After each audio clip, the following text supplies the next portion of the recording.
Check, check, 1, 2.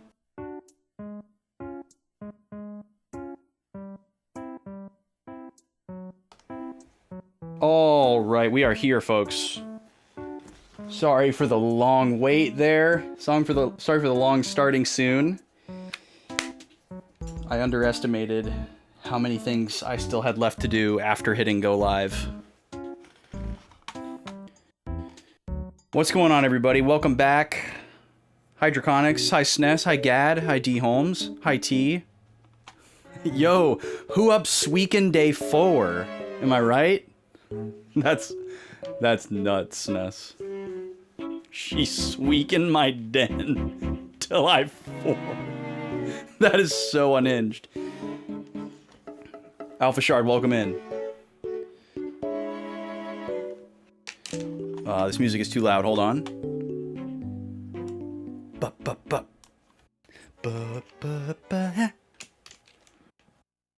Suikoden. I'm happy for you, Alpha Shard. Welcome back, everybody. It's the first Friday stream in over a month. Broken Quest, hello, how are you? I am toasty. I am hot. I'm gonna have to go kick on the AC. We're in that weird Texas transitionary period between summer and fall, where it's like mostly still hot, but like occasionally there's like a chilly moment, and it's a very confusing time for climate control at home.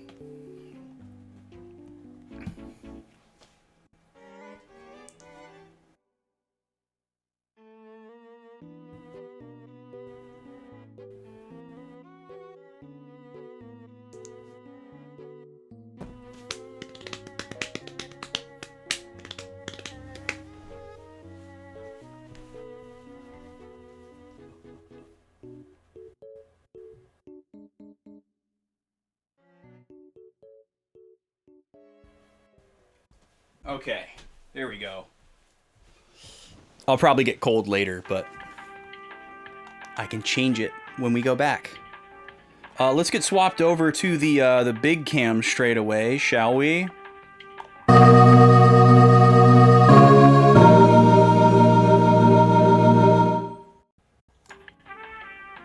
Greetings, salutations, happy Friday to all of those observing the holiday.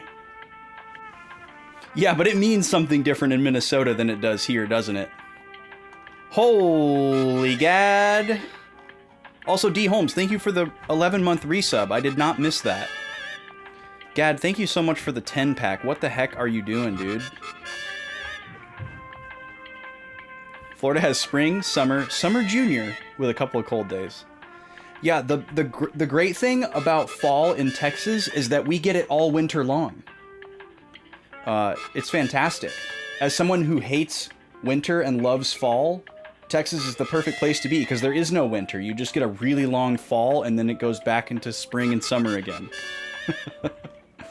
It's fantastic. But yeah, I think yesterday was the first day here where it did not go above 70 degrees, which was a pretty big deal. I was able to take my daily walk outside today. It was a little bit warmer today. I got a little bit warm on my walk. It got up to like, I don't know, 75 or something like that, which is still great. That's like peak outside temperature on average, but it's certainly not fall weather by most standards. But that's kind of where we're at right now. Gad, thank you so much, man. I'm Not Soggy, Count Gobi, Darth Iguanodon, M Catastrophe, Facehead Jones, APOC, Haffa, Guitar Mick, Alpha Shard, and Dom Balambi. Congratulations. We're going to spin the wheel 11 times. Thank you again. What the heck am I doing twitching for 4 years? That is a great question, Gad. I don't have the excuse to continue streaming that I did to begin streaming. You know, it was a very easy excuse to be like, oh, well, you know, global pandemic, stuck at home, yada yada. Good excuse to start streaming and pick up the hobby. But at this point, there's really no good reason to continue, is there? No, there's a very good reason to continue, and the reason to continue is because it is fun. That's why. It's fun. Streaming is incredibly fun. I like hanging out with people, and I don't really get to hang out with people if I don't do this. Because all my dang friends live in other states, except for like 3. And the one who lives with me. So I get to hang out with those people. And I love playing me some video games, as you may have noticed. And it's pretty easy to make time to play video games if you put yourself on a schedule, which is where Backlog Boys came from, before we were even on Twitch. So yes, it's a perfect reason to be here 4 years later. I don't know how much longer it's gonna go, but I have no reason to stop yet. So I hope it can continue for a long time. Either until Twitch explodes, or I'm too busy with other freelance aspirations to be able to carve out time for it, or whatever it may be. You can see the puppers? That's a keen eye. Yeah, there's a little ear movement right between the plant and my seltzer. You're right. Nima's doing some chew time. Nima's doing pretty good right now. She's a little bit stormy right now. But she's doing pretty good. She got her CBD with dinner. That'll probably kick in about 15-20 minutes here, and she'll have about 90 minutes of relief. And I don't think we're gonna get any more rain, so hopefully that's good enough to get her through the night. It didn't really rain that much here today. There's just like storm systems around, which is enough to set off her anxiety. Look at all those beautiful Nima emotes. Those Nemotes. It's because you moved like 1,200 miles away. Listen, I had to do what I had to do, Gad, okay? I didn't do it lightly. I know you're just joshing with me, and I'm answering you sincerely, which is not what you asked for, but... yeah, it was not a decision I made lightly. For anyone wondering why I would willingly and deliberately move away from everyone and everything that I know just about, it's because of the dang climate. It was having that much of an effect on me. I was just very unhappy for half the year, give or take, and I had to get out of there. And it was definitely the right move. I don't regret it. I'm definitely not going back, but I do miss all the people and many of the places. But luckily, we have things like Twitch and Discord to help us stay connected as best as we can. Okay, I'm not going to preamble too long here because we're going to have a long recap before we get to the game as well. So let's keep this succinct. Oh, hey, Derry. I moved from Minneapolis to Austin, Texas. I grew up in Texas. I moved to Minneapolis to go to college. I stayed there after I was done. My whole life was there for the most part. All my family was still down here, but, you know, all my friends and everything that I knew as far as, like, frequent places and things like that were all in the Twin Cities area. Lived there for 12 years, and I couldn't do it anymore. Had to get out of there. Like, being somebody that wasn't from there, and like how easy it was to see the greener pasture in the form of where I came from, I just could never overcome it.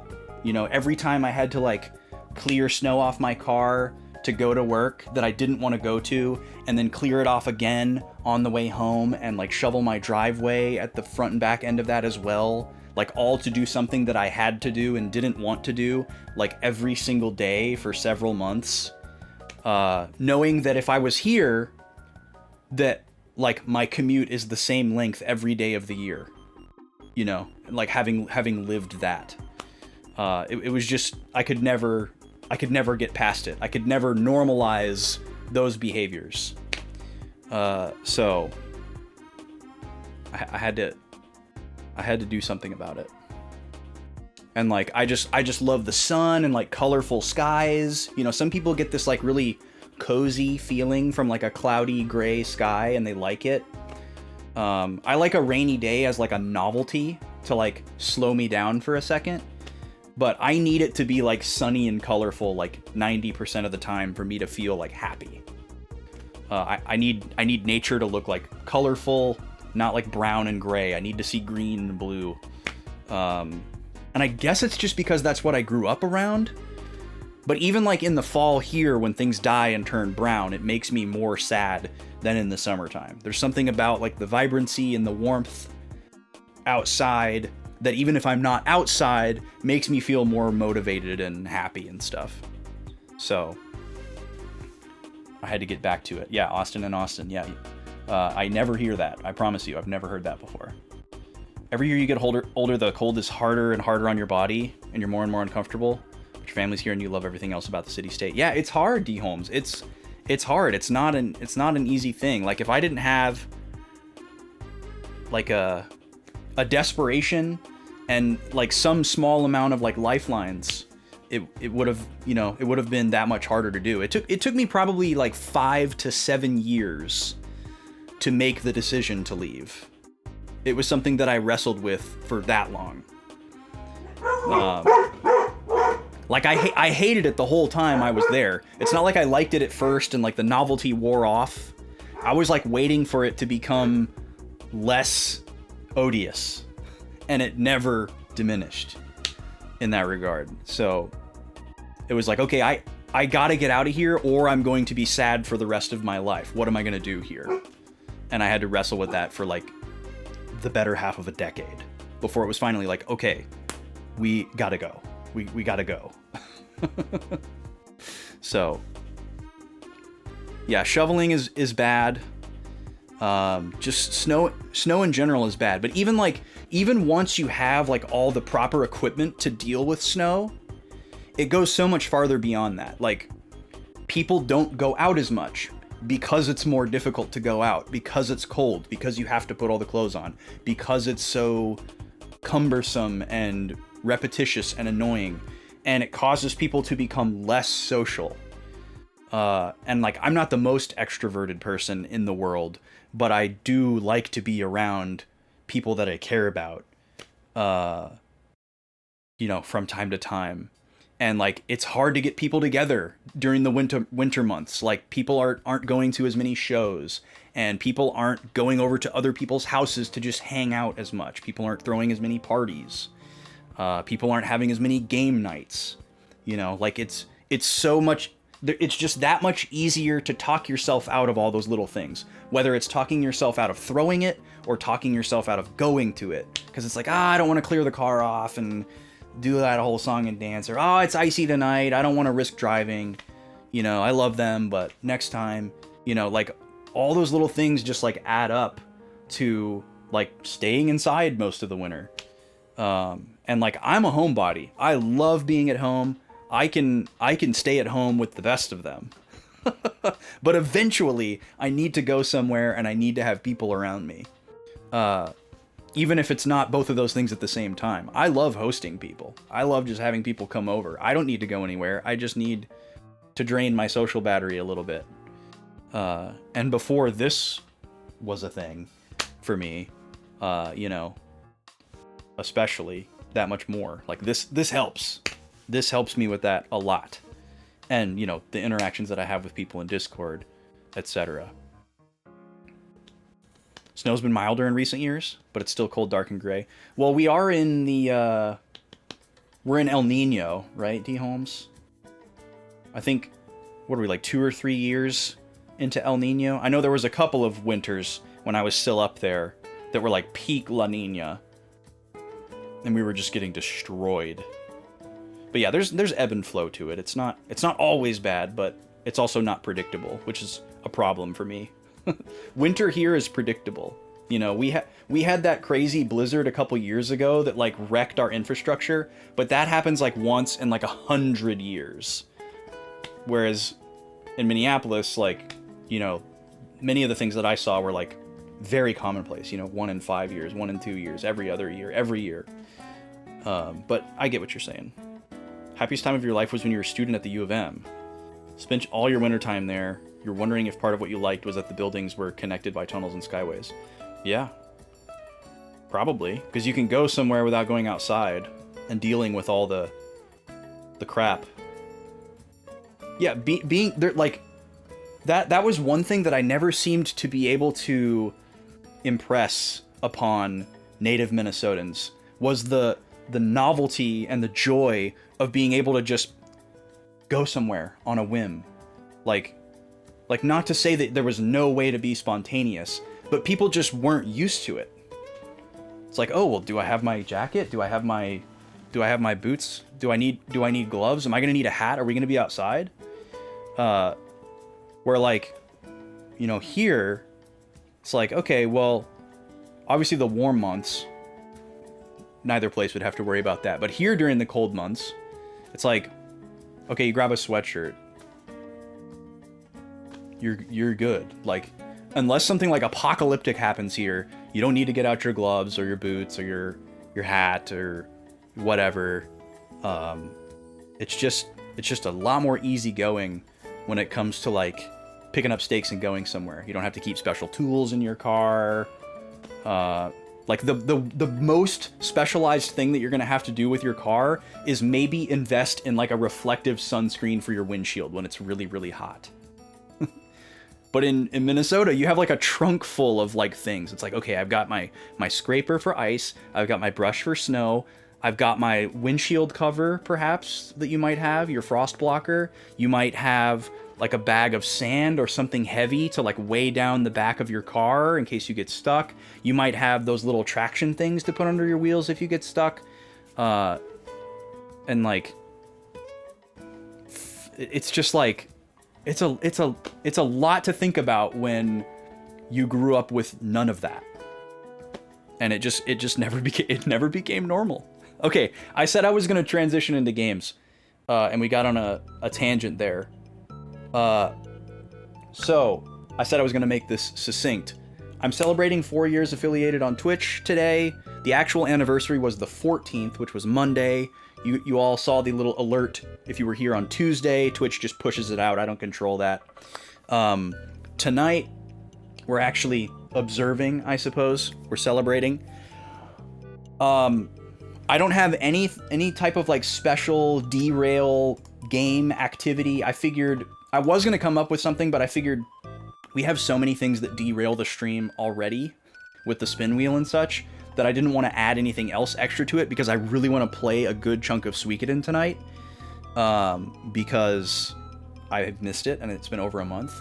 So I'm just going to invite you. I'm going to read this off my Discord post because I liked the way that I wrote it.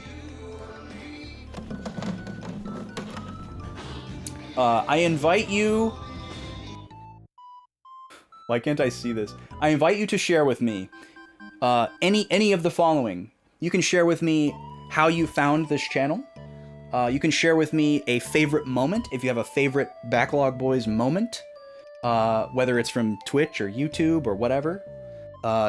If you would like to share a favorite regular chatter or other streamer that you think is really cool, whether I know about them or other people in chat don't know about them, anybody that you want to lift up, or maybe a game that you would like to share that you want to be on my radar that might not already be on my radar.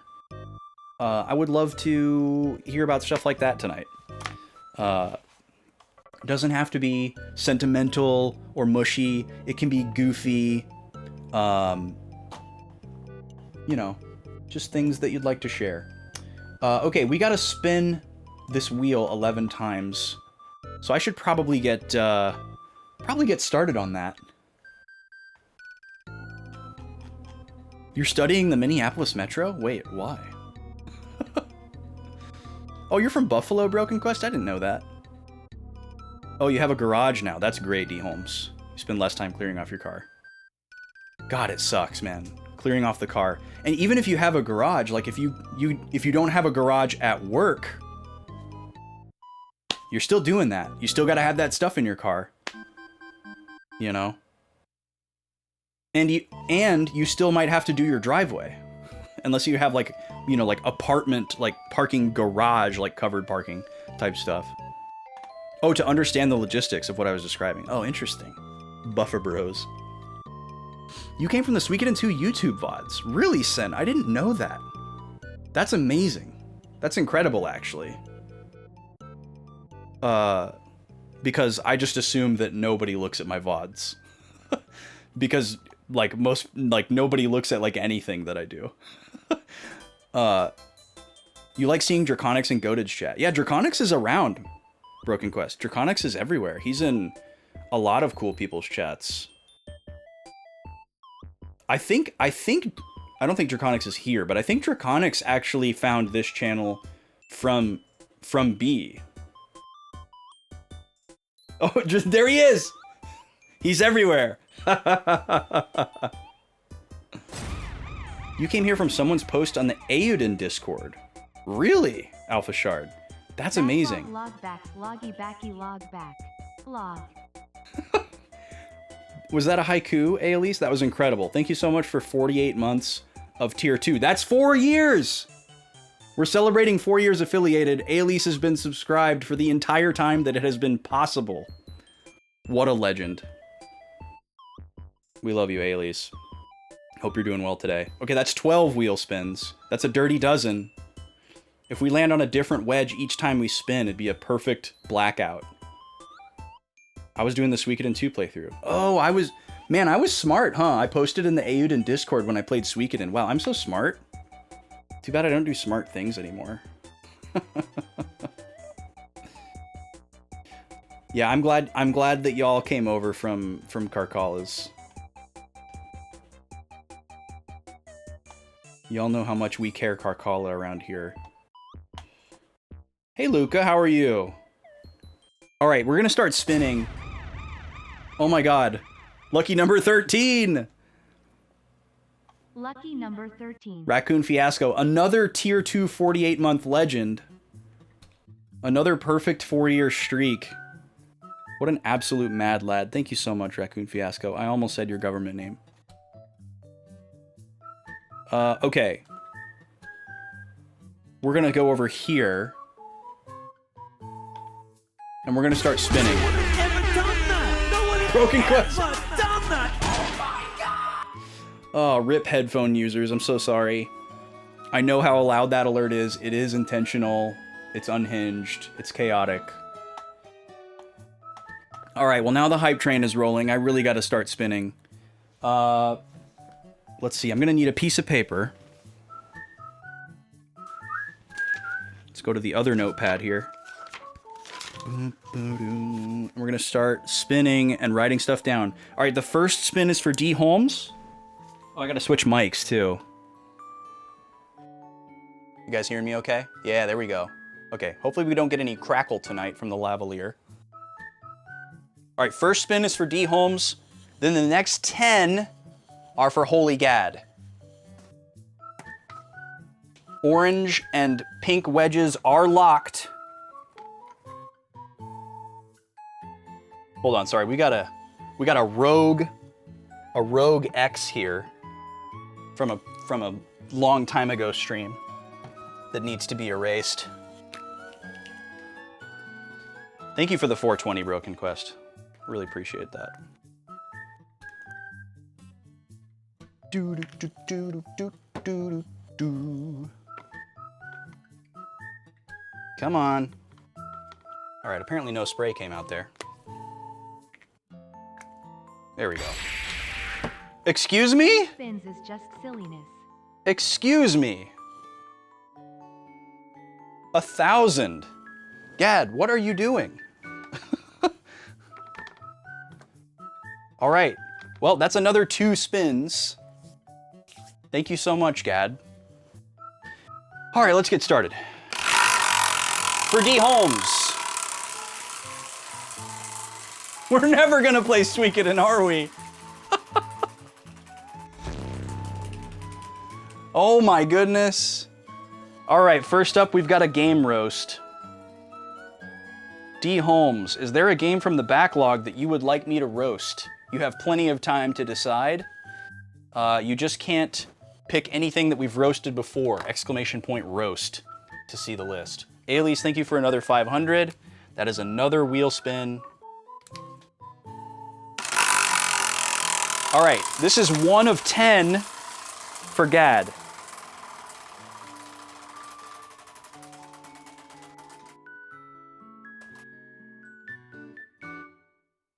Ooh, that's our first pink, so that's gonna be a soda tasting.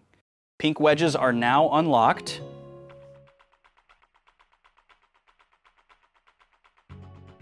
Okay, number 2 of 10.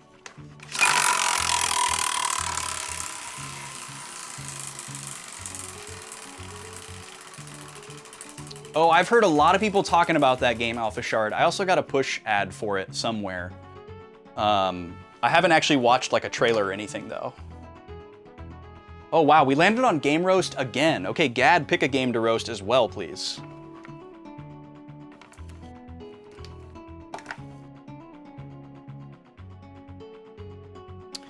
Spin number 3 for Gad.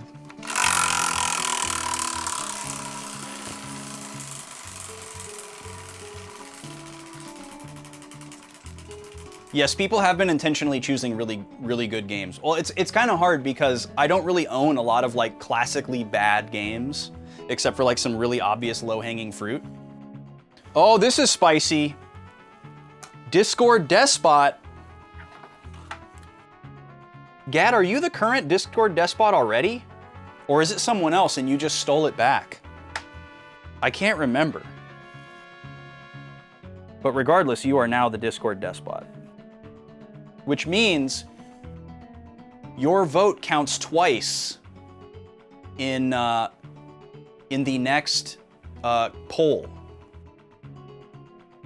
Ooh, Broken Quest coming in with a spicy game add to poll. Okay, Broken Quest, I have a question for you. I'm gonna give you the option here.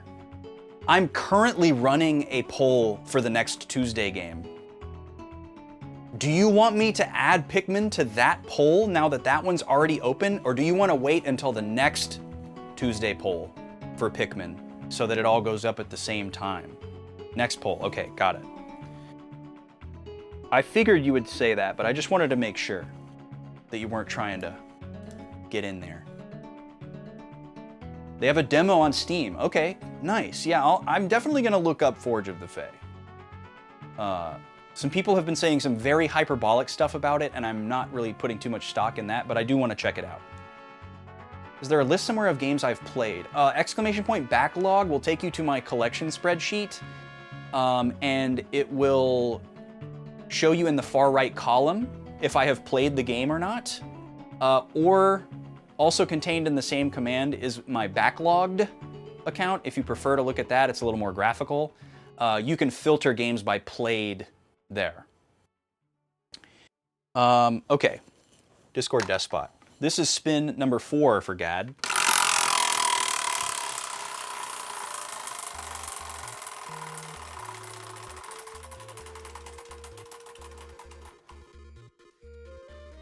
Okay, that's a respin, landed on Discord Despot again. So still spin number 4.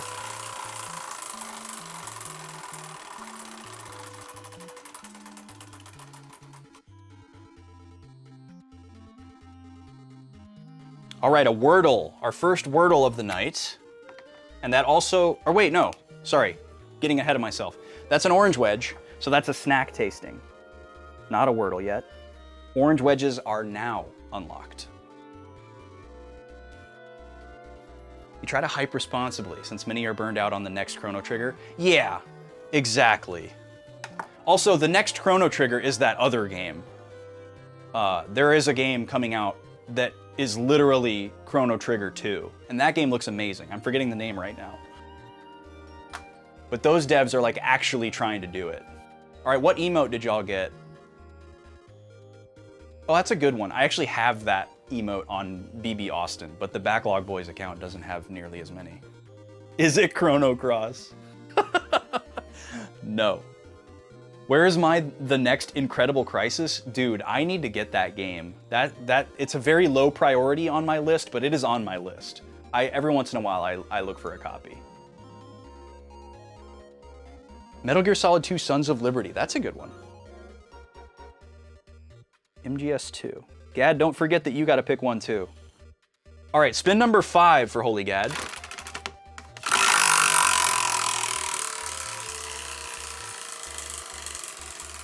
Yeah, I've seen all of Incredible Crisis because I've watched a few speedruns, and I watched a couple people casually stream it as well after I discovered it. Puppy time. All right, Gad, choose a puppy.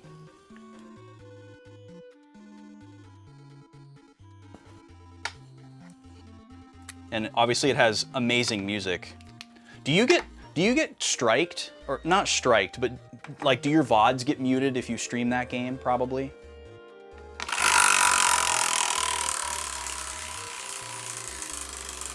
It's okay, Gad. It's okay, Gad. You got some time. I'm just reminding you. You've got some time. You're picking a game for me to roast. And you're also picking a puppy.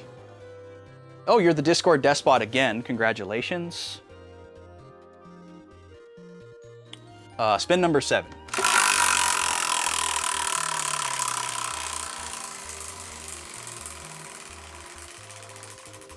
Watching and battling children. There's a Wordle. Okay, our first Wordle of the night on spin number 7. Spin number 8. Trying to get through these as quick as I can, y'all. We are gonna do some gaming tonight, don't worry. We'll call that a peg. It's very close to puppy time. You choose Nima, all right.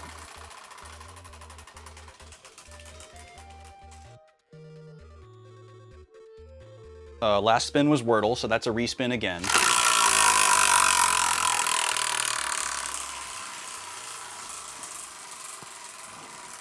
Can't land on the same thing twice in a row, in case any of y'all are new and wondering what the heck is going on here. Ooh, a gift sub. This is the one that we could not manage to hit during the marathon. So I have to gift a sub to chat now. Okay, spin number 9 for Gad. And remember, if we hit every wedge at least one time, it unlocks another Saturday bonus stream. They're on Saturdays now. 5 pull-ups. Okay. 5 pull-ups. And 10th and not final spin for Gad. He's got some more coming up. But final for now.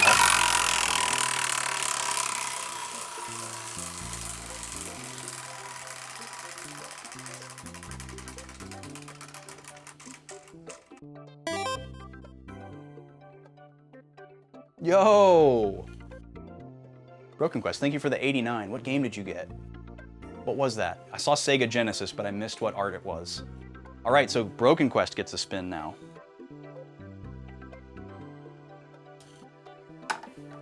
That totally works. That's a peg. Sorry. Ghouls and Ghosts, nice. Yeah, we're getting up there. We're getting up there. Okay, that's a repeat. Pull-ups was the last spin. How many are we at? I gotta make sure I didn't miss anybody. No, I got everybody.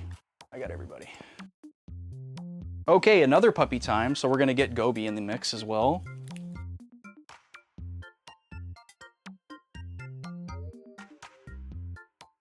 All right, now, this spin is for Ailese for her resub.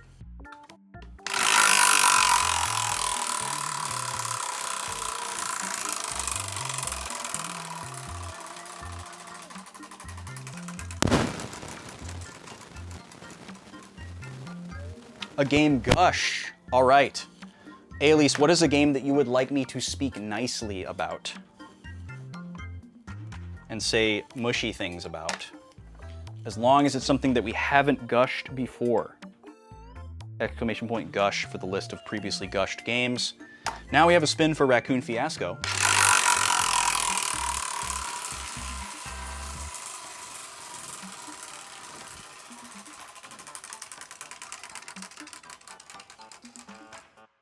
Five more pull-ups. All right, we're gonna get yoked tonight, apparently. All right, and now we have another 2 spins for Gad for 1,000 bits. Thank you, Gad.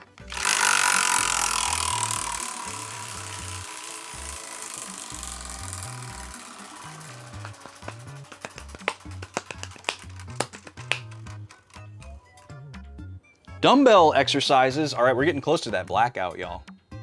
We're getting real close here. So that's 10 curls on the dumbbells.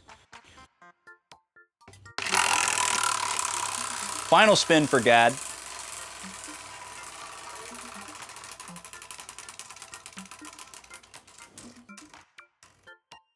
Another gift sub from me going to chat. All right. All right, and now we've got another spin for Aelise for 500 bits.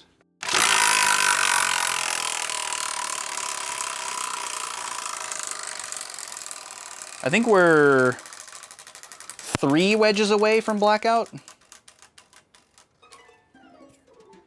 Another puppy time. All right, Aelise, which puppy would you like to see a second time? We're already gonna see both puppies, but you get to pick one for a second time. And Broken Quest, your spin for 509 bits. No, don't worry, Alpha Shard, we're getting there. We're getting there. Yo, Shix, how you doing? Welcome in. What do the colors mean on the list? That's a repeat. We landed on puppy time last time. I actually forget what the colors mean. I think, oh my god. I think the green ones are ones where I picked the game. Because used to, when this landed on it, I would pick. And then the channel point redeem, y'all would pick, but now it's different. So I think those green ones are ones that I picked myself.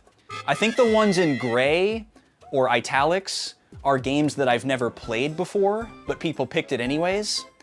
And I think the red ones are times where we accidentally gushed a game that had been gushed before. I think that's what those colors are. It's been a while since I took a look at it. Draconics, thank you for the 5-pack, my dude. Tasty Jake, Lazy Morning, Zeroni, and Triumphant Soul, and Brody Mac, welcome in.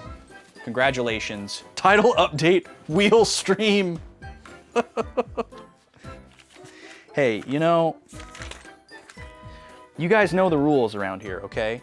Oh, Duolingo, Broken Quest. Your spin has landed us on Duolingo. That's one of the ones we needed for the blackout.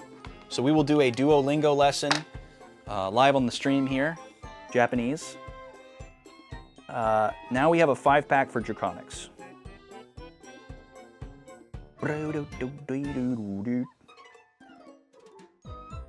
All right, spin 1 of 5 for Draconics. We need to land on push-ups and endless dreams for a successful blackout. We're very close. Only 2 wedges have not been hit yet.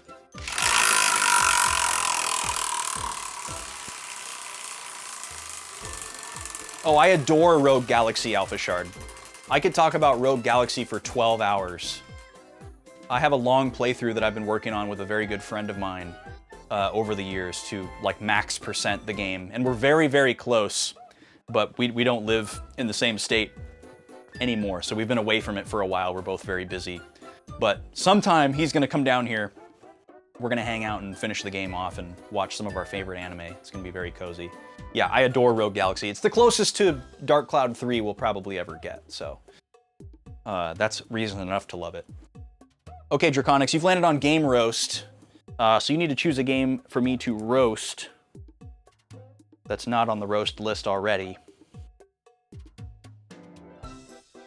Spin number 2 for Draconics.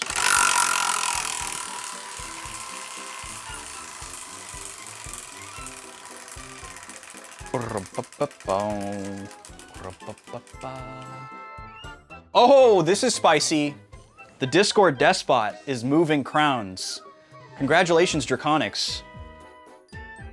You are the new Discord Despot. Let's do a snooze, Luca.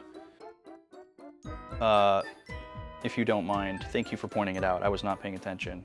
So, Draconics, I'm gonna need you to also choose a color.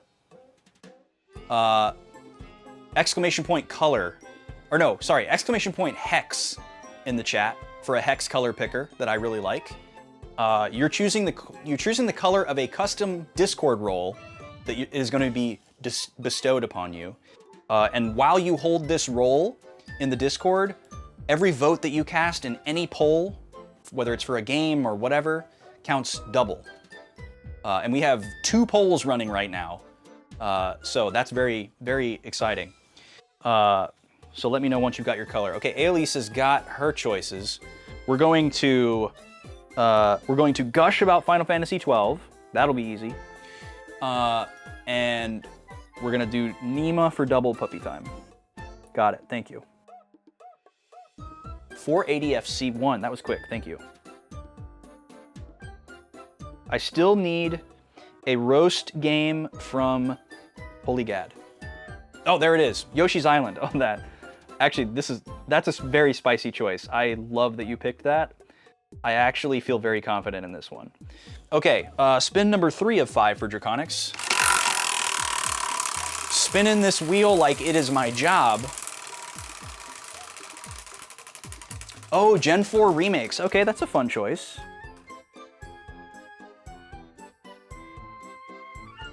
Got it. There it is. There's the blackout. Endless Dreams. Congratulations, everybody. You already have 4 point-and-click bonus streams banked thanks to your generosity during September, during those Zelda streams and the birthday shenanigans. Thank you so much for that. By the way, the first of which is tomorrow. We're going to be starting a new point-and-click game. I say we, it's me and the lady. Me and the lady will be streaming tomorrow afternoon. We used to do it on Sundays, now we do it on Saturdays. Starting a new point-and-click game tomorrow. You just unlocked a 5th stream.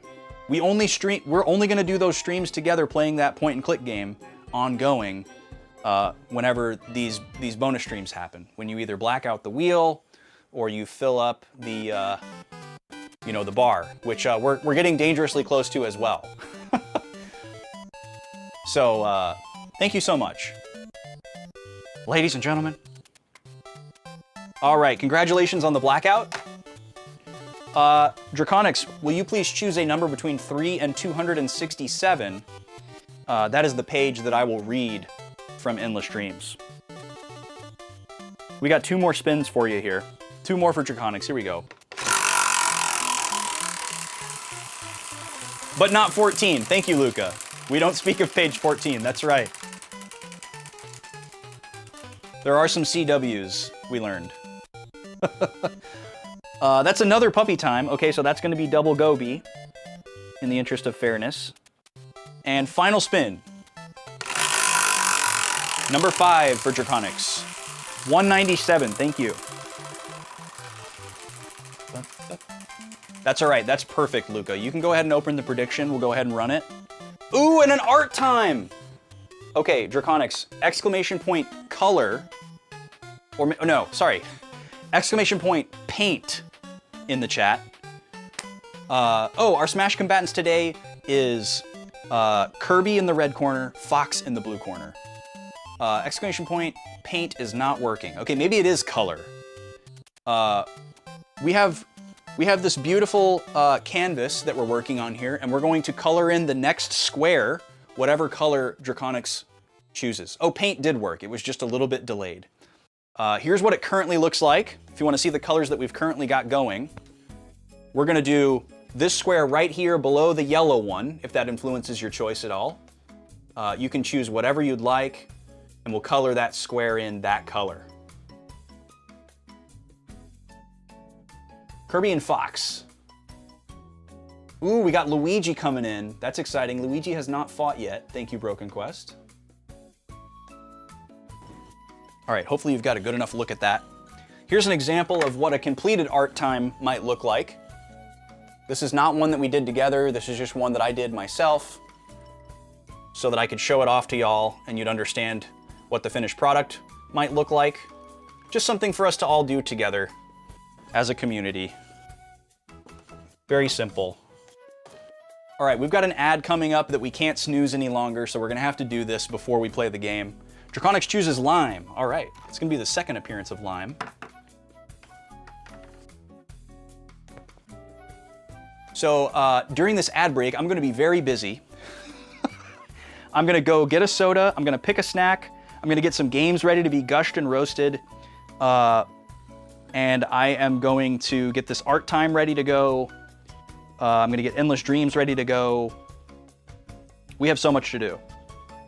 We're not gonna do it all at once though. But we are going to do some of it before we jump into the game. We'll space it out across the different ad breaks that we have to do. So get your channel points in if you want to wager on the new Smash combatants that we've got for the next 11 rounds. We don't know who's the favorite. This is round 1. Kirby in the red corner, Fox in the blue corner. Kirby has not fought yet. Fox has fought once before. He did pretty well. But we don't know how he's going to do against the pink ball. So I bet I can do this art time really quick while the timer's ticking down. Because this marker's already warmed up, because we've done this color before. So here's what you can expect from an art time. Let's go right over here. Yeah, there we go. Beautiful lime green. It's almost more of like a, it's really close to turquoise, but there's not really any blue in it.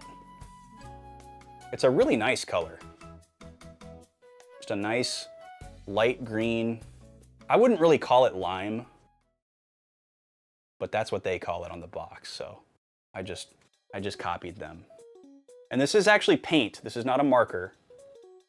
So we are doing paint on canvas here.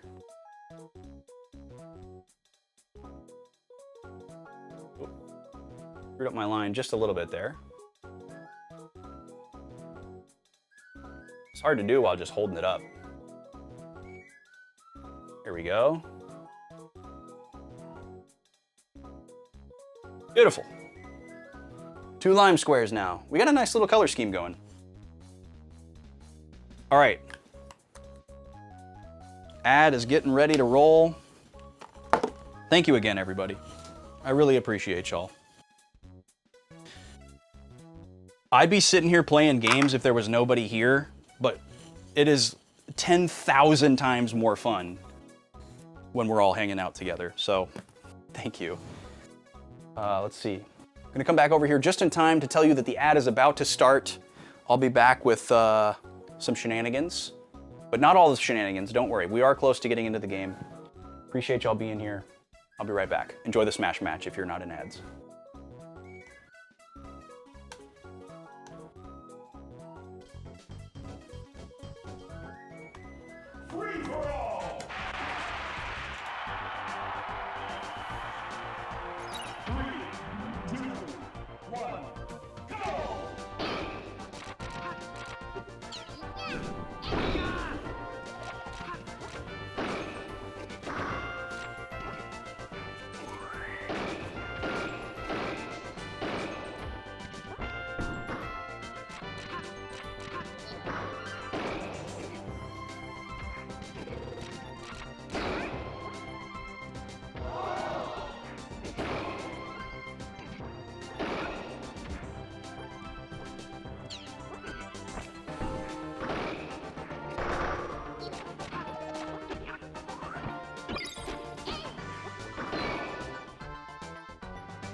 Okay, we are back.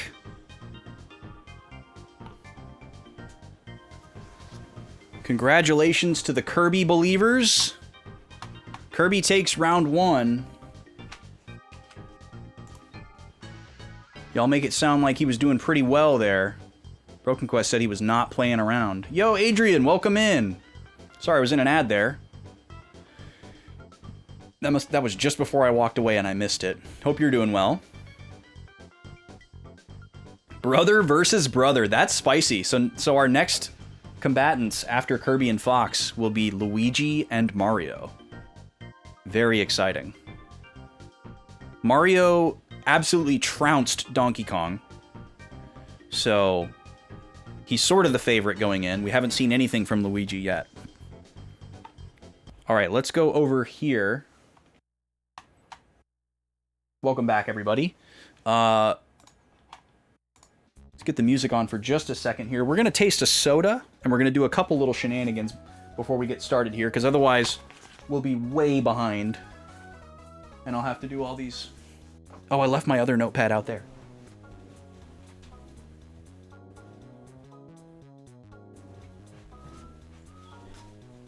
Y'all got me thinking I need a dedicated Redeems notepad instead of just repurposing this other one as needed. Any good snacks in the snack box? Are you kidding, Draconics? There are only good snacks in the snack box. A rundown on who we've recruited so far. Oh man, not very many people, Alpha Shard. The last thing that happened, actually, the last time that we played this, like a month ago, was we got, like, the base.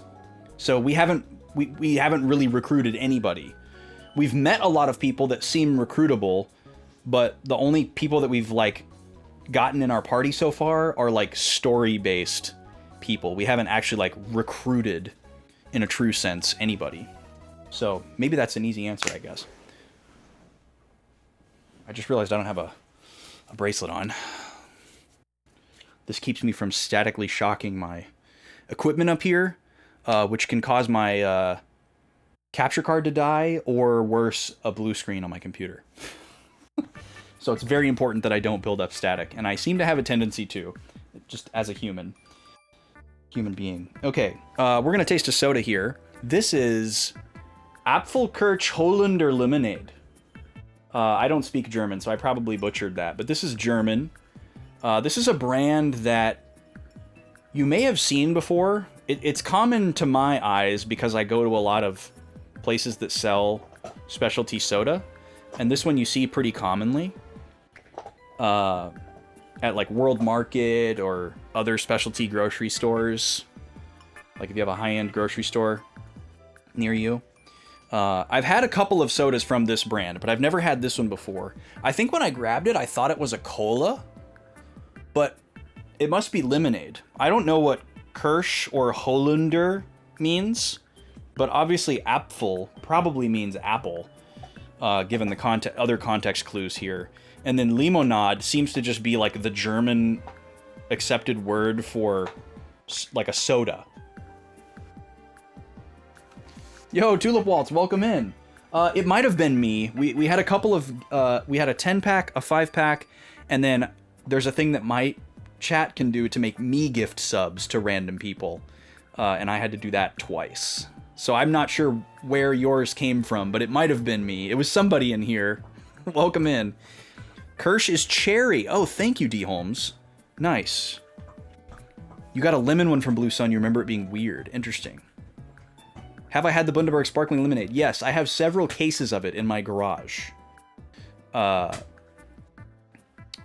It's very good.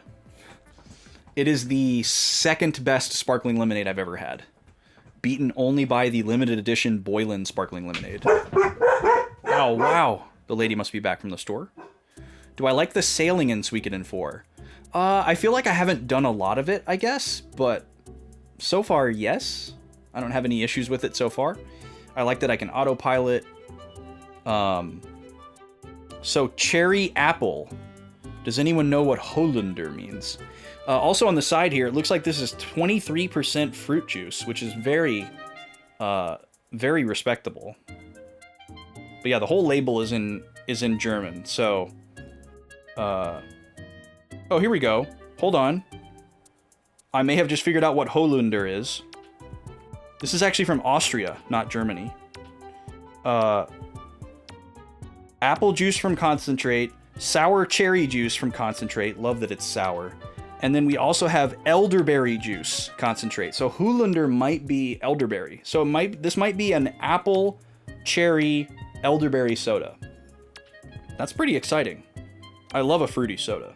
It says it's only 1% elderberry juice, 17% apple, 5% sour cherry. I love that it is specifically sour cherry. Lemmy's sour lemonade? Oh, yes. I remember you pointing that one out to me when we were at the soda shop the last time. This is not a twist off. All right, we're going to enlist the help of Headlock Hector. This is Headlock Hector. He is a luchador, and he is very strong, and he rips soda caps right off. Thank you, Hector.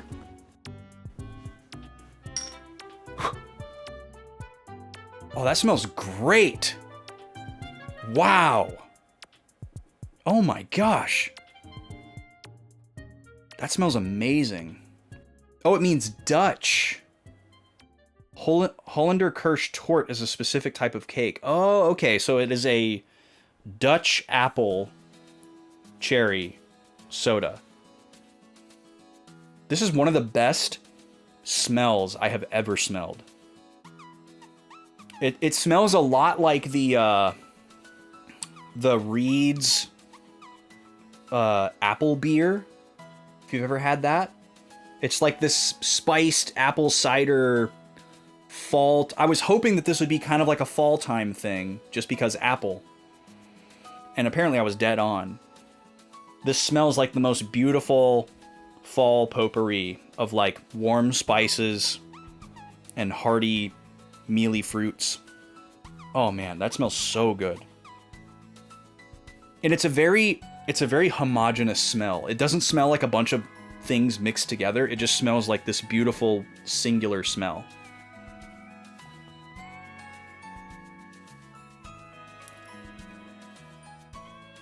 It's very tart, a little bit dry.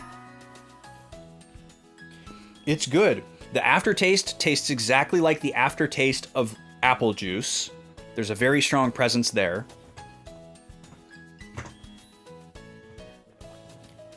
The tart dryness up front is probably from the cherry, and I guess a little bit the elderberry as well.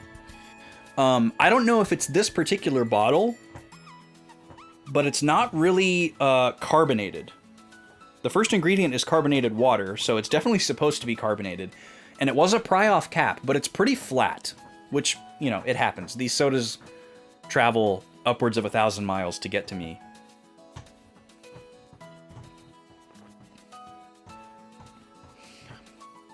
Well, it's natural cherry, Draconics. So, natural cherry juice is not a super strong flavor compared to, like, compared to cherry-flavored, like, candy, which is a very specific flavor. I feel like I can taste it. I feel like I can taste the natural cherry flavor. And obviously I'm getting the sourness and the tartness, but it's blending with the apple in a very in a very good way, I guess, because it's like becoming one new flavor rather than like a layered, chaptered story on my palate. Oh yeah, we're big fans of sour cherry around here, Adrian. I do not shy away from cherry stuff. I had grape medicine as a kid, so cherry stuff is totally cool with me. I totally respect people who don't like cherry because of medicine trauma. But I don't have that. I have it with grape. Artificial grape is very difficult for me to enjoy. I've been trying to desensitize that, and I have found grape sodas over the past several years that I do enjoy. But when I have cherry stuff, I always prefer it to be sour. Like, sweet cherry stuff is fine, but sour cherry is my jam. And this is sour in a very natural way. In a way that, like, a fresh strawberry would be sour. It's not sour like a piece of candy that has, like, citric acid all over it, like a Sour Patch Kid or a Warhead or whatever. This isn't gonna make you, like, pucker up your face and tighten your jaw and your mouth water and all that kind of stuff. It's sour in a very, like, natural way. So it's not extreme sour. They clearly haven't done anything extra to make this especially sour. It's just naturally sour from being from cherries. It's really good. It's very refreshing. It definitely tastes the most like real fruit than it does of anything else. There's pulp in the bottom. You can see it swimming around. It's very good. I wish it was more carbonated, but luckily it's very, very cold. I could see people who drink really like fruity, sweet wines enjoying that as well. I don't drink anything, and I don't know anything about wine as a consequence, but I know that it has that kind of dry bitterness, you know, to it as well. And you get a little bit of that here, but it's obviously not nearly as potent as that would be. But it's reminiscent, you know, like it's not quite as dry as like pure cranberry juice would be, which is very intense, but it's good. It's really good. Okay, thank you for joining me for that. We should probably do one of these roasts, one puppy time, and one exercise before we get into the game, because those we all have a bunch of. So we should get a couple of those out of the way. So let me just mark off some of these redeems here so I make sure that we're on top of this so I know you don't miss anything. I did my gift subs. We just did our soda tasting. We do have a snack. We're going to do that after the next ad break. I can cross out Gad's Discord despots because he got sniped by Draconics. Okay, and we did our art time. Alright, come here, Nima. We're gonna do a puppy time with Nima. Since we're doing 2 puppy times with each puppy. Come here, Nima. Come over here. Come here. We're just gonna do a snuggle puppy time for the first one. Yeah, do you smell my fruity breath? Does that smell interesting? And for the second puppy time, we'll do like commands or something. But the first one's just gonna be a sweet little cuddle time, just a close up. How are you doing, Neem? Are you doing good? Nima has anxiety about the weather, specifically like changes in barometric pressure and rain. And there was some rain today, but she's in like the sweet spot of her CBD dose that I gave her with dinner. So she's doing about as good as she could be doing. Nima, can I have a kiss? I know you already gave me one. But can I have another one? Kiss, kiss. Thank you. I have to ask nicely. She is the sweetest puppy in the world. It's true. She's very attentive. She doesn't always like cuddling because of her anxiety. She's having kind of a rough day, so I figured we would do her first. Thank you, Nima. All right. She'll be back again later with some commands, hopefully, if she feels like listening and she's not too anxious. Hopefully the weather has some time to subside before we do that again. Okay, so that's our first Nima. Let's do 5 pull-ups in the doorway. We're gonna go over there and do 5 pull-ups. I guess I'll switch to the other mic real quick. There we go.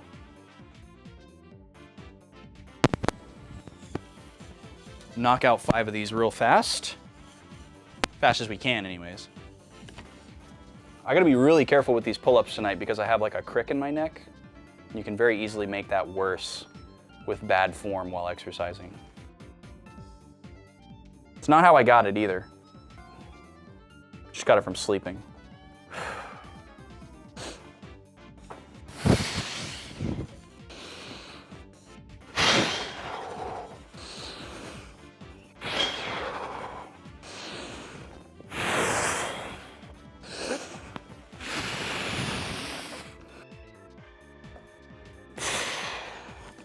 Whew, that was not pretty. We got to do 5 more of those later. Hopefully that was a warm-up. Okay, there's 5. There's a 5er. Okay. I'm in baby mode and you thought of pull-ups? Yeah, I gotta go. What would I be doing? What would I be doing with those? Yikes. All right, it's finally game time. You've all waited long enough.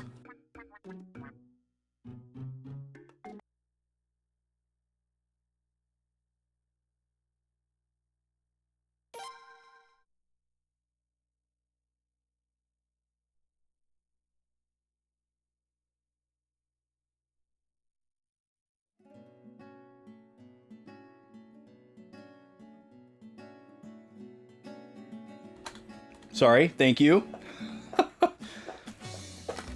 That's right, there's no lav on this layout. It's by design. So you didn't miss anything cool. Okay, we gotta recap this game because I haven't played it in over a month. I had to mute to explain the pull-ups. Own room. That's just funny. The Kingdom of Obel. This is super loud. It's because the Switch is so quiet.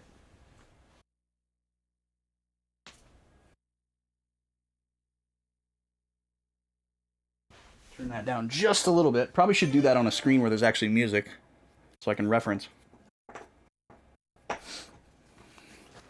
Okay, I don't remember any of our characters' names.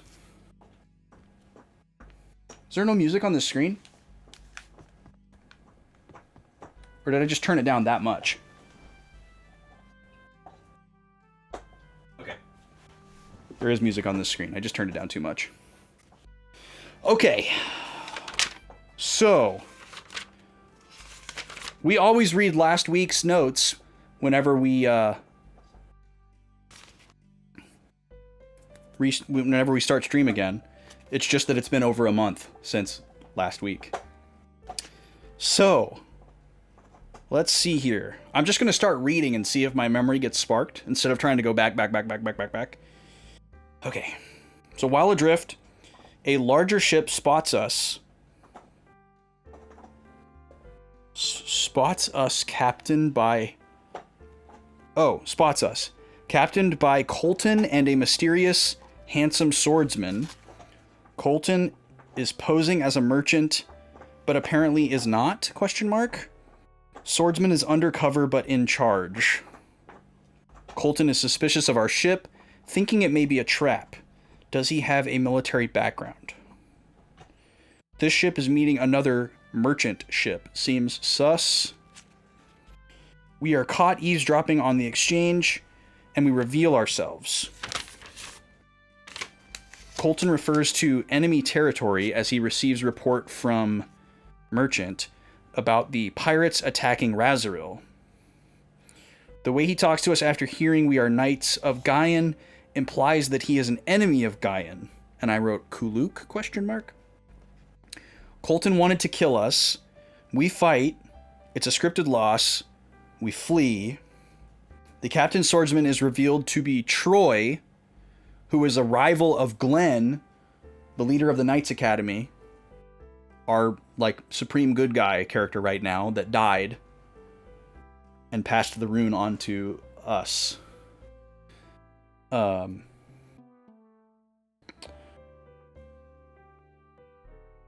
We escape on our boat after grinding. That's right, I remember that. We spent a bunch of time on this enemy boat because we could just spawn encounters over and over with a free save point. We found a treasure map, and then we get attacked by a sea monster.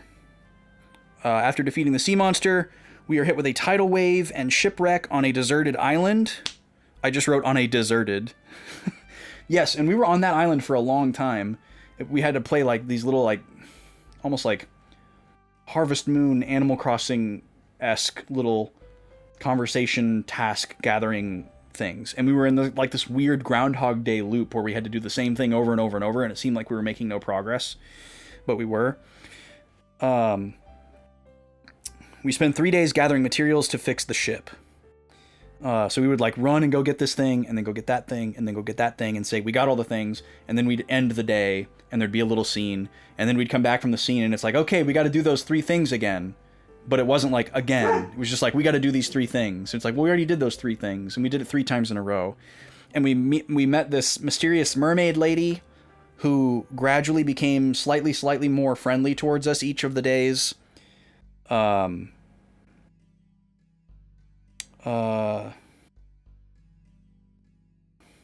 is Jewel? I wrote that we learned that Jewel might have a thing for Snow. Snow is our ex-friend who is a loser. And after I wrote that, I wrote like an emoji face with like X eyes and like the tongue sticking out, like like cringe that someone is into Snow.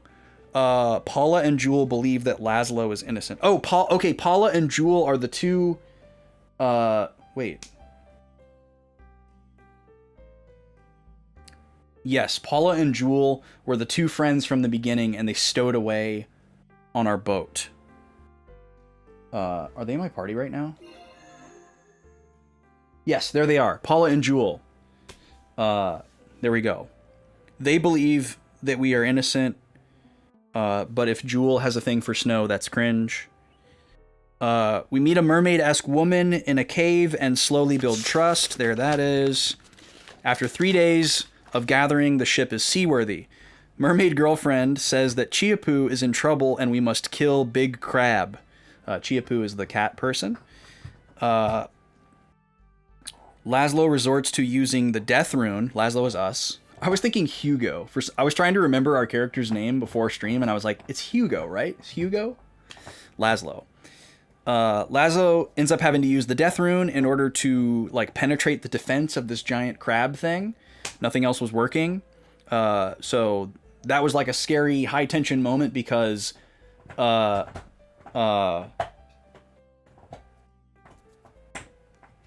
his name? Glenn, that we got the rune from, told us like to never use it. Oh yeah, Snow is very cringe. We hate Snow. Snow is a coward. Snow turned his back on us. We're supposed to be his adopted family. We were like his ward for like his rich family, and he like completely threw us under the bus with the death of Glenn and the rune, and he abandoned his entire squadron when like a real battle happened, when he was supposed to be the leader. You know, he's like this silver spoon nepo baby kind of guy who is like supposed to be this great up and coming soldier leader person or whatever, and as soon as something like even slightly bad happened, he like ran away like a scared cat. It must come with the name. Snow in Final Fantasy 13 is a very different kind of cringe. He's like himbo cringe. This Snow is just like This snow is like a different kind of pathetic, I guess. I was gonna say pathetic, but snow in FF13 is also like pathetic in a certain way, but definitely not in the same way. Okay, where were we? I can't get sidetracked about Final Fantasy 13. After we beat the crab, Laszlo faints, and we're in this like space void place that we've been in a couple times. The first time that we were in the void in Razoril, the disembodied voices seemed separate, like they were from different points in time or different places geographically. Based on how this plays the second time, I think that they were connected. At the end of the first void section, there was this despondent man that was like, do away with me, finish me off kind of vibes. Like he was a bad person and wanted to have his life taken away by us. And then the second time we were in the void, we witnessed these very connected scenes, unlike the first time, where the rune passes from a father to a child, and the child swears to the father that he's not going to use the rune, but he does end up using it in a scenario where he's able to like avenge his father. And then at the end of the void section, we encounter that child that used the rune, and then we like dispatch the child.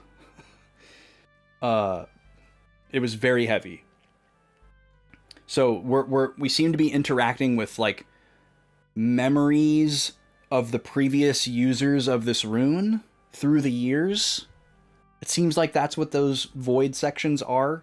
Seems to have some type of connection to using the rune. It's very interesting. Lilin is the name of the mermaid girlfriend. She tells us to sail south. We do. And then we get attacked by these manta rays who somehow steal our oars. I thought we were sailing. And then we're like adrift again, just floating around in the middle of the ocean once again. And then a ship comes. And we meet Desmond and Flare.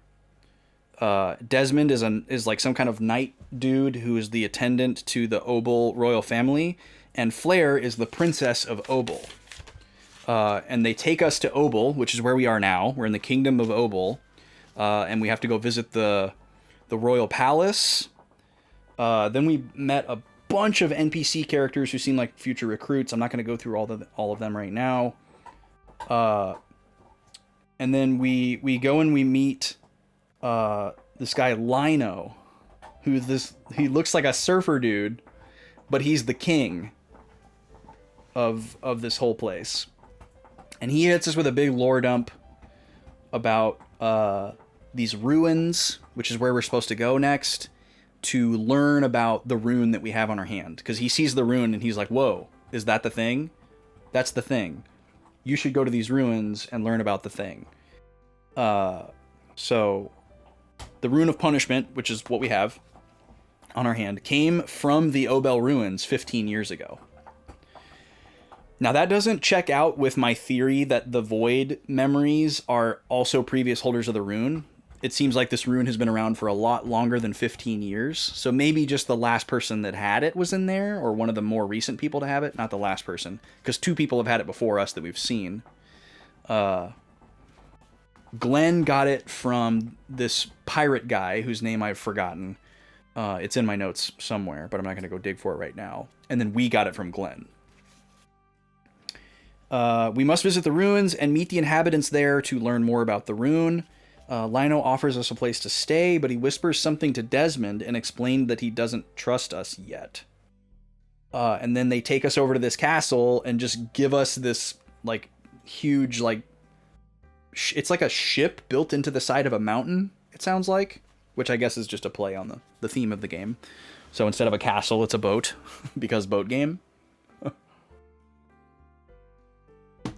And that pretty much brings us up to speed. So today is the 18th. And let's get started, shall we? So we were just kind of like walking around the base here, the ship, the castle, whatever you want to call it. Kind of meeting everybody and getting a lay of the land. But what we need to do is go to those ruins. Because it doesn't seem like we can actually recruit anybody yet. We probably have to go a little bit further. I know we got some tutorials when we first got here, but I don't remember what they were. But I don't think we got a tutorial that was like how to recruit and add characters to your base. I don't think that's happened yet. But we do have a support character with us. Her name is Louise. She's normally the, like, barkeep here, I think. Suggest you first check the location of your rooms and get some rest. Oh, okay, so we haven't slept yet. We have to do the classic RPG, take a nap to progress the story. So I gotta go right back to where I just was. And do some slepping. Also, let me know if y'all want any adjustments to audio levels or anything like that.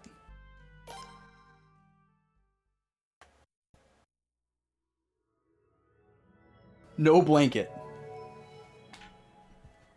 Wait, who is this? Is this Licknot? Please forgive my sudden appearance.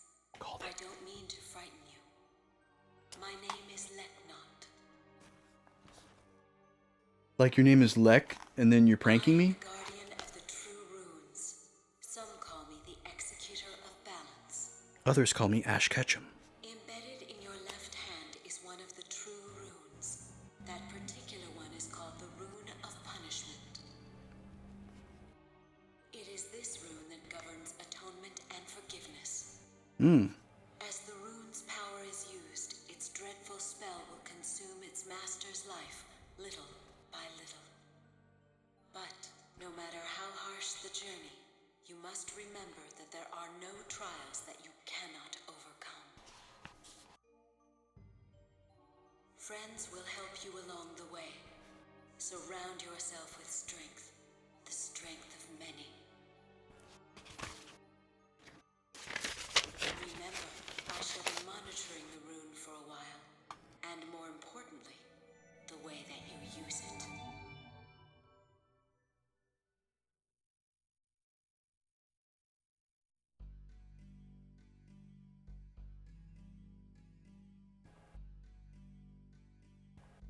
Okay. Yo, what's up, Triple Thank you for the lurk. I totally understand. Hi, Kiki. It feels quiet. Okay, I can turn it up a little bit here. Let's see. Oh, that's a mute. We don't want that. What is it on right now? It's on minus 16. All right, we'll take it back to minus 12. Okay, so we just learned a lot there.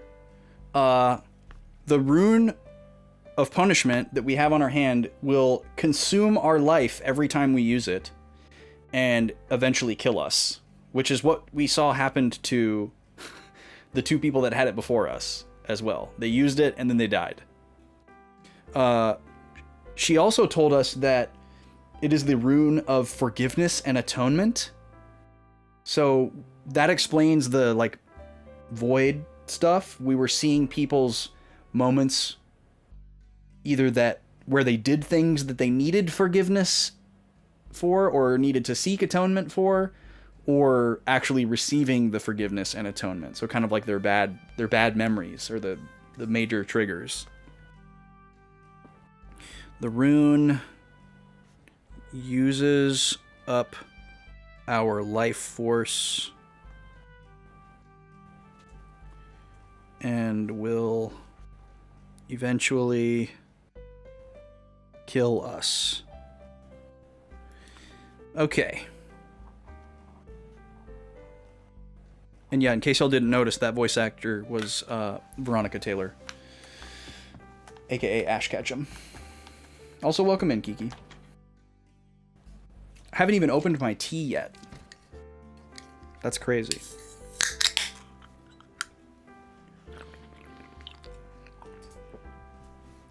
Yum. Okay. So we needed to see that significant event. Oh, another important thing that Leknot told us is basically, indirectly, you need to recruit characters. She was like, you need to surround yourself with lots of friends to make yourself forget. Now, in all honesty, I have just been assigned here, and I'm not entirely familiar with the situation at hand. Nevertheless, please begin.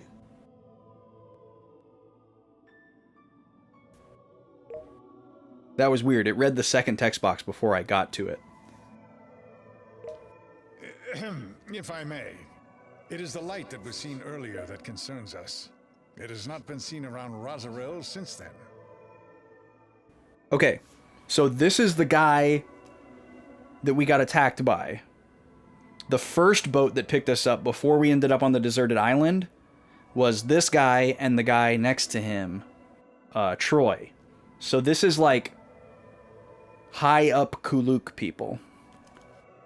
So let's see here. Parallel edit to Governor Colton, Troy, and then we don't know who these other two dudes are. In other words, this proves that this light has nothing to do with the land of Rosaril, correct? But Sir Cray, I remember you saying... Don't be hasty, Governor. I am saying that this light is something that shifts. Please humor me for now. That dude's face in his portrait is horrific. I beg your pardon, Sir Cray, but your story, I cannot help but think it sounds like a work of fiction. This is coming from one who is known as the Child of the Sea God. Sorry for being so outlandish. Child of the Sea God. We haven't heard that before, so I'm writing it down. Sounds very non sequitur for him to say that, so I feel like it's significant.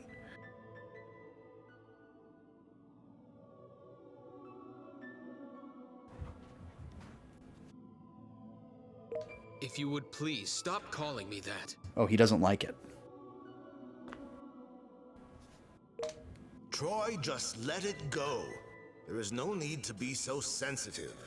I know the achievements of each of your fleets, as does Sir Cray. Yes. Without you, we would be unable to fulfill the Governor's plans for the southern expansion. In any case, I was told one of my men had a report for us. Ramada? Oh, this is Ramada. Okay, so this is the person that's kind of sold us out at the very beginning. Ramada was the merchant that commissioned us. Let me see if I can find that in my notes, because I want to refresh my memory on exactly what happened. This was from 2 streams ago. At least. Maybe 3. Because it was before the pirates attacked. This is the reason why. Yes. Okay, they attacked Rosaril to kill the special birds that we had. What are they called? Oh, Brando. Brando was the pirate who had the Rune of Punishment before Glenn got it.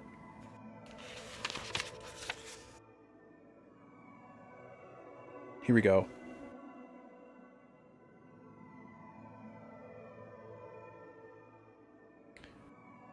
Oh, yes, this is one of our... Okay, I'm getting a little mixed up here because this is a long time ago.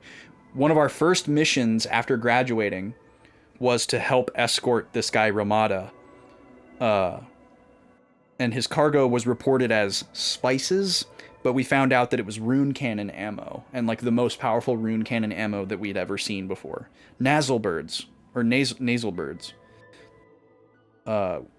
Katarina, the second in command that was in love with Glenn, let it slip that we had those. And apparently that was like a super deep coveted secret. And Ramada kind of like perked up. And then when the pirates attacked, they specifically targeted and killed all of our nasal birds. So it seems like Ramada has something to do with Razoril getting attacked by the pirates. But I don't know if we got explicit confirmation of that. Yeah, this guy Ramada was supposed to be from the Orark Maritime trade. But he may not be that.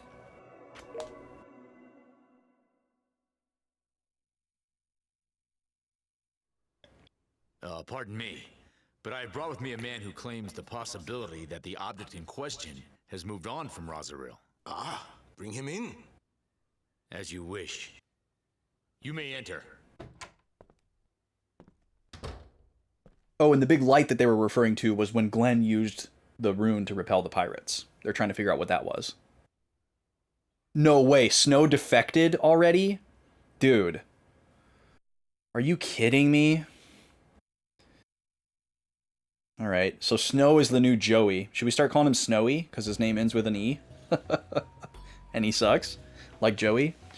And he's a bad friend. Okay. So that was spicy.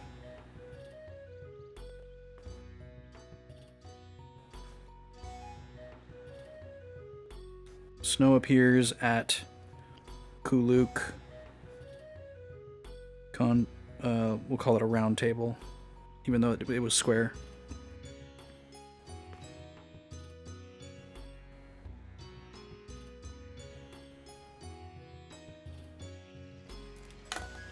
Okay.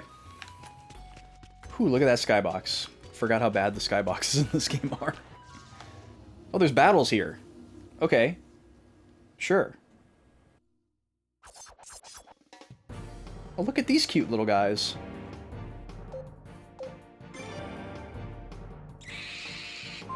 Okay, I gotta remember how to play this game. I've been playing Bravely Second quite a bit since I last played this, which works very differently in my brain. Excuse me?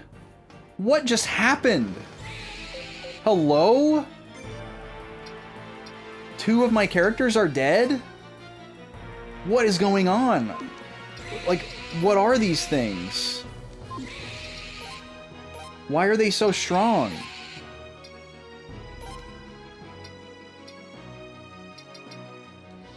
I don't have an earth attack.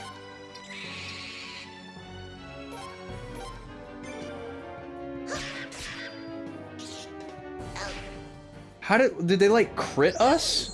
Did we have low health and I didn't notice? We just slept. We should have had full health. What happened?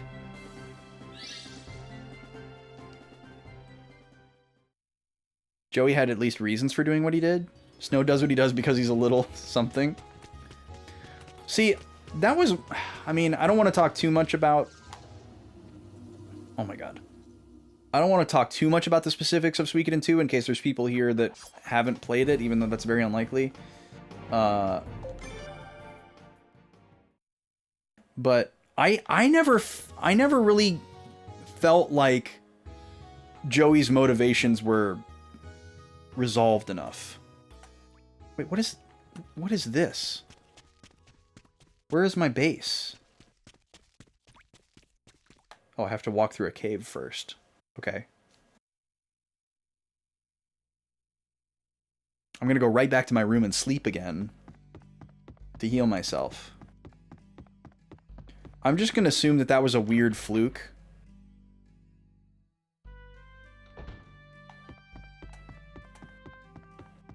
It's hinted at that the city-states are terrible people.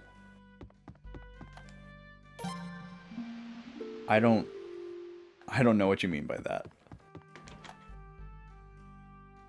If it's about this game, it's more than I want to know. And if it's about Suikoden 2, I think it's been out of my brain for too long. But as far as like the Joey conversation, just like he left the party. He left the party for a very specific reason, and then like he just switched sides somehow, and it wasn't ever really explored or explained like what brought him to that decision. Like he spent like the rest of the game trying to like convince us that he was doing the right thing and that we should join him, but he never really like was like, this is why I did it. Like there was never like a good justification for his turncoating. Like it seemed like he had like a firmly held justification like in his heart and in his mind, but he didn't really convey it. Okay, this is where Lino is. I'm gonna talk to him again.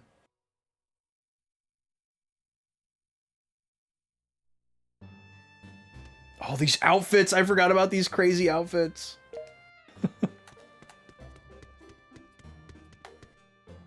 It might have been a happier ending if the S2 gave up the war. The S2 hero. Like, if the S2 hero just said, like, okay, you win, you can have everything. Here's Flare.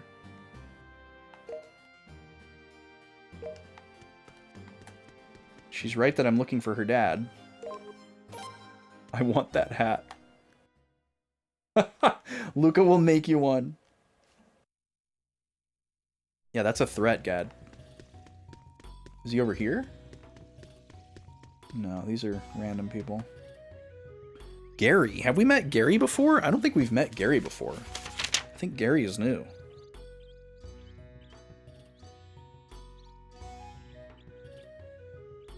Yeah, Gary is new. Okay, another portraited character that we will always assume is a recruit until we hear otherwise. Oh, and Emma.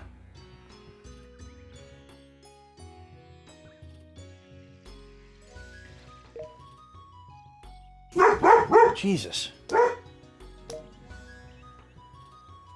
That's all you're gonna say is just that it would be nice to stay on the island? It wouldn't be bad to stay on this island for a while, you know? What do you think? I am a woman of my word. There's a point in the game where you can give up being the leader, and that's what Maruyama was referring to. Interesting. I don't know why you would feel that way, though, like, as the player, or why you would agree with that as the player, because the opposition in that game is so clearly illustrated as, like, purely evil. Like, it's not... There's no, like, gray area. Really. Like, it's such a classic romanticized war story where like one side is clearly altruistic and noble and the other side is clearly evil and like, you know, hell-bent on destruction and conquest. You think it's gray? I didn't think it was gray at all. Like everybody that helped, like I thought it was about as gray as Star Wars. Personally. I thought it was very black and white, like who the good guys were and who the bad guys were. But I don't know, maybe I'm just reducing it too much. But like there were like specific characters that had gray aspects to them, but as far as like the larger like these geographical areas versus these geographical areas, like there were no redeeming qualities of the empire, the city-states, or whatever they were called, and there were no like overall detractive qualities of the good guys. I don't remember what they were called. But like, I don't know, saying that you have to do a deep dive on it, like, like you, whatever you glean from like an average playthrough is like, it's what it is. Like, how do I say this? Like, if there's like subtext hidden in like supplemental materials like manga and stuff like that, like I don't know, like that's too gatekeepy for that to be like the full story or the whole story. And if the argument is like, oh well, you're not gaming hard enough in the original game to not see it. But like it sounds like the stuff that you're referring to is more character specific, but I could be wrong. I mean, like, there were probably like little examples of like, oh, a bad thing happened here once, but like that's not the main story. Like the main story is like, it's all of these people versus all of these people. And there wasn't really anything bad about the big group of good guys, and there wasn't really anything good about the big group of bad guys. It's like, oh, well, Joey used to be good. Oh, can we save him and bring him back? But I mean, like, Luca Blight was like the most one-dimensional evil person ever. And like all the other like generals of the bad, like there was like one evil general that did like one good thing, and it was done selfishly. It was just like overlooking us because they were like interested in us as an opponent. Like that's like the best thing that they ever did. But they were all like selfish murderers. I don't know. I think it was a great game, but I definitely don't see what you see, Sen. I didn't see any like, I'm not saying the game didn't have subtext. There was definitely subtext, but I don't think that there was like, I don't think there was subtext about the larger global conflict. There was subtext about like specific characters and like specific places and like little like bullet points of the history. But like the grand story to me was extremely black and white. Like you're on the good guys team. You're fighting against the bad guys team. Your friend goes to the bad guys team. It's like a classic, very classic romanticized type of story. Okay, so we just have a random couple that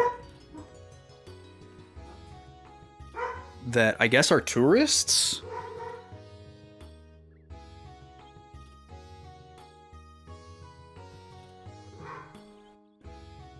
Thinking about living here.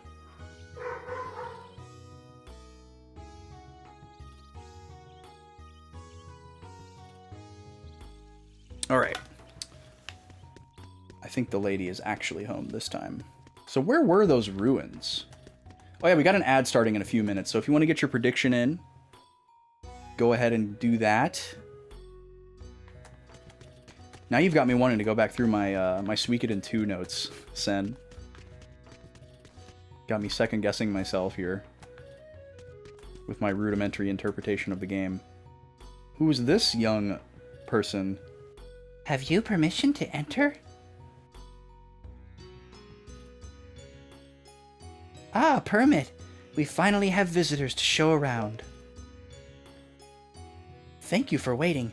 I am your guide, Rocky. Rocky? That's a weird name. Allow me to show you around inside. Rocky has joined your company, okay.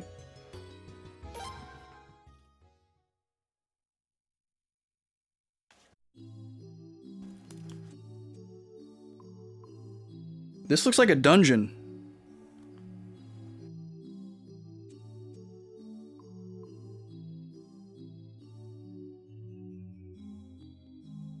The song is kind of nice. Sounds like a Mario swimming song. Guards. Ruins. Rocky Balboa. Exactly. What's up, Hoink? Conflict against Luca was very black and white, but he dies halfway through the game. The morals of the rest of it were a bit uglier for both sides. The game does a really bad job of justifying why the war after that point was necessary. Yeah, I would agree with you, because if the goal that the game had after Luca Blight was gone was to like illustrate that the war didn't need to continue, like they didn't do a good job of that.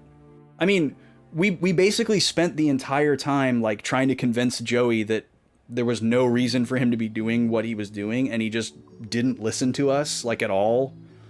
And it was really annoying. Like, he kind of turned into the one-dimensional villain in place of Luca.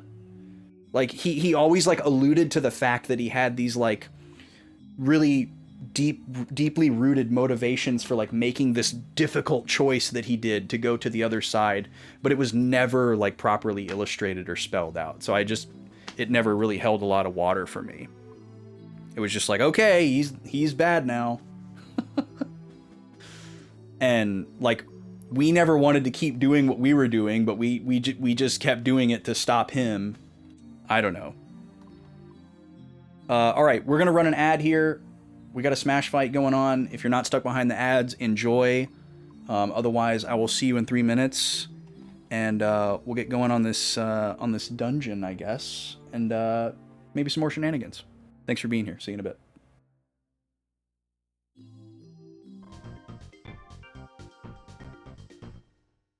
Free for all!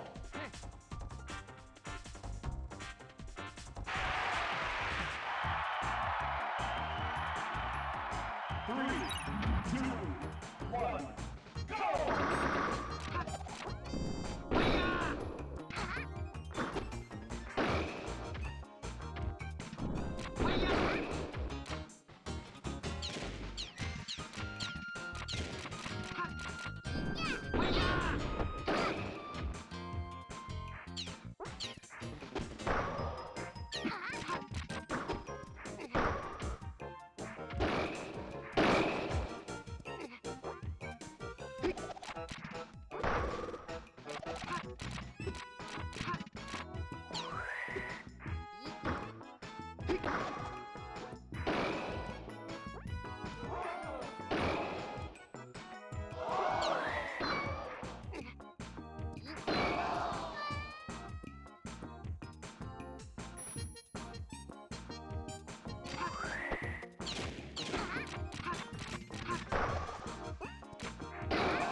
2, 1.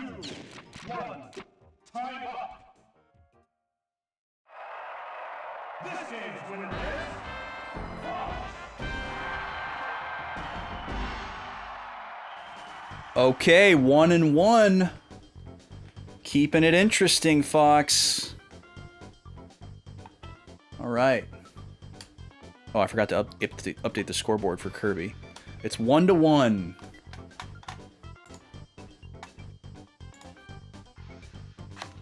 Congratulations to the blue corner believers. So they've each got one now. I didn't update this last time either. One for Kirby. Oh, but not right there. Right here. One for Kirby. And one for Fox. There we go. Doo-doo-doo-doo. Doo-doo-doo-doo.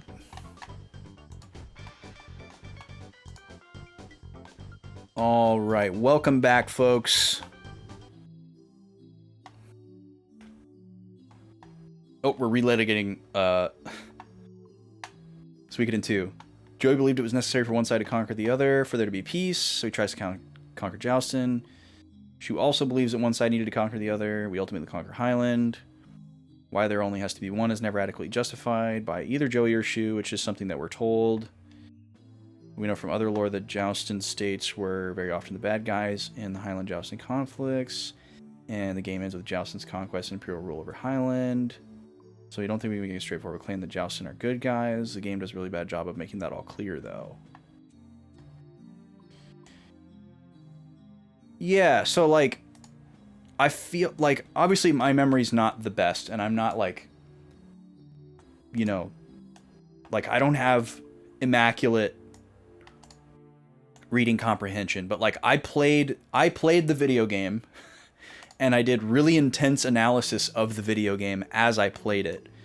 And the fact that I got to the end of the video game and I, like, don't remember any of that, and, like, didn't, like, even though I don't remember as much of the game now as I did when I finished, I would definitely remember if I walked away with that conclusion that you just outlined.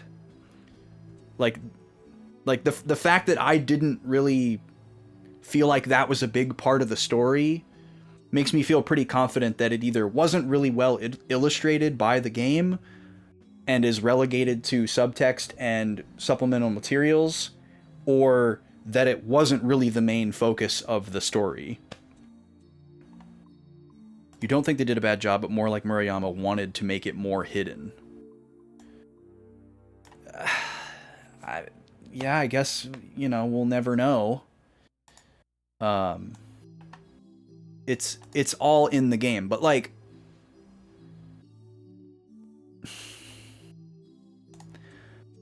but what, like, how much do we want to split hairs here, though? Like, what do we really mean by it's in the game?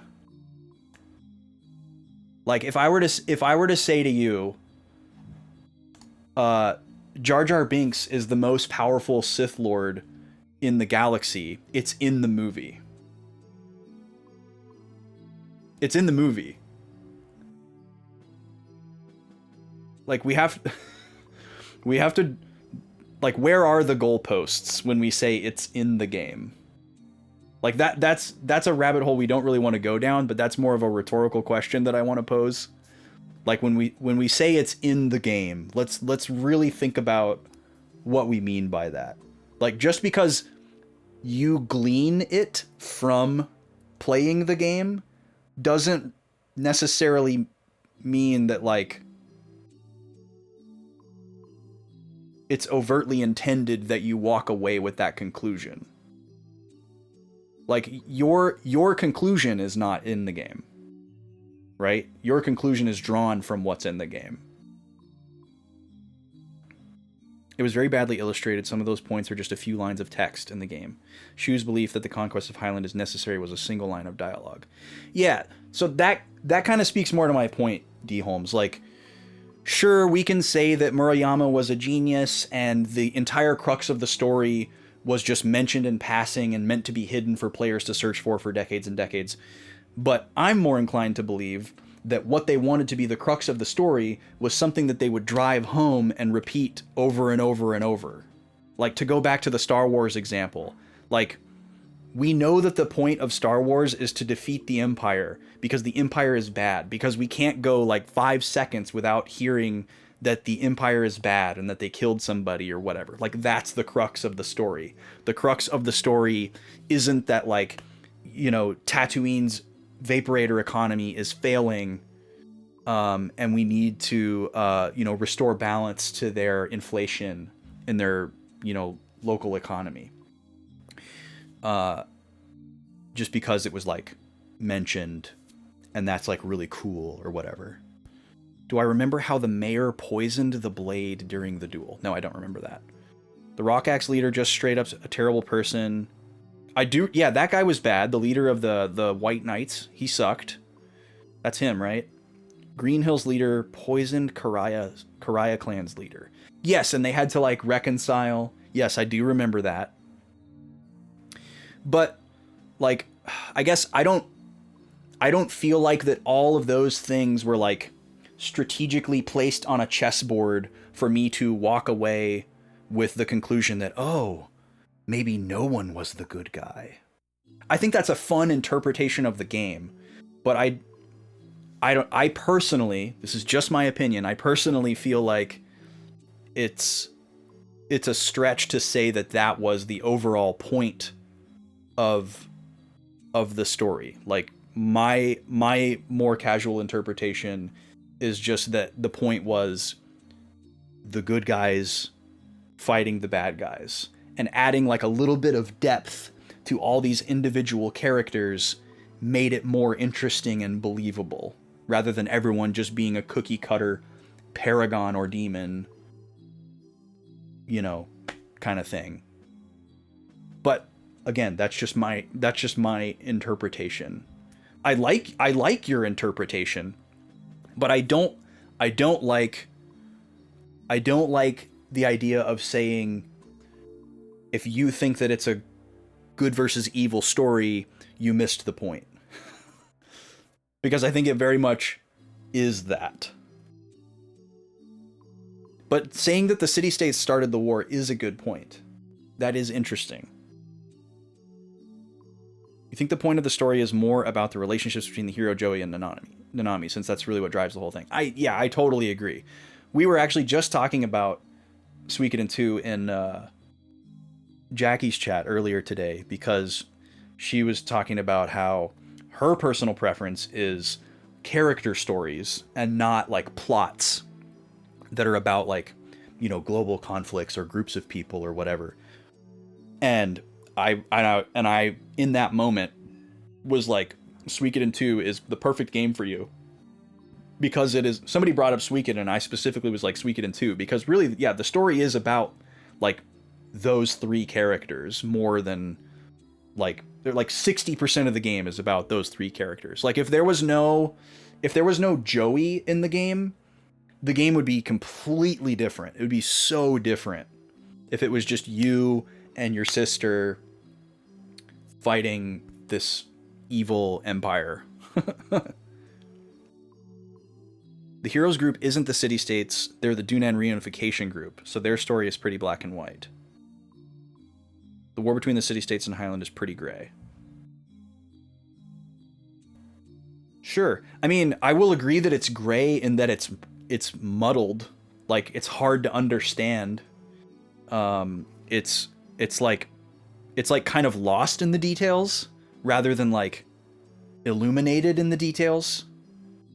Especially, like, juggling the localization. But yeah, I don't know. Like, it's weird. Like, when you have a movie or a video game, there's something about there's a thing that you can't do in those two types of media that you can do in a book and get away with it. Like, in a book, you can get away with having a really, really important, like, pillar of the story happen one time and never again. Like, you can have this, like, really magnificent impactful sentence that embodies like a massive amount of information, and you don't necessarily have to keep driving that home as the book goes on. But for a video game or a movie, I feel like you do. I feel like you, like, even if you don't say it exactly the same way, you have to keep reiterating and driving home whatever that core message is. I don't know. I can't fully articulate that.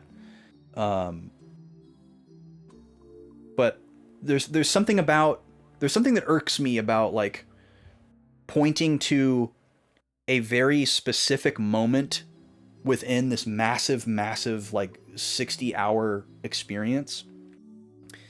And I'm not saying you're doing this. But yeah, having to like point towards like a very specific moment to be like, this is what you missed. This is where the plot is. But it can't be like that. If that is the case, then the designers didn't do their job, or the writers didn't do their job. It has to be throughout. It has to be a through line. It can't just be one little breath. And I get that, like in this case, Sen is saying it's more like a pile of little things, you know, that's like building, like, you know, each one is like a brick in a house that is, you know, his opinion. And I get it. I think it's a valid interpretation. I just don't like the idea of saying that is the empirical interpretation and that a more black and white interpretation is incorrect. I guess that's really what I'm driving towards here. You're a Suikoden and Mega fan. You played these games multiple times, spent years of your life in Suikoden communities, so you may have absorbed different information than someone just playing the game once. Yeah, and that's a really good point. Like, I think it's totally valid to, like, not get everything from a game the first time that you play it. Like, that was part of how they added value to games back then, is giving you reasons to replay it, and you see something new every time you play it. And games that I do replay, I still learn new things about. So that's totally valid. You know, there's layers to it. You'd be interested in having this discussion about Suikoden 5, because it does a better version of having both the black and white conflict and a subtle, complex conflict in the same game. Yeah, that sounds intriguing.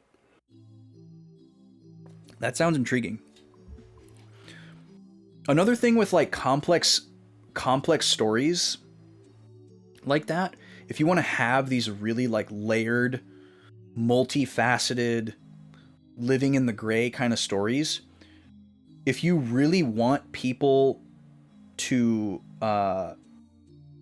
like if it is your artistic vision that you have one empirical takeaway interpretation of the video game, like if your goal, and I'm not speaking for Murayama or anybody in particular, but it, like, just for the sake of an example, for the sake of argument, if your goal is for whoever interacts with your piece of work, whether it's a video game or a book or whatever, if your goal is for every reader or player or what have you to have the same like takeaway, the same conclusion about your story, you have to find a way to spoon feed that story and curate it in such a way. Like, you have to do everything that you can to like make sure that people don't miss those little moments and realize that those things are important. And, you know, nobody's perfect.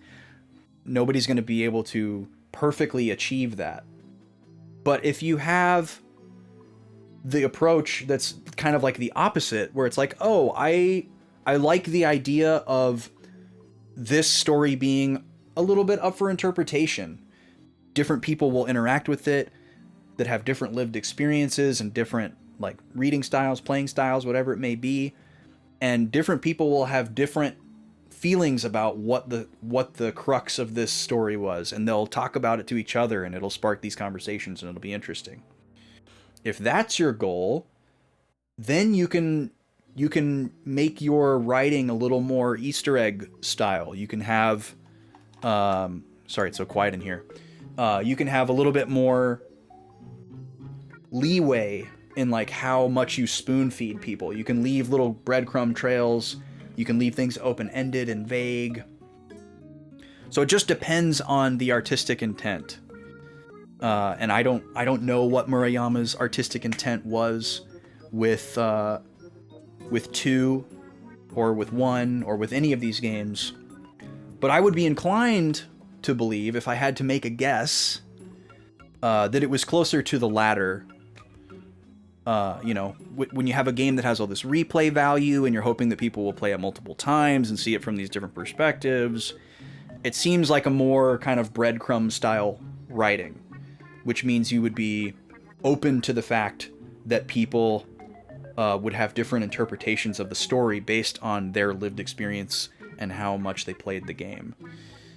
And if Murayama was going for this very like homogenous, driven home, united kind of reaction to the writing, they set themselves up for failure because of the way that the game is structured.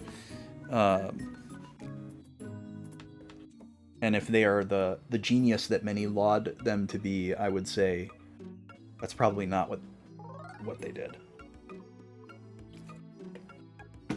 But yeah, I like this kind of discussion stuff too. I hope no one is thinking that I'm trying to say that anyone is wrong or that I am empirically right.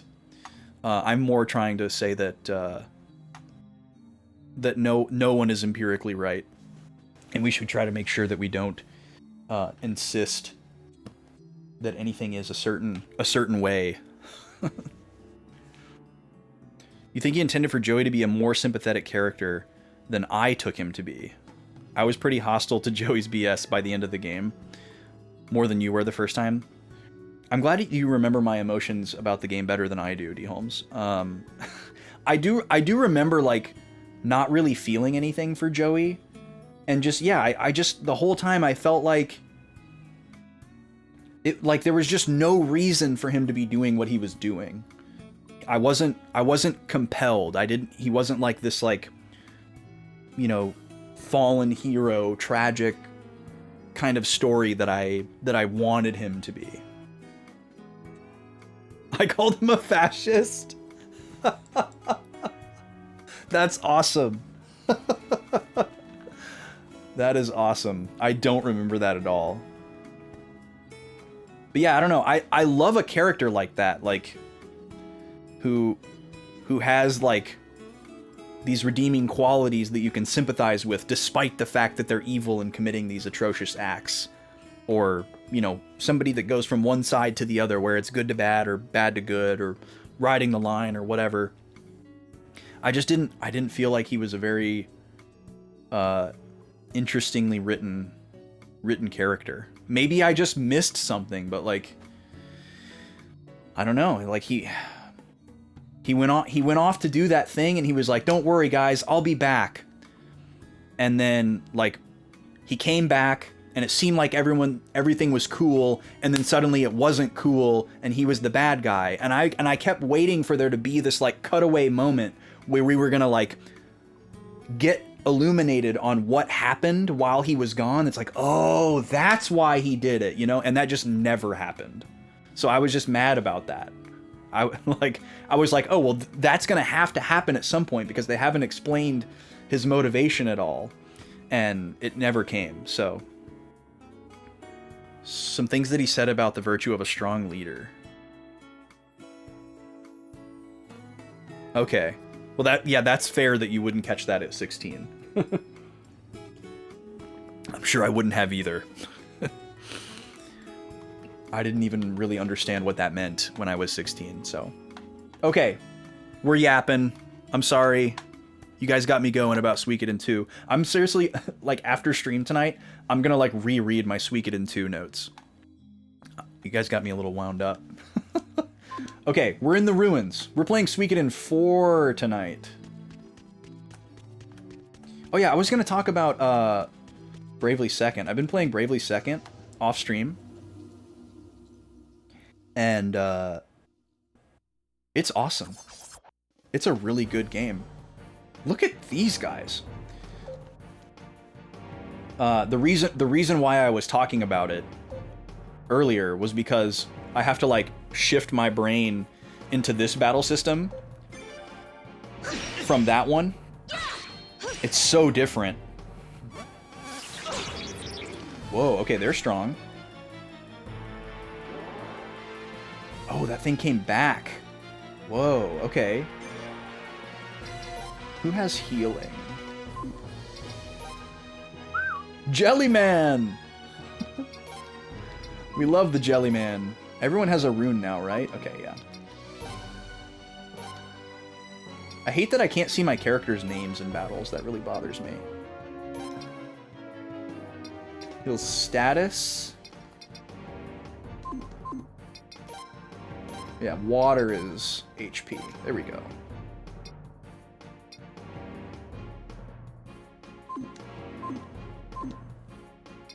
I can't remember which one of them is a weaker attacker. I think it's her.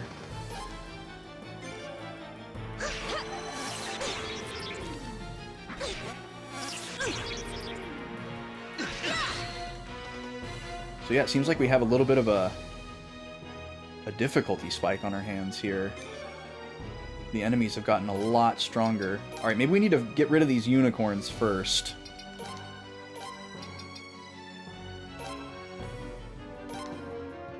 Oh wait, no. I want Chiapu to attack. I want Paula to use the item.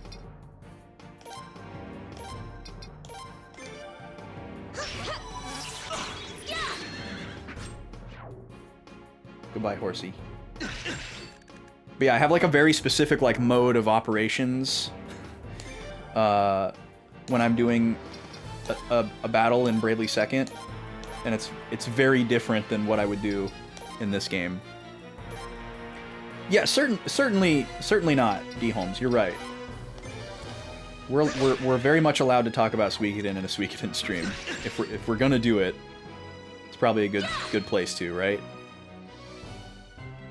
Okay, so you have to kill them at the same time and last in order to end the battle. Otherwise, they just come back at the end of the turn. Very interesting mechanic. Yeah, Bravely Second is great. I'm super enjoying it. It feels so good to be playing a Bravely game again. They're so mechanically polished. It is incredible. It's like, I can't think of a better word for it, actually. Like, it is actually hard to believe. Like, in the truest sense, incredible. Hard to believe how mechanically polished those games are. The amount of programming and testing that must have gone into those battle systems is just staggering to try to think about for me. Every time I do some of like the most basic functions in battle, it just astounds me. Like all these little microscopic quality of life things that they have in the game. Like so far and away beyond the obvious. Like, you know, the obvious is like, oh, you can speed up battles, you can turn the encounter rate up or down. Like, just that in and of itself is phenomenal and does wonders for classic turn-based combat. But like, with the brave system where you can like use extra turns at once, use extra actions at once, like in Bravely Default, the first game, you had to stack up all your turns that you wanted to use at the beginning of the turn, and then you would individually choose every single action that you wanted to choose, which is great, and it works fine. But in Bravely Second, they figured out how to refine it even further, where you can... Oh, I wasn't expecting there to be text here. It said that these ruins were made in a way that would scare people from entering. so once inside, it's easy to lose your way. They say that dangerous creatures also lurk about the ruins. You are actually the first visitors to come here. Oh, don't tell me. Are you saying this is your first time showing people around? That's right. Okay. Thank God there's a map. How do I open up the map? R2. Okay, there we go. Oh, there's a door there too? Oh my God.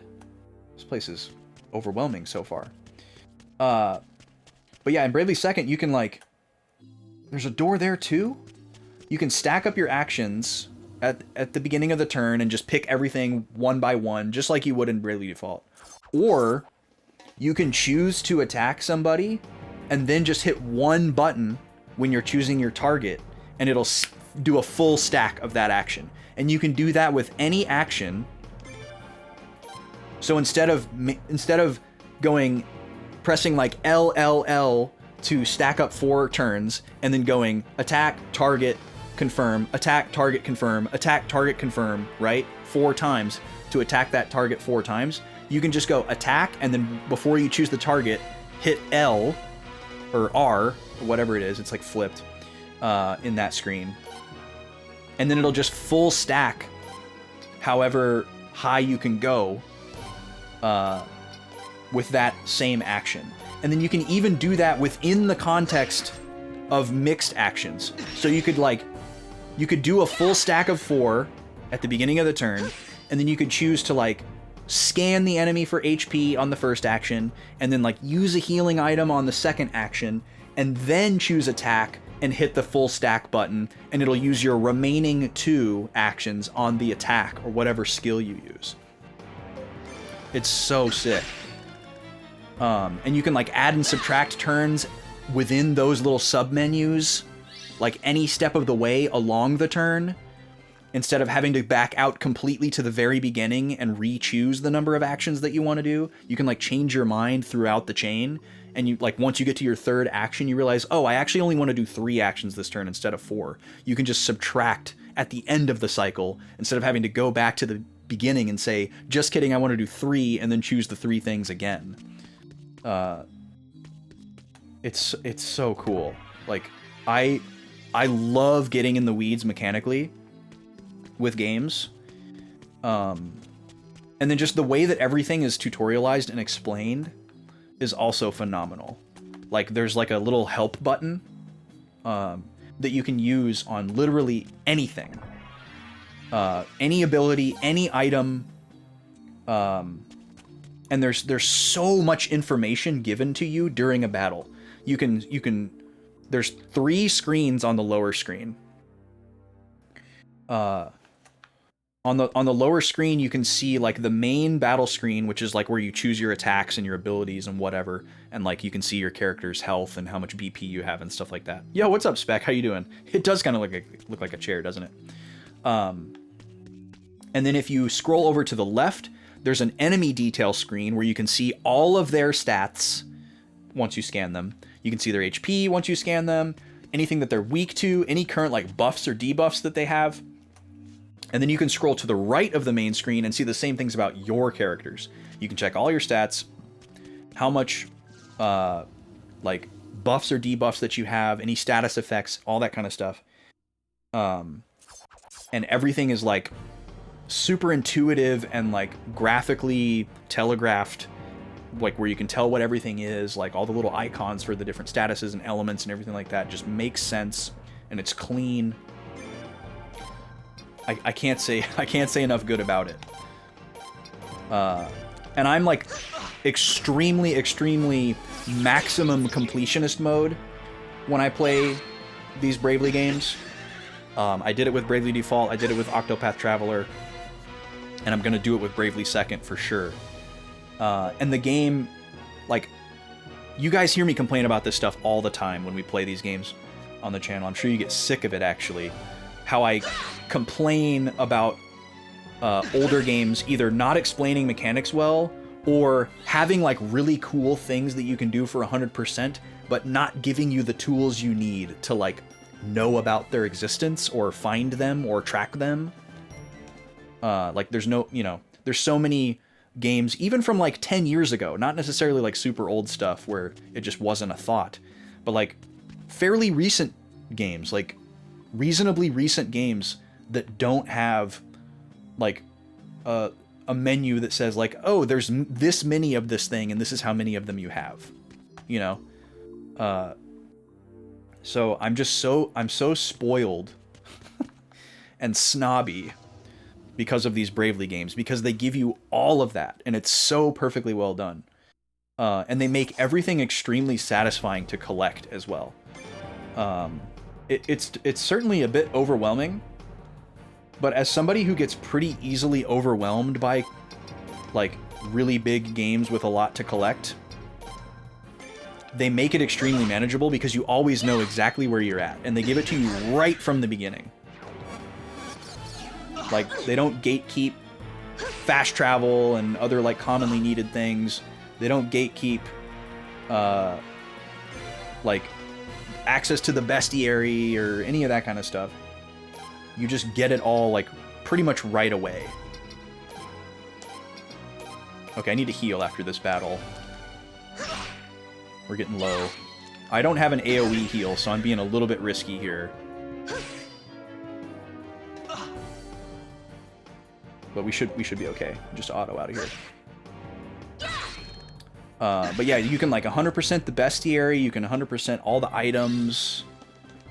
And the amount of effort that they put into those is amazing. Like, you can go into the bestiary and read like 4 pages of information about the most inconsequential enemy. And it has all these like lore reasons for the existence of, a bat or like a random goblin that you've killed like thousands of and is a completely forgettable enemy. But like there's all these little like asides and anecdotes and like legends about them and mythos and stuff, and it's just so cool. It's like a Pokédex entry on steroids. And I just think it's so cool. They have it for every single weapon, every single item in the game. Just like hundreds and hundreds, probably over 1,000 of these little entries. And I just have the utmost amount of respect for putting that level of effort into the minutia of your game. Especially when it's turned into a collectible. It makes it exciting. Like if the bestiary is just, oh, it's just a number / a number, and it's either question marks or a picture with their name and their stats. Like that's what most bestiaries are. But this one is like, oh, I want to complete the bestiary entry for this enemy because I want to finish learning about their lore reason for existing. Or like, what they do at nighttime when no one's looking, all these little like interesting stories that are in there. It's so cool. What is this magic hand? Part of a magic set. No, don't discard. Sorry, I gotta get my buttons right here. I'm like mashing circle because that's where the A button is on Bravely Default.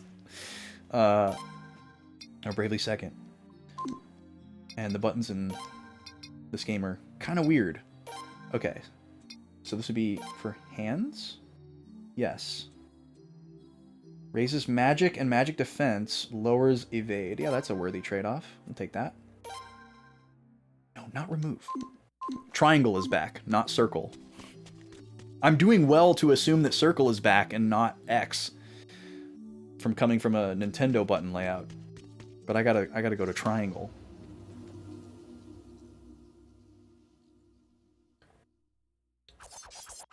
How's Crosscode going, Spec? Have you played any of the Bravely games before? Anybody out there? Bravely enjoyer?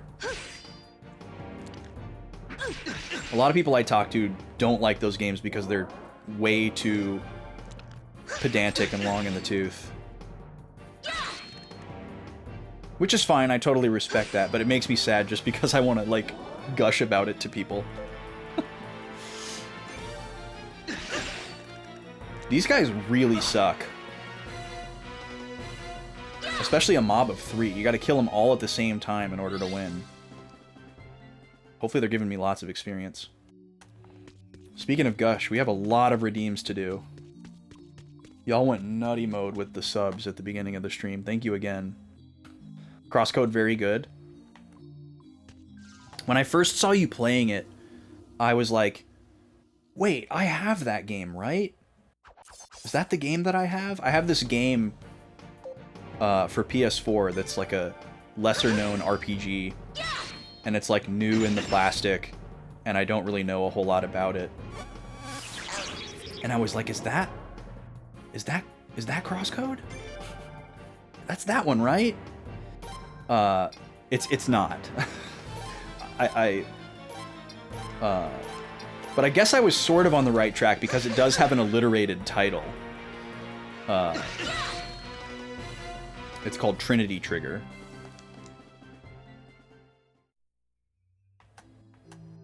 I thought the art looked cool and the collector's edition was, like, extremely marked down. So I was like, sure, I'll just buy that and put it on my shelf. And it's like this weird, oddly shaped box. So it's like behind all of my other PS4 games. So I forget that it's there.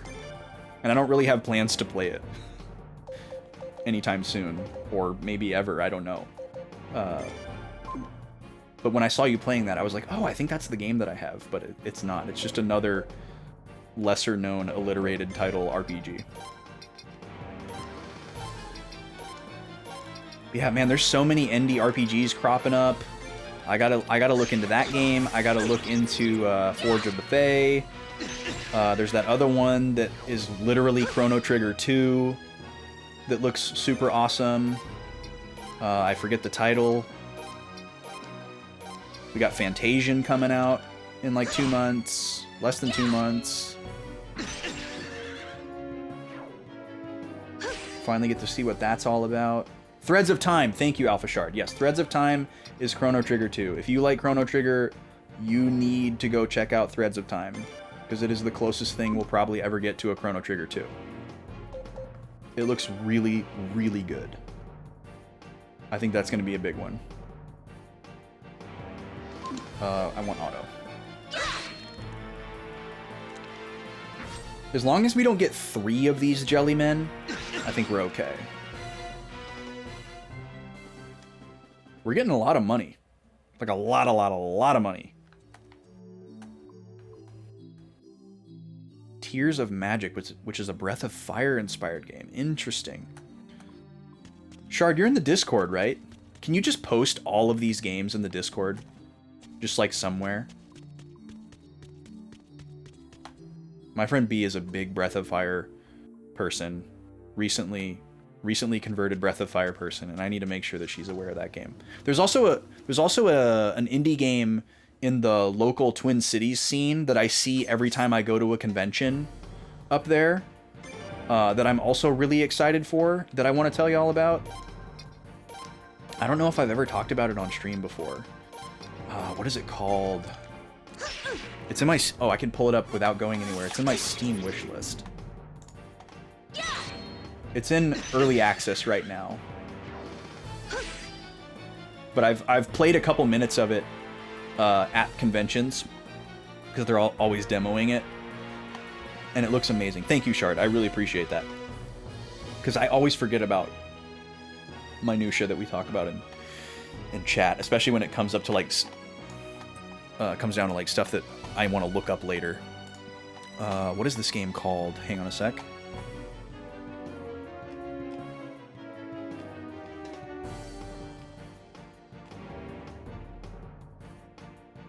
Alterium Shift.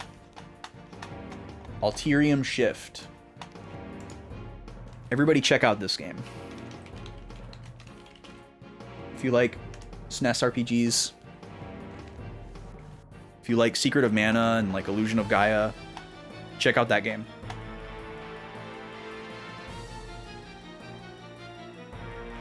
It looks really cool. I will definitely be playing it when it fully releases. And if it looks really cool to you, it is in early access if you want to support the developer and play it and help them refine it. Forge of the Fae Kickstarter doesn't seem to have any information about the team's credentials or history. The amount of money they're asking for does not seem to be remotely in the ballpark of what it should cost a large team to make a game. So D. Holmes, is the amount they're asking for too low, or does it seem exorbitantly high? like they're overvaluing themselves with no experience. Way too low. Oh, like they don't understand what it actually costs to make a video game. Interesting. I think that's common. I think that's common with... Okay, let me explain to you why I think this makes sense. It could be... you could be right. They could have other money already, and that's just what they need to get across the finish line. But there's also another possibility. There's a possibility that... so like with Kickstarter, and I'm not speaking to you directly, you may know this already, just in general, speaking to everybody here.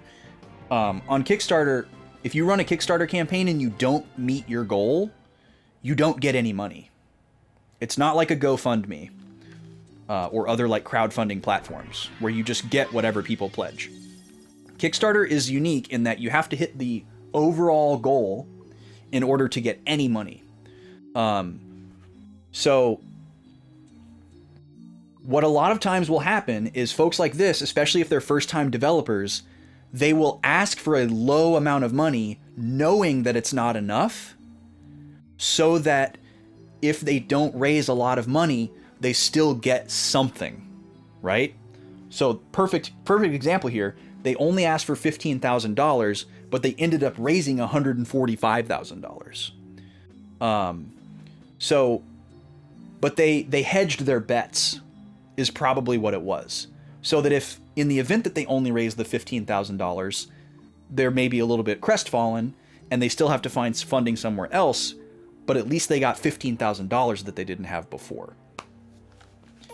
So, that's my guess as to why they did that. I could be wrong. But yeah, $145,000 does not pay 20 people for very long. You're absolutely right. But if they're not like, you know, ex-devs from like a classic studio or whatever, and they're just kind of like making this in their garage in their spare time, it's likely that they're like making it on the side while they still have full-time, you know, coding jobs or tech jobs or whatever. And they're just doing this, you know, moonlighting. And maybe for that reason they don't need as much money to get across the finish line. But that is interesting. The one-piece dress. That's not really that exciting.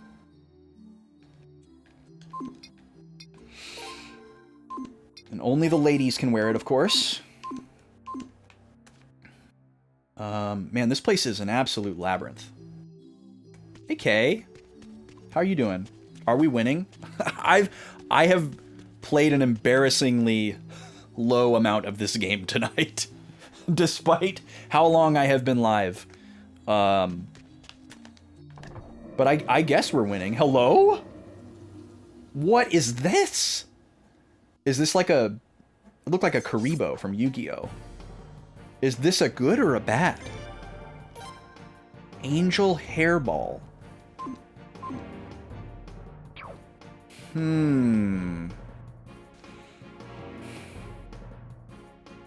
This is weird. I don't know what to think of this. Should I like not attack and like wait for it to say like, give me potion? And then it like does something nice for me and like I'll regret attacking it?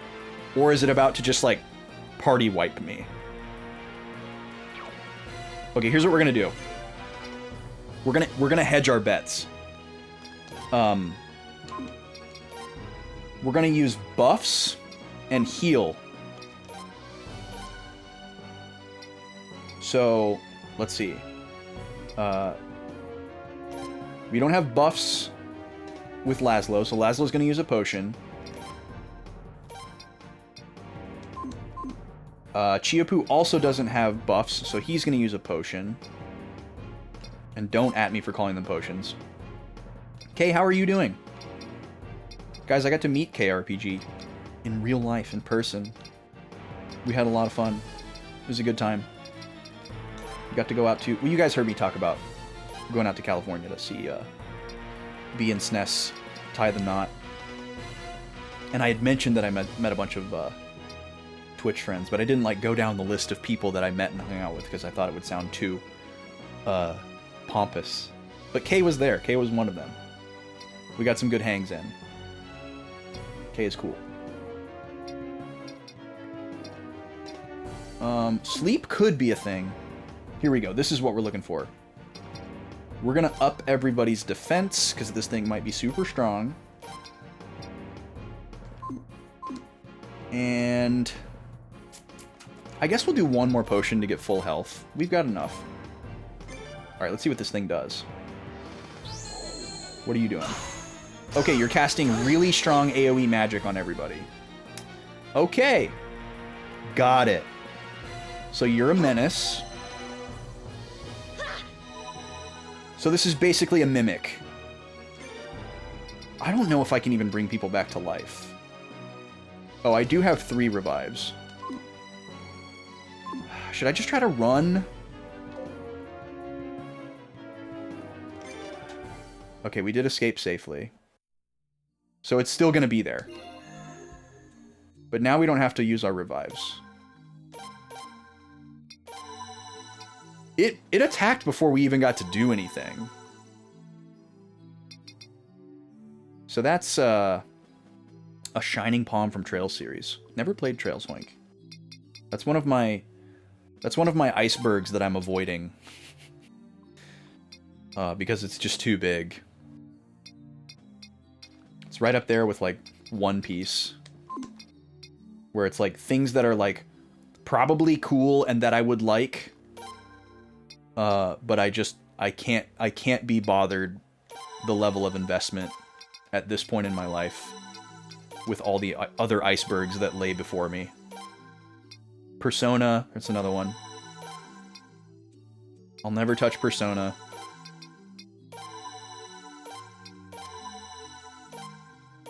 Well, these medicines don't go very long way, do they? No, not discard. Okay, so we are gonna leave that chest alone. Oh, just relaxing up in the mountains. No big deal. You poor thing. Bless your heart.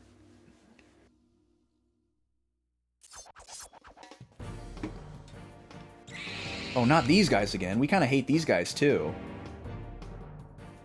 Please don't game over me or kill anyone. They look very lemur. They're like lemur flying squirrels.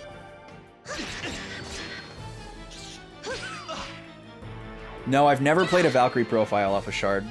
I'd be interested to try it. I watched Karkala play the first one, and I've seen SNES play a little bit of the second one. It's like one of his top games. It looks pretty cool. I mean, I like Star Ocean. I like pretty much everything Tri-Ace that I've played. So I think I would be kind of down with it. I don't think I would be able to... And I also like Norse mythology a lot. So it seems like a good recipe for me. I don't like games with multiple endings. So I don't think I would get super invested in that. It definitely wouldn't be a game that I would get like completionist-y with.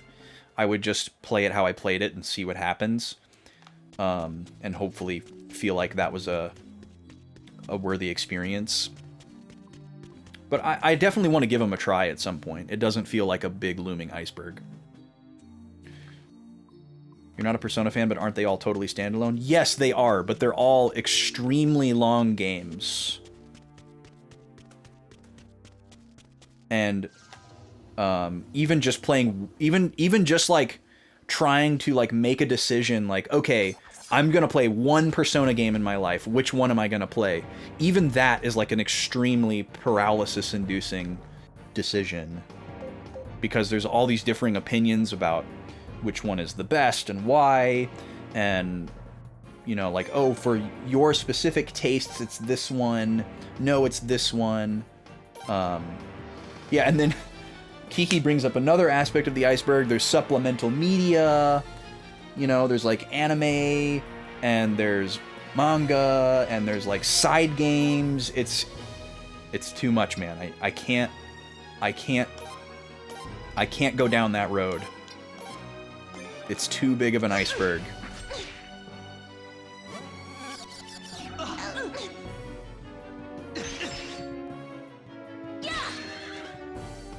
like, even all of that aside, it really doesn't seem like entirely my thing.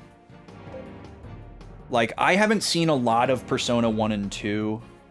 I've seen a little bit of some of the SMT games. I've seen a good amount of Persona 3, 4, and 5. And they all have like a very similar energy to them. And it's like not super my vibe. Like, I like anime. I watch anime. I love a lot of the classic anime tropes. But there's something about those games that's just like very meh to me as far as like their presentation. I'm sure they're better in Japanese than they are in English. That goes without saying. But also, like, I don't know, like, I have watched, like I said, I've watched a lot of Persona 3, 4, and 5, like, on streams and on YouTubes, and I enjoy consuming them in that way. Because what gets me is the same thing that gets me about, like, Baldur's Gate, where you can, like, make all of these different decisions that have, like, weight and affect what happens in the story. And, like, this character lives, or this character dies, or this character is recruited, or this character is not recruited, or are they good, or are they evil? And, like, that's interesting, but having, like, hundreds and hundreds and hundreds of those moments throughout the game gives me major anxiety and decision paralysis, and I don't like it. So I'd rather watch somebody else who just is just like, oh, I pick this one, you know, and then I just get to see what happens. It's more enjoyable for me to consume it in that way. Rather than actually being in the driver's seat and having to decide, like, oh, what am I going to do here? Like, putting way too much emphasis on every single interaction and decision, and, like, what's the most canon, and, like, what am I going to like more?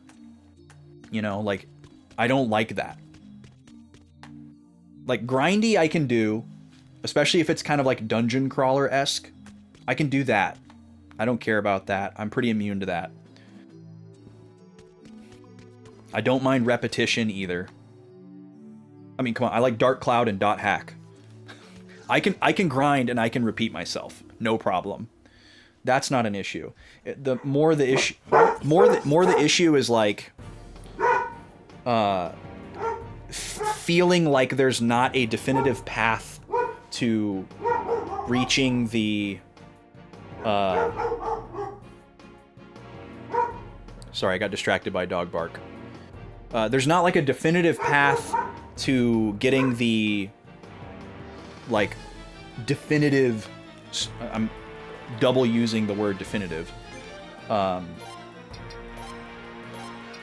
There's not a clear path to the definitive story conclusion.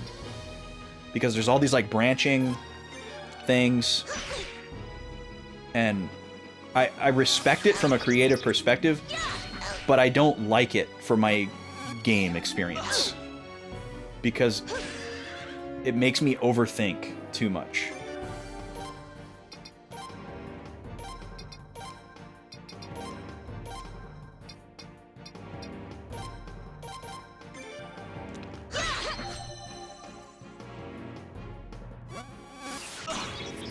Did I use the potion on the wrong person? I think I did. Yep.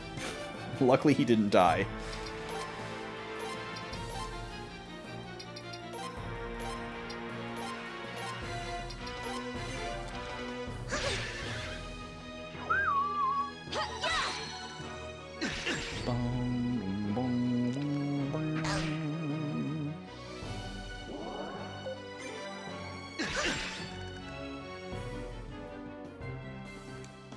Oh yeah, someone had mentioned earlier that that they had a demo. Oh yeah, there's a prediction open, y'all. If you want to do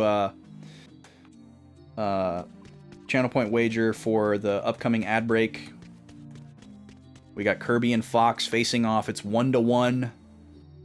We don't know who the favorite is, so it's spicy. It's even so far. They're going to be fighting for 11 rounds. This is round 3. Well, so far I am not liking this area. We have to take every encounter, though, because we clearly need the experience.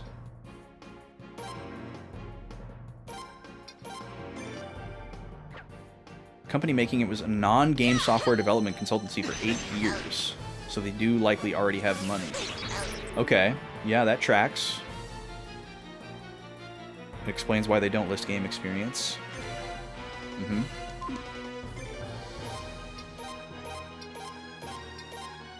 Yeah, someone earlier had mentioned that there's a demo, so I'll have to check that out. I don't like that it's a Steam demo, because I would never play that game on Steam if I could avoid it. I would do everything in my power to play it on a console, physical or digital.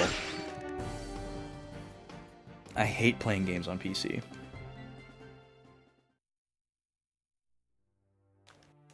Yeah, that sounds nice, Spec. Having multiple endings that you can't lock yourself out of, and you can do it all in one playthrough. I mean, if you're gonna have multiple endings, that's the way to do it, in my opinion. That's definitely how I would want it. We're the opposite there? Wait, we're the opposite in that... I totally forgot what I just said. Oh, you're a PC keyboard mouse person. Yeah, I can't stand it. Especially for streaming. I know I'm in the minority. Most people prefer to play things on their computer, especially streamers. Because everything's just like all in one. I hate it. Thank you for respecting my being different. I mean, just beyond, like, enjoying interacting with, like, physical media, like putting a cartridge in a system or putting a disc in a system, like, I'm a sucker for that experience. But just beyond that, from, like, a technical standpoint, like, it makes more sense to my analog-leaning mind to say, like, okay, we have this machine is video game, and then video game goes into this machine that is stream, right? So plug game into stream, game go to stream. Like, it makes my brain happy. Whereas, like, oh, it's okay, my stream is on my computer and that's this program, and then I, like, open my game on my computer and then I capture my window and everything's all just right there, and do I look at the OBS preview or do I look at the game, and like when I'm streaming I have so many things open at the same time that, like, one of the things on my screen being the game itself makes it so hard for me to, like, juggle all of that, and it's like, oh, okay, well, what thing am I, like, not gonna have? Okay, ads are starting. Here comes the Smash Belt. We'll talk more about this when we get back, and we're gonna have some more shenanigans. We gotta get caught up on these redeems. See y'all in a few minutes.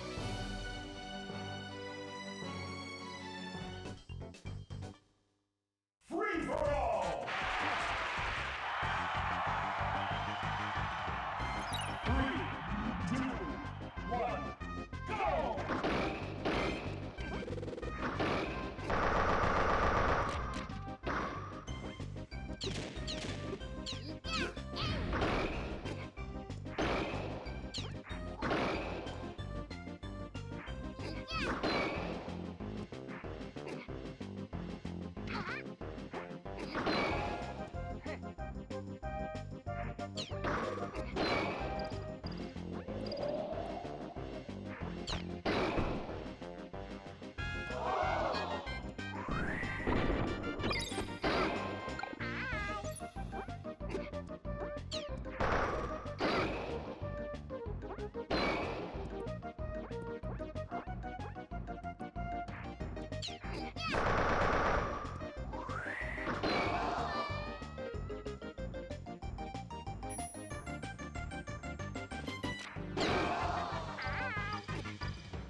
Five, four, three, two, one. Time up. Time up. Go. Game set. This game's winner is Gobi.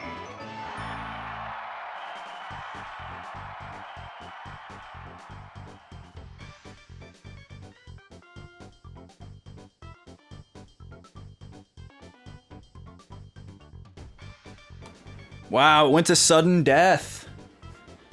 This might be our tightest, closest matchup yet. Pretty exciting. So congrats to the Kirby Leavers. Just thought of that. Incredible, I know. All right, the round 3 results are in. 2 for Kirby, 1 for Fox. Let's get the scoreboard updated. There we go. All right, and we're going to come back over here because we have some shenanigans to do. We're getting behind here, and I need to get caught up here. So we're going to do a bunch of stuff that y'all earned earlier in the stream. Let me get caught up with chat here too. You guys are yapping just as much as me. Oh, you're saving up for a Steam Deck, Kiki. That's cool. I do respect Steam Deck. It's not something that I would ever want, but I totally see the appeal. And I think it's a very cool thing that exists. You wish controllers were more comfortable for you. That's your biggest barrier. Interesting. Do you get like hand cramps, Spec, or like do you have like very large or very small hands that like are atypical of most controller ergonomics? Or is it something else? You play exclusively on PC now. Really, D. Holmes? You play PC games with an Xbox controller unless it's a genre that really needs a mouse. You like mods. Yeah, see, you guys like things that I don't really particularly care about. I'm not like anti-mods, like I don't want them to exist. Oh, sorry, no music. Let me fix that. I'm hearing the Suikoden in battle music and forgetting that you're not hearing it. I'm not anti-mod in the sense that I think that they're bad and shouldn't exist. I'm just anti-mod for like my personal experience. Mods give me that same like decision paralysis type of feeling. It's like, just tell me which one is like the original. Which one is like the definitive experience. And that's what I want to play. I want to play the most vanilla whatever. Like I like mods for games that I've played like a million times, you know, like Ocarina of Time or Pokemon or whatever. But not for a game that I'm playing for the first time. And 99% of the time I'm playing a game for the first time and I don't want it to be modded at all. Because I usually only play games one time. With other, you know, because I don't play a lot of multiplayer stuff. I don't play online games, and, you know, mods would be fun for that kind of stuff too, and that's totally not my speed. Your hands get sad. Most controllers are really uncomfortable because your hands are too big. Okay, you answered the question before I even asked it, Spec. Gotcha. Yeah, that's tough. There's nothing you could do about that. Really sucks. I think my biggest problem actually with PC gaming is like little idiosyncrasies and inconsistencies that I can't explain. Like one time you load up the game and a random thing happens and it like crashes, or like the controller that was working great before doesn't work this time. And I get so angry when little things like that happen. And that's why I like playing on consoles, is because it's incredibly consistent as far as that stuff goes. Like, yeah, you might have a game freeze or a crash or a controller do something weird or whatever, but in my anecdotal experience, it happens about like 1,000% less often. And that's not to say that like something happens to me every time I play a game on my PC, but like almost every time. And then when you try to like troubleshoot it, it's really hard to find answers because there's never anybody having like exactly the same experience that you're having or the same problem that you're having, or you run into somebody who's just like, oh, you're just an idiot and you're doing it wrong. And it's like, oh, thanks. You know, I hate that. You have repetitive strain injuries from using keyboard and mouse all day, every day. So you need to avoid them when you have the choice. Yeah, that makes sense, D. Holmes. I have repetitive motion injuries in my past, but it's not related to keyboard and mouse. Hey, we're going to talk about this game in a little bit. You play FF14 on a PC with a controller. Nice. Yeah, that is a minority. Posture assisting pieces that help you keep your hands in a good position. That's good spec. Side mouse buttons are huge. Doing the math to make sure your wrists are at the right angle. Yeah, good for you. Good for you. Vertical mouse. Yeah, my dad uses a vertical mouse. An ultra narrow keyboard. So your two arms aren't too far apart. Whoa, never heard of that before. I've heard of people having special keyboards to get their arms farther apart, but I've never heard of people getting their arms... Oh, I see what you're saying. Like mouse and keyboard. Interesting. Huh. Never thought about that before. Yeah, I mean, there are certain games that I would want to play with mouse and keyboard, but it's an extremely small number. And like, I have pretty good dexterity with mouse and keyboard. But there's just like, there's not a lot of games that I play where that's like a good way to play it. You know, like, yeah, like maybe an RTS. I don't play a lot of first-person shooters. And if I do, I'm usually fine with a controller. Because I'm not playing some like super fast, like multiplayer competitive thing with like high frame rate or whatever. Ugh. I don't go anywhere near that. StarCraft 64, Command & Conquer 64. Yeah, they tried. They tried. Switch Joy-Cons are real rough. Oh, I bet. But hey, it looks like Switch 2 Joy-Cons are going to be a little bit bigger, so you can look forward to that. Just a little bit bigger.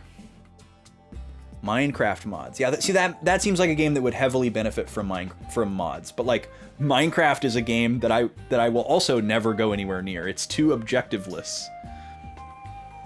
Kwame, welcome in. Nice to see you. Oh, Minigad has a story to tell. Thank you so much. So true, bestie. I agree, 100%. You posted a pic to show your current SNES controller situation. 3D printed. Whoa, interested to see that. Let's take a look real quick. Oh, cool. It's like a grip for the controller itself, not an original controller. Nice. Yeah, that's great. That looks awesome.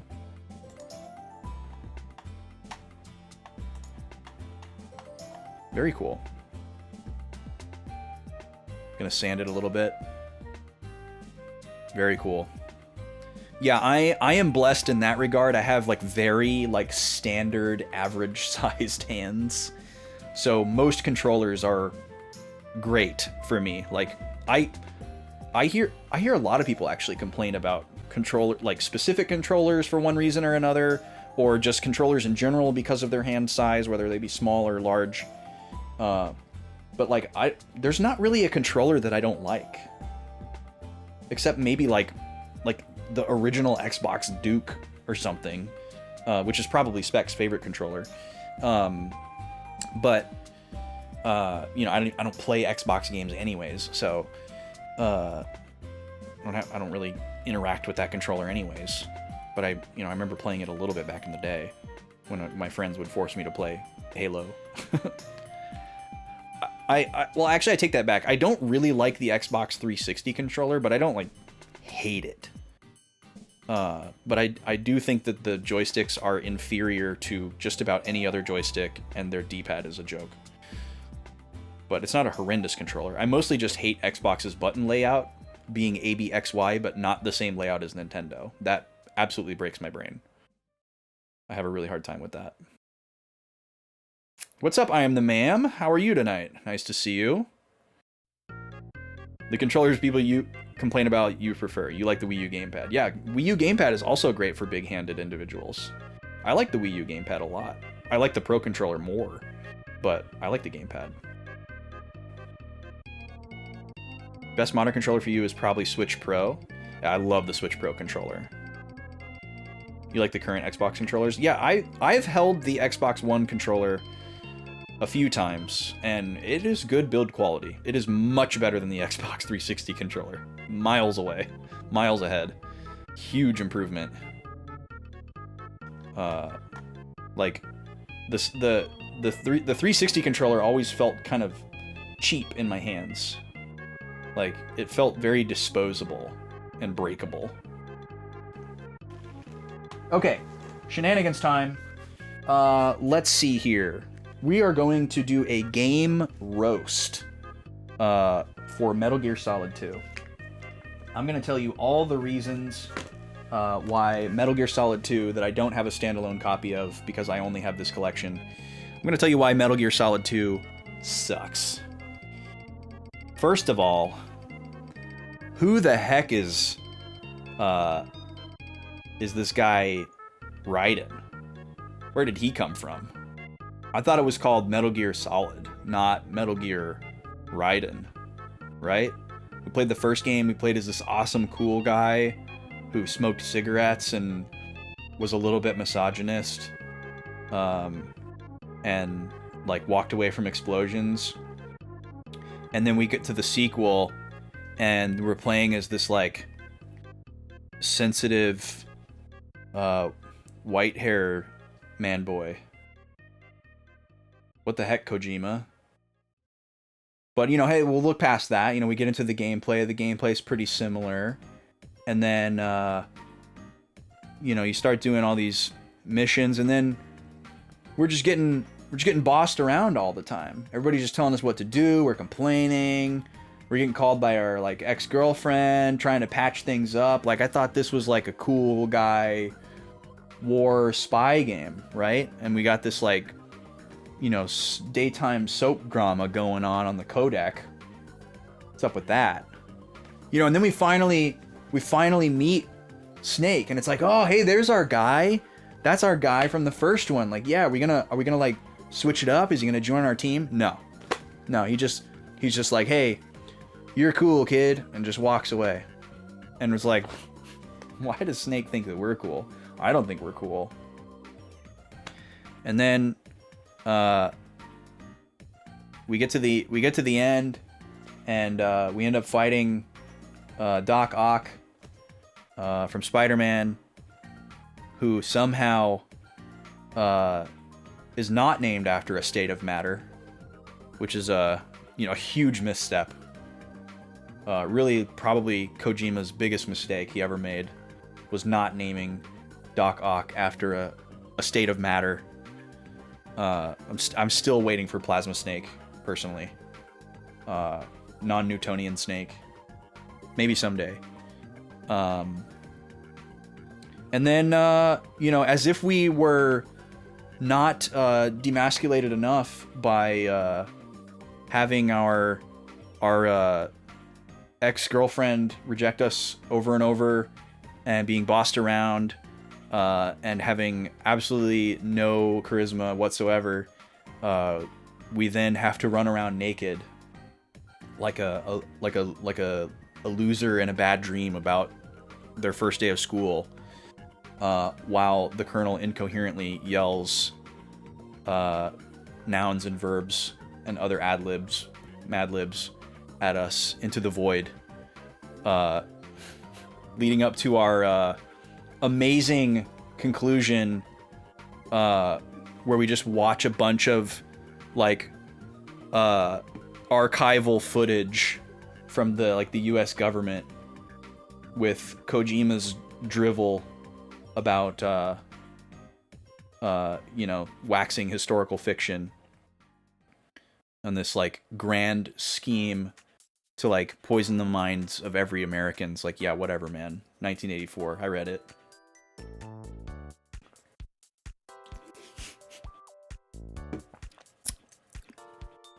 Now, end roast. Just for context, I feel compelled to always make this very clear to everybody. I love Metal Gear Solid 2. I think it's a fantastic game. This is just a fun segment that we do on the show. Metal Gear Solid is one of my favorite series of all time. I think the ending set piece of Metal Gear Solid 2 is absolute cinema. So we're just having fun. We're just having a little fun here. This is a friendly roast, right? In the true spirit of a roast. You know, you're lifting up. You're lifting up someone or something that you care about by pointing out its worst flaws and qualities. That's what makes it a roast. Okay, like a classic celebrity roast. Love Metal Gear Solid 2. I hope that satisfied you. That was D. Holmes' choice. We're gonna taste a snack now. Quest 64. It's so stupid a lot of the time. You know, it is interesting, D. Holmes. Like, I played... Okay, so my journey for Metal Gear Solid, this is going to be very quick, I promise. My journey for Metal Gear Solid is kind of weird. I wasn't really super aware of the games when they were coming out. I had heard the name of the franchise before, but I really didn't know anything about what it was. I just knew that it was like a shooty gun game that I wasn't allowed to play. Because I didn't play like any violent video games as a kid. And then when I was like 16 or something, I would have been like 16 or so, was the time when they announced Metal Gear Solid 4. I've sold games. It's nice. Exactly. I'm sorry, I have to say no. Exactly. Huami. Thank you. I saw the announcement for Metal Gear Solid 4, and something just clicked in my brain, and I was like, this game looks sick. I need a PlayStation 3, and I want to play that game. And I was a member of a Final Fantasy forum at the time. I was a member of a Final Fantasy forum for a long time. I was a moderator, administrator. That's a whole saga all of its own. I need like a whole stream to tell you the story of that forum. What an epic saga. But I like remember like fervently posting about it in the forum and being like, this game looks so awesome, I can't wait to play it. And then somebody being like, oh, I didn't know you played Metal Gear Solid. Which one is your favorite? And I was like, oh, I've never played any of them before. I'm going to play this one. Oh, thank you, homie. Thank you. It's been an absolute blast. I've had so much fun on this website. I've met so many fantastic humans. And it is a big part of my life and my social interaction with other humans between Twitch and Discord. That's pretty much all of my like social outlet these days, other than the lady, obviously, and a few close friends that live in the area. So yeah, I care about it very deeply, this whole song and dance and shenanigans that we're doing right now. It means a lot to me, so thank you. I had a friend on this forum, or no, as much of a friend as they could be, who basically was like, oh, well, if you've never played a Metal Gear Solid game, you're not allowed to play this game. Like, you have to play Metal Gear Solid 1, 2, and 3 before you're allowed to play this game. And I was like, is it really that serious? And their opinion meant a lot to me.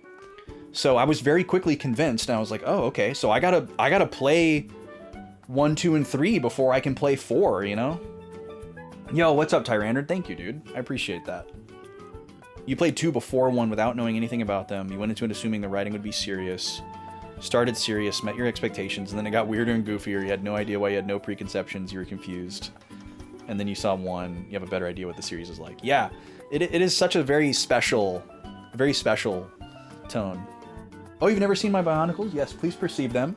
The original Toa Mata, first series of Bionicles that ever released, the only ones that I care about. I remember how obsessed I was and how baited in I was by the expert marketing of Lego at the time. It was a big deal. I was super into like the implied mythos and lore and everything. And I always wanted to have every single one of them, but of course, you could only have one. You have Kopaka. Kopaka? Is Kopaka from like the second series? Or am I just forgetting their names?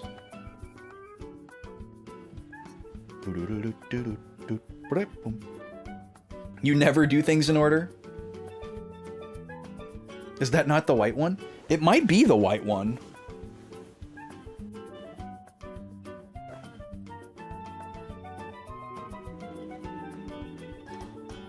I thought their names were on the canisters, but they're not. I'm not gonna reach back there and open up the manuals and look at them. Maybe that is his name. Anyways, Metal Gear Solid. I said it was gonna be quick. So I was super hooked on the marketing for Metal Gear Solid 4. My friend on the forum told me that I was not allowed to play it until I played 1, 2, and 3. So I spent like the next couple of summers playing those games for the first time on like a GameFly subscription as like a 16, 17-year-old. And I played Twin Snakes version of 1 and then PS2 version of 2 and 3. I don't remember which. I'm pretty sure it was Sons of Liberty and Subsistence, but I don't remember exactly when they came out. A full set of the second-gen villains. Whoa, that's pretty cool. I'd love to see a picture of those. See what they look like. The Rock-Shi, yes. Okay, Alex P. Dot, longtime friend of the channel. I think he has some Rock-Shi. He was bragging about when I first got these. And I was like, okay, man, cool, whatever. So, okay, we're talking about Metal Gear Solid 2. I totally forgot where I was going with that, so I guess I'm gonna have to just abandon that thought. If somebody is able to remember where I was going, feel free to reignite the conversation, but whatever. Oh no, you dropped it on the ground and its neck broke. Makuta. Was Makuta one of the little guys? Or is Makuta another one of these guys and I just don't remember their names? Because it's Onua Pohatu. Now I'm second guessing this guy's name. This is Tahu. This is Lewa. Or no, wait. The blue one is Lewa. Which one is Lewa? And then... Alright, anyways. I was talking about going up to MGS4. I was sold on the marketing for MGS4. I had to start at the beginning. You don't know where I was... Yeah, I don't remember why I was bringing that up. It had something to do with Metal Gear Solid 2. I don't know. Whatever. We're gonna taste a snack. This one's been in the snack log for a while, and I thought this sounded good. These are official Girl Scout branded Thin Mint flavor Muddy Bites. These are little waffle cone snacks. The brand is called Muddy Bites, and this is a collab between Muddy Bites and the Girl Scouts. So Muddy Bites are like these little, it's like the very bottom of like an ice cream cone filled with like a creamy chocolate filling. So it's like a little, it's like a little dessert bugle with a filling inside of it. And so these are like a chocolate waffle cone tip filled with like Girl Scout Thin Mint flavor cream on the inside. And that sounds really good. I could eat a whole sleeve of Thin Mints very quickly and easily. That's a flavor that I like very much. I like chocolate and mint a lot. Chocolate and peppermint is not necessarily my favorite version of that, but as far as like Thin Mints go, I do like it a lot. They smell really good. They smell exactly like Thin Mints. Let me come up to the camera here and show you. Switch to the other mic here. So here's the packaging. I don't know if these are seasonal. I don't know if you can find these. I don't remember where I got these. I think it might have been Blue Sun, actually. Grandpa Joe's, formerly known as Blue Sun. You can confirm it is called Kopaka. Okay, the white one is Kopaka. Makuta was the big bad. Oh, cool. All right, so here's what one of these things looks like. So yeah, it's exactly like the bottom of an ice cream cone, right? But chocolatey. And then inside there's like a filling. So the texture of this is probably going to be kind of like one of those little panda cookies that has I just switched mics, that's why there was an audio blip. That's okay, Tyrannard. It's totally fine. It smells very minty. It smells exactly like a sleeve of Girl Scout Thin Mints. So I'm expecting the flavor to be the same, just the texture is going to be a little bit different. Oh, wow. It's very crispy. Very crispy. I was expecting the cone on the outside to be a little bit softer than a, fresh waffle cone would be, because I imagined that the cream filling would kind of like get absorbed into it a little bit, so that it would be more of kind of like a chewy experience. But even the filling itself is actually, it's more of like a powdery cream, like in an Oreo, than like a liquidy cream that would be in like a, York peppermint patty or a caramello bar or something like that. So it's a very crispy affair. Very satisfying crunch.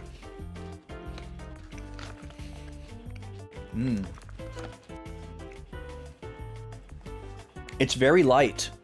Much like a Thin Mint cookie. It's pretty strong on the mint flavor and not super heavy-handed with the chocolate. It's very good. The waffle cone adds a nice extra little bit of flavor. Like you can just taste, I guess that would be dough that is used to make it. Just the cone itself, you can taste a little bit of a flavor there. Classic ice cream cone flavor. Very neutral. It's yummy. And resealable. We love that. So I don't have to eat all these at once or throw them in the fridge even. I can have more later.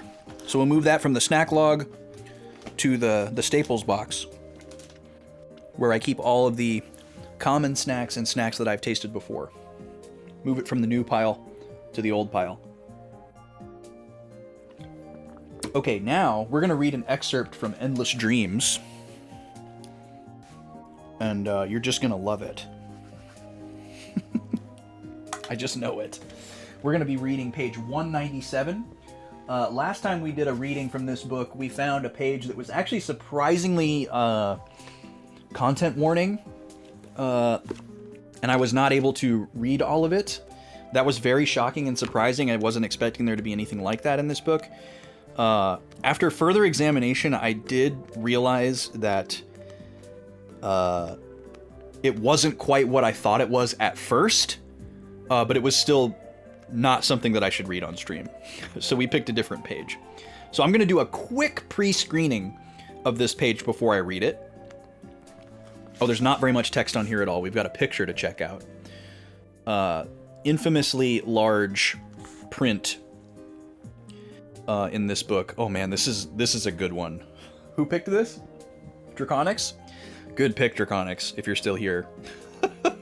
Everyone thank Draconics for picking this number. I don't know what we're gonna learn about today, but this image is something. There is a name for this vibe. It's like something core, but I don't know what the word is. Maybe y'all can help. So here we go. In my best Mark Griffin impersonation, page 197 of his self-published autobiography, Endless Dreams. All that I have ever asked is that my wife love me for me, no more and no less. And in return, I promised to do the same. My one wish in a life partner had come true. The background was feeling impatient. Cup full, yeah, I'm on. Poured up, she ready. You know I'm faded, heart-shaped, and I love that. I can't keep my eyes off your face. I've been waiting for so long. By Jeremiah. What did I just read? I think he's making a reference to a song that I don't know, and those are the lyrics.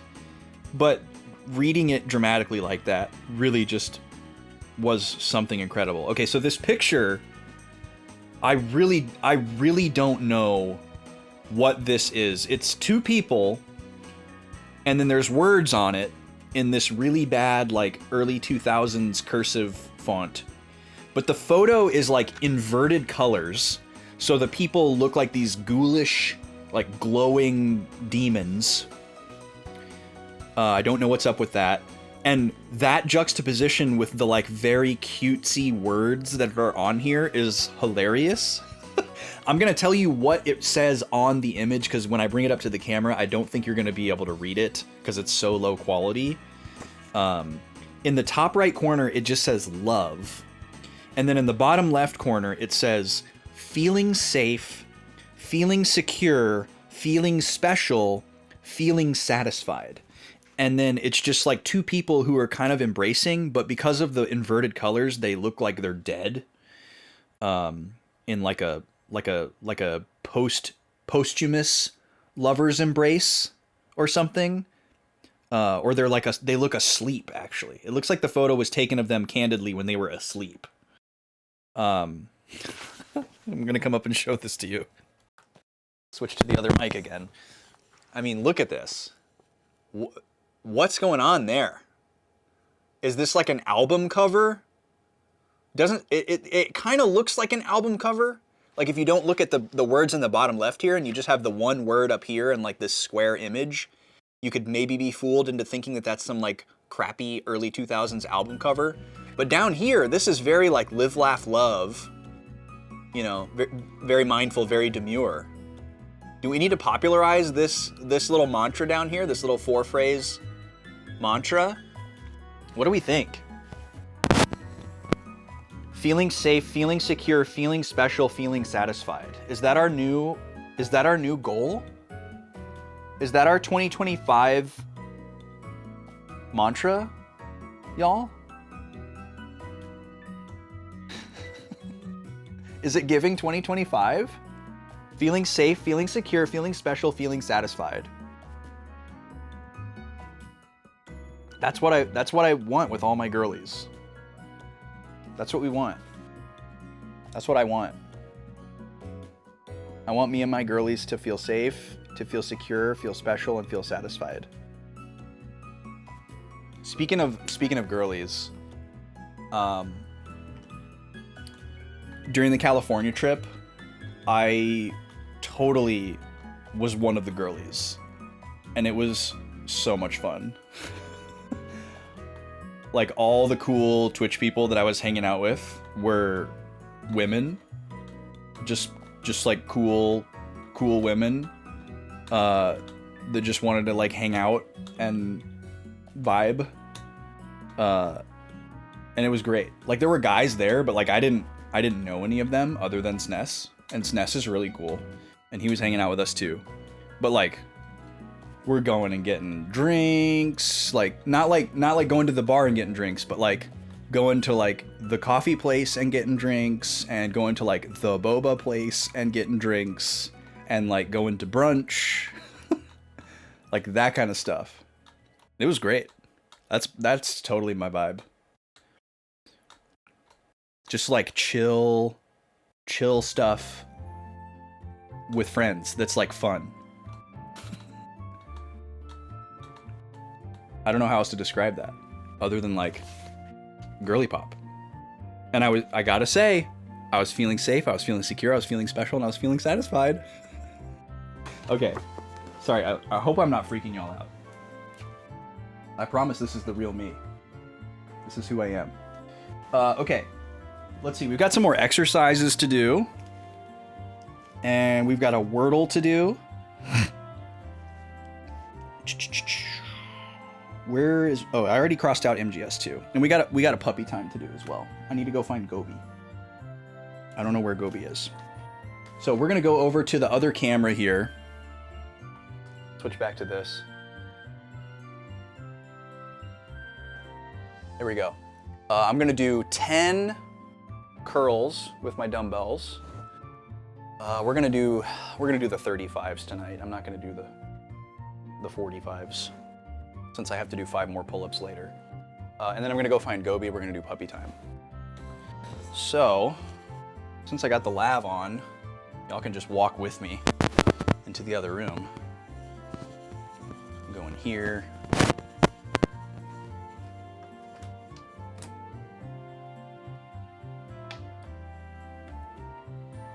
There we go. And let's find the weights. Oh, they're stashed.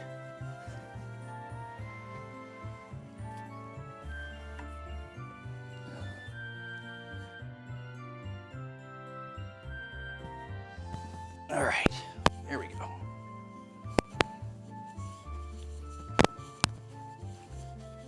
And I misspoke.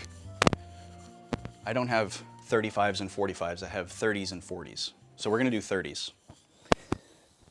I need to do a quick stretch.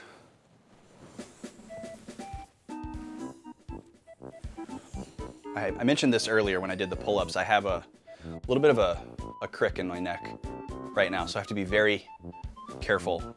Like, you always want to be careful with your form when you're doing exercises, but I have to be especially careful to make sure I don't aggravate the crick. Okay, 10 total, not 10 each. 1, 2, 3, 4, 5, 6, 7, 8, 9, 10. All right, cool. Now we gotta find Gobi. Go back over here.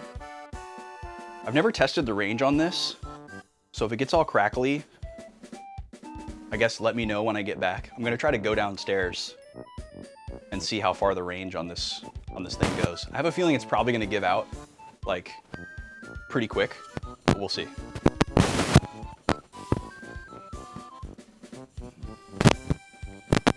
Actually, first I'm gonna go over here, turn that light off. See if we can find Gobi. Where's Gobi? Oh, there's Gobi.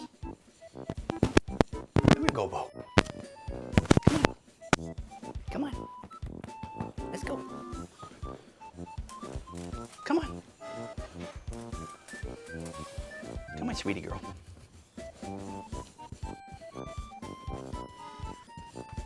She was in the bed. Not her bed, but my bed.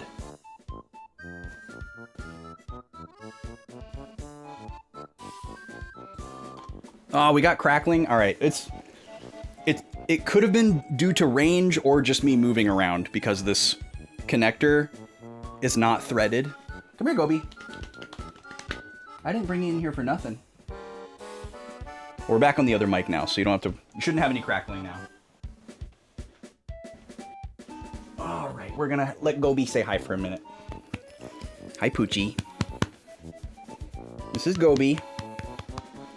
If you've never met Gobi before, she's puppy number 2 around here. She's the younger and only slightly less intelligent. She's very smart, but Nima's just a little bit smarter. Dog, that's right. Are you a smart puppy who likes to give kisses? And you're sleepy puppy. She was all curled up in my bed, right in my spot, which is a spot that they kind of like compete for. What do you think, Gobo? What are you thinking about? You weren't asleep when I went down there. You were just cozy. You stink. They're getting baths this weekend. They're very stinky. You're gonna get your teeth brushed this weekend too. Your breath is horrendous. But that'll only fix that for like 3 hours. It's unfortunately just totally normal for dogs to have bad breath. They have different chemistry in their mouths than we do. Isn't that right, Poo Poo? She's being very good about cuddling, though. Nima was squirming like crazy. She didn't want to stay. Gobi would probably just stay here for a while. She's very relaxed. She's a good cuddler. She's very good at it. Thanks, Gobi. All right. They're both scheduled for another puppy time later on, because we had 4 puppy time redeems during the Wheelpocalypse earlier. Another Yoshi's Island song. We're going to roast that game in a little bit. Okay, so there's one of our Gobis. We did our endless dreams. All right, one more thing before we get back to the game for a little bit. We're going to do a Wordle.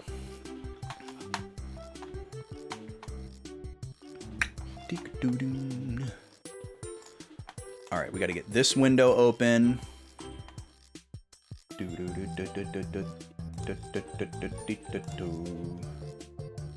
Now, where is my...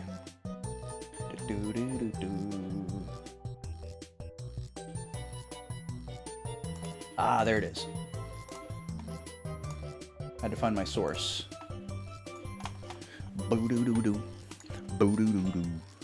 I've already done the New York Times Wordle today. So we're going to start off with a Quordle. This is 4 Wordles at once with the same guesses. So instead of trying to guess 1 5-letter word in 6 guesses, we're trying to guess 4 5-letter words in, I believe it's 9 guesses. So we like to do this pretty consistently. We like to run an opening gambit of the same 3 words, regardless of what results we get. And basically, we just want to eliminate 15 of the most common letters that we possibly can, and then go from there. So we're going to eliminate all of the vowels and some common consonants. So we start off with trace. We follow it up with sound. And then we follow that up with milky. So we've eliminated all the vowels and some very common consonants. Another one that I like is stern audio glyph. Just gives you a couple of different consonants and eliminates all of the vowels. And then the placement is also part of the gambit as well. This particular one, has the vowels in more commonly occurring positions. So you're more likely to get a green vowel with this one versus the stern audio glyph. But they're both really good. Okay, so top right we have 2 greens. Every word has at least 3 yellows, which is great. So good start. Let's take a look at top right first, since it's the most complete. We have MO locked in, and then we have an AC and something else. So this is probably Mocha, M-O-C-H-A. If we had done stern audio glyph, we would know if there was an H or not. But we wouldn't have our MO locked. I don't think that there's really anything else that this could be, but I'm going to take a second just to take a look here. Mocap is probably not in the word bank, as that is a abbreviation portmanteau. Although mocha is kind of questionable as well, because it's not like English, but it's like appropriated English. I don't know. All English is appropriated, I guess. M-O... There's pretty much nothing that would be M-O something AC. There's not enough letters for mosaic. Mopac. That's a highway around here.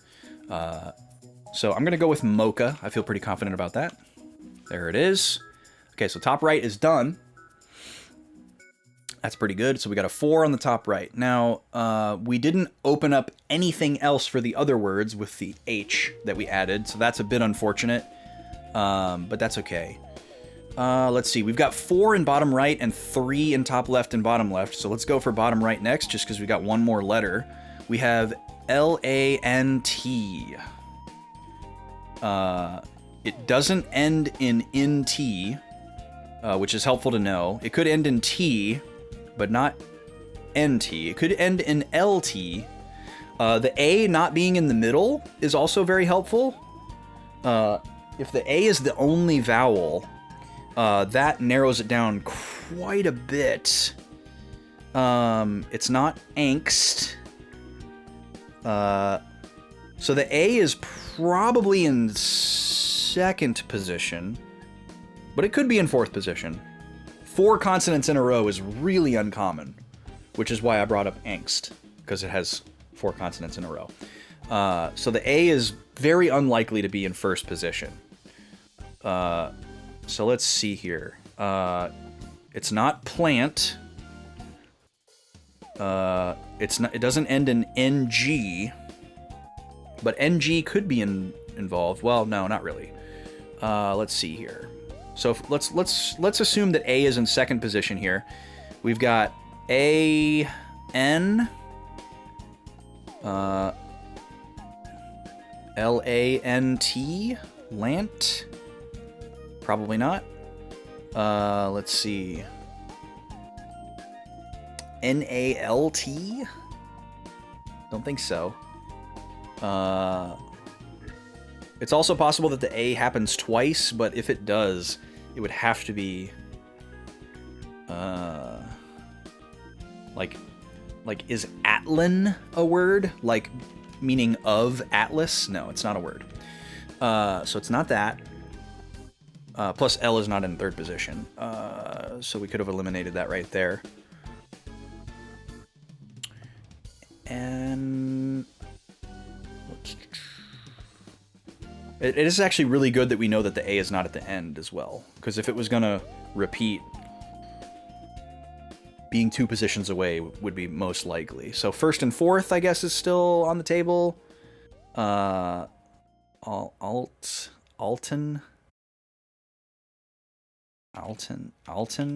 That's not a word. Let's see. I think we're dealing with 5 unique letters here. Let's see. FL, PL. We're going to be dealing with consonant combinations.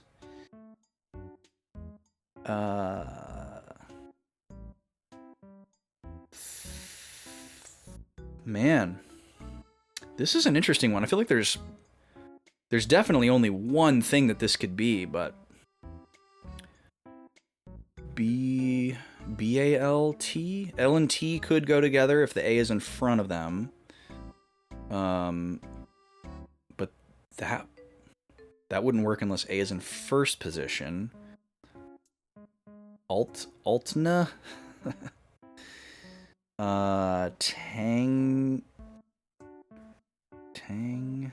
Tone.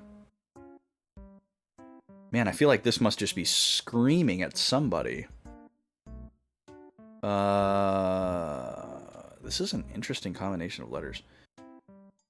L-A-W... Plant. I keep wanting to yell out plant, but it's definitely not plant. It's just the first thing I see when I see those 4 letters. A-N. A-N. Do we like A-N?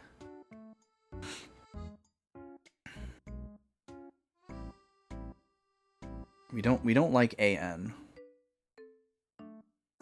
A has to be in second position, I think.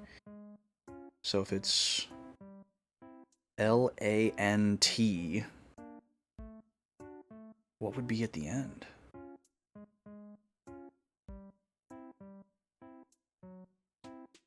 L-A...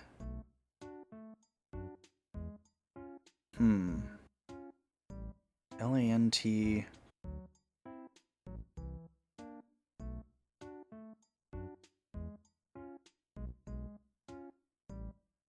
There's nothing that goes with T other than P, like if you had apt. But again,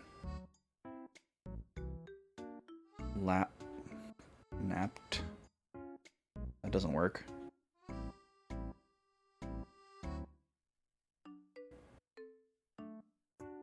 T and L don't really go together. No. We need 3 consonants to go together, and we don't really have a grouping that works.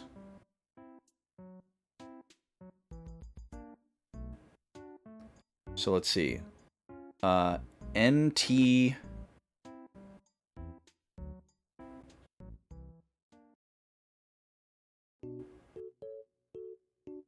Doesn't really work with any of these. LT.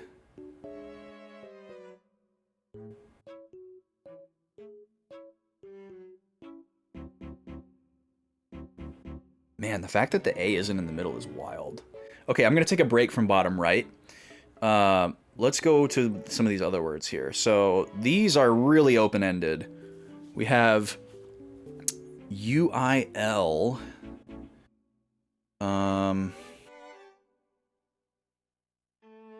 So let's see. Could we have the rare Q here? Is this quill? What else could this be?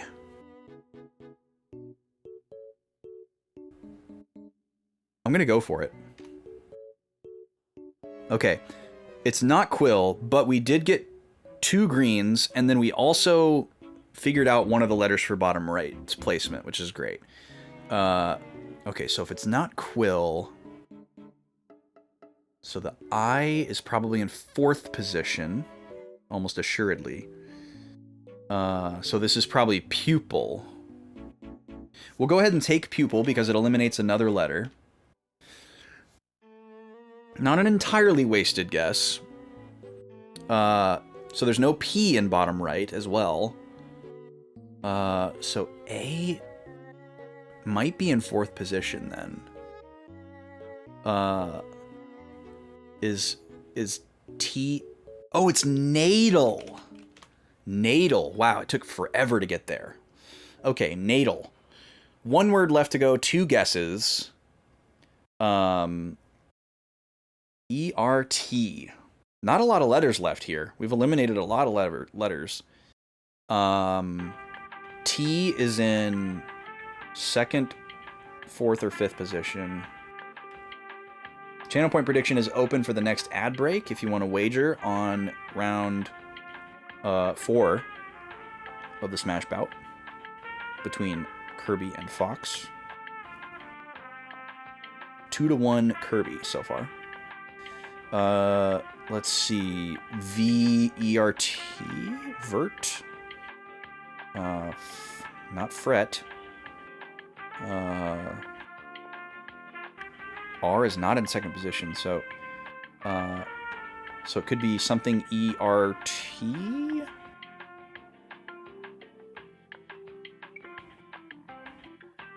E is not at the end either, so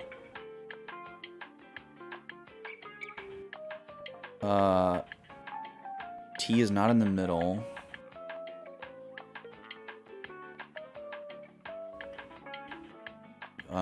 Is it... Oh, this could be beret. Okay, it's not beret. We got 1 more guess left. Very close, though.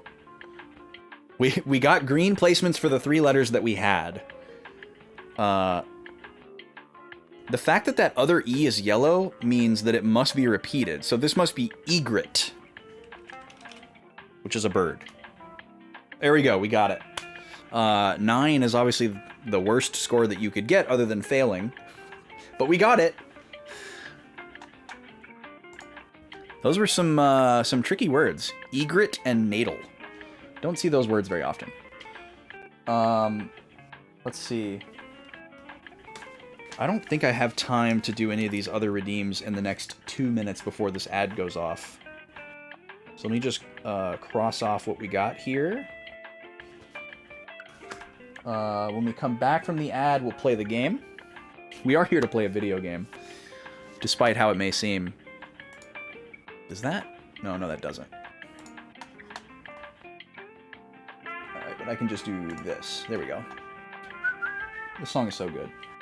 We still got quite a few more redeems to do, but we're going to bank them for a little bit. Make sure we get some game time in here when we come back from the break. So, let's see. I'm just going to go ahead and run it.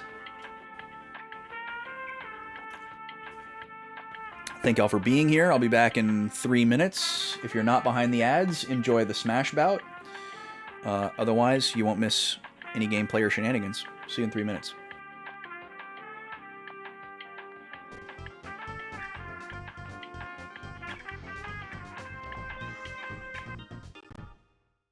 Free for all!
This game's winner is Fox.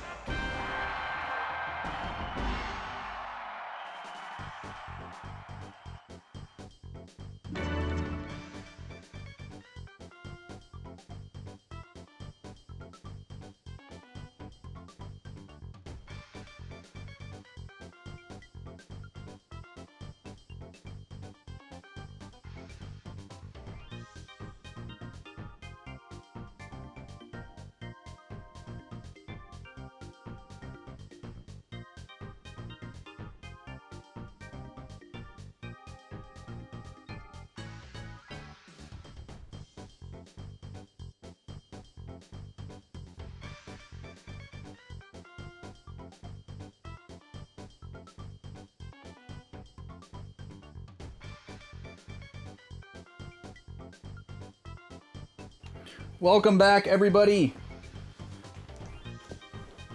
Congratulations to the Fox believers. It's tied up again. Carp, thank you so much for the raid, dude. How was the stream? If you haven't fallen asleep yet. Thank you so much for bringing everybody over. Raiders, welcome in. Let me get back over here. Welcome in, everybody. How's it going? Thank you so much for the happy 4 years. Yes, we're celebrating 4 years being affiliated on Twitch today. It's hard to believe that I have been doing this for that long, but really, it feels like it has been so much longer than that. I feel like I've been doing this for a very long time. That, like, thinking back to what, like, my life was like when I started streaming, or even just when I got affiliated, which was a couple months after starting streaming, like, seems like such a long time ago. And I'm sure some of that is pandemic brain, but also just like so much has happened, like, personally since then. And it's a good feeling. It's a good feeling. It's a good feeling not feeling like 4 years was just yesterday, you know? Like, it feels good, like, things have been jam-packed, things have been exciting, there's been growth, there's been events, there's been good, and there's been bad, there's been seasons. Not to get too deep. But Carp, thank you so much for bringing everybody over. What made you shed tears today in Dragon Quest? I mean, I love Dragon Quest, but I've never gotten emotional from anything in Dragon Quest. Maybe some stuff in 5, but... Or did you have another tragic Pachisi moment that made you cry? Oh, you were playing Silent Hill 2. Okay, I wasn't paying attention. Silent Hill 3, it says. Is the bot wrong? Was your category wrong?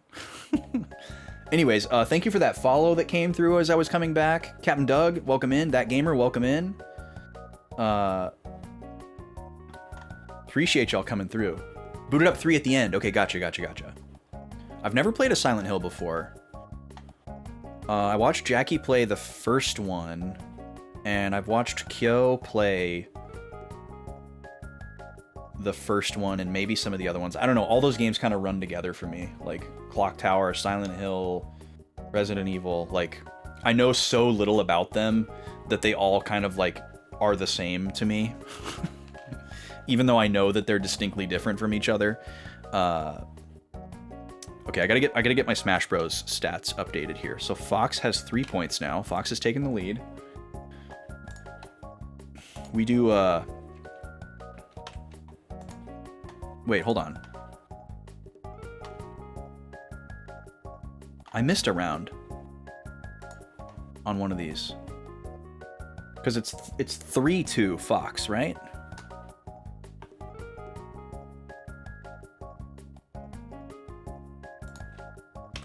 Did Fox win the last round as well?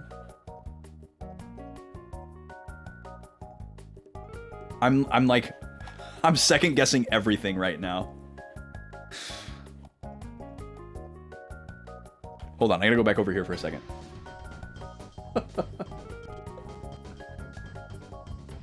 Or maybe I'm losing it. We haven't missed anything. It's tied up 2-2. Carp, get some rest, my dude. I know it's super late where you are. Guys, go follow Memory Carp. He's in the UK, so he streams at totally different times than I do, typically. I hang out in there a lot. Great vibes. Good taste in games. You won't be disappointed. Very good time. A great example of, fine humans that you can quickly find your way to meeting on this website across a 4-year span. Carp is a recent acquaintance. I don't know how long Carp has been streaming, but recently on my radar in the grand scheme of things, like this year and probably within the past, like, I don't know, how long has it been? Like maybe 4 months. It feels very fresh, very recent. Maybe a little bit longer than that, but definitely not before 2024. Maybe 6 or 7 months at the most. My small scale sense of time is not great.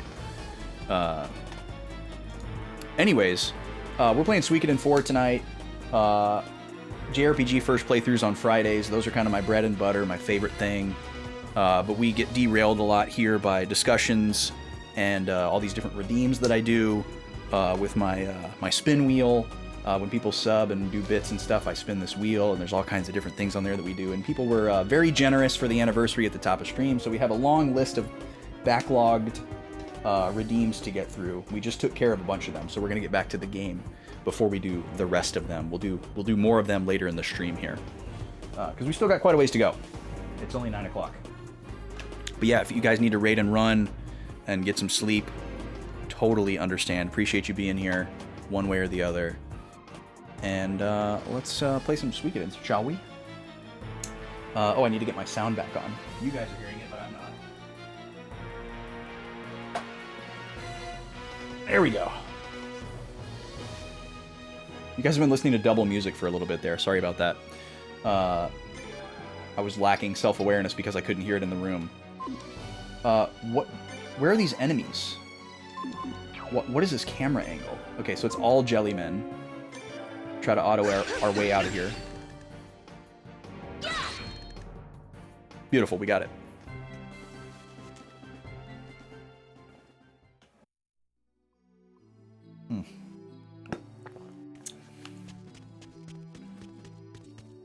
Alright, so this place is very serpentine, labyrinthy kind of place.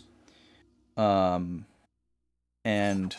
it's great that we have a map, but we don't have a way to look at the entire map at once.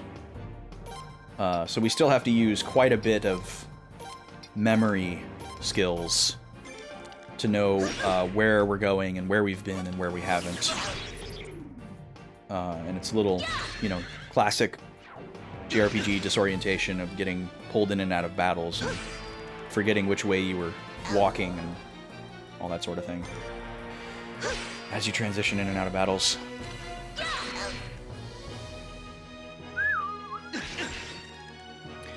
I can't really hold that against it, though. Like, it's very uncommon for a JRPG to have, like, a global map. That's more of a Zelda thing. So, not going to hold that against it. We are losing so much health in here. It's a really bad idea for me to use large heals outside of battle. So I'm going to be diligent here and only use the small ones. We might have to start running from some battles, though, to conserve resources. Especially not knowing how large this place is. We're presumably headed towards some kind of civilization.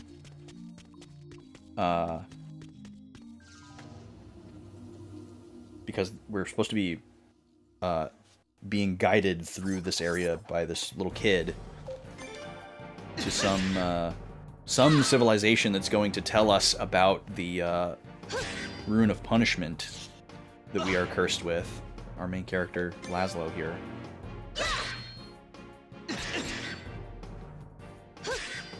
Man, these little guys are tough. Okay, does that have a random chance to one-hit KO? Is that what's going on? We're not going to use a revive item. She's just going to have to miss out on experience. We have too few of those to waste them on a small amount of experience, because we get a free revive after the battle. I am going to use one large heal here. I don't think I'll regret it, but we'll see. Oh, wait, this is the chest that killed me, or almost killed me. We're not going to do that.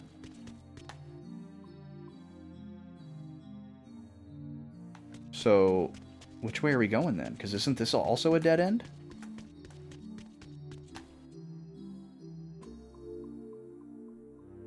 No, okay.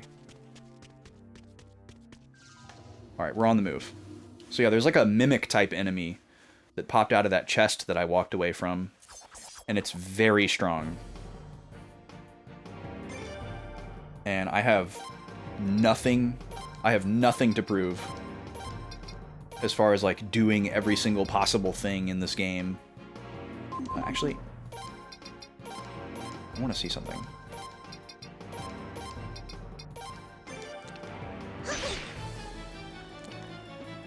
I am playing through the whole series and all that, but I have no intentions of like 100%ing these games, like recruiting all the characters or, you know, doing like whatever optional content presents itself. I have no expectations there whatsoever. If the game makes it seem fun and gives me tools to track it and find it, then I might engage with it. But otherwise, I'm just going to play however I play and get whatever I get. Because that brings me a certain level of peace. To not have to stress and overthink if something is like missable or whatever. I can save those feelings for other games where I do care about that stuff. I have completionist tendencies, but I have been training myself over the years to learn how to resist. And while most people would say, "Oh, well, that's more of a thing for a second playthrough," I don't do a whole lot of second playthroughs. So I try to make the most out of a first playthrough whenever I can, because second playthroughs are pretty rare for me. I'm much more focused on trying to have as many different experiences as I can and getting the most out of that one singular experience than, like, you know, playing a dozen games 50 times over the course of my life. Okay, everyone's going to attack except for Paula. I need you to heal Chiapu. Hopefully this is enough to kill the Jelly Man.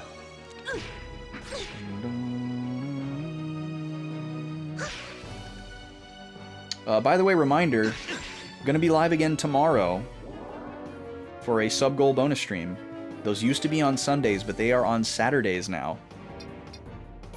So gonna be playing a new point-and-click game with the lady tomorrow from 12 to 4 Central. Very excited about it. Okay, I need to heal Chiapu again, so this probably isn't going to work, but we'll see. Oh, we might get lucky. Okay, cool. Got him. They have to die a very specific way. They're very picky.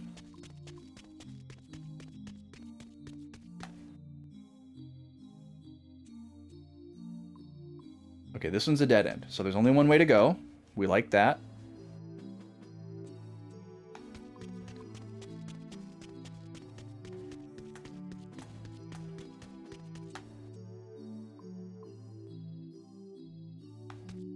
I was getting confused earlier by the blue entries. For some reason, not realizing that that's marking the one that I just came from, which is very helpful, but not if you interpret it as something else. It was making me disoriented before because I was thinking that it meant, like, that was, like, the entrance.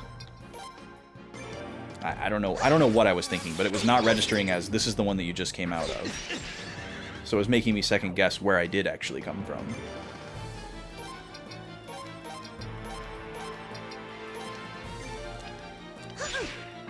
These battles are really annoying. The enemies can inflict status, they do a lot of damage, and then we also have to kill the enemies in a specific order, so we can't use auto battle either. Otherwise we won't kill the enemies in the order that we need to. And it will just elongate the fight that much more. But then we also don't want to run away and skip the fights because we clearly need the experience.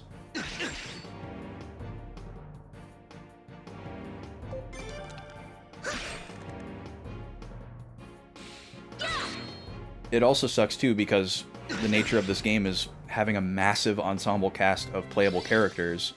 And pretty soon, you know, we'll probably bench these characters for ones that we're more interested in anyways. And all this extra experience that we're getting is going to mean nothing. Obviously, it matters for Laszlo. Laszlo might be locked into the party for the whole game.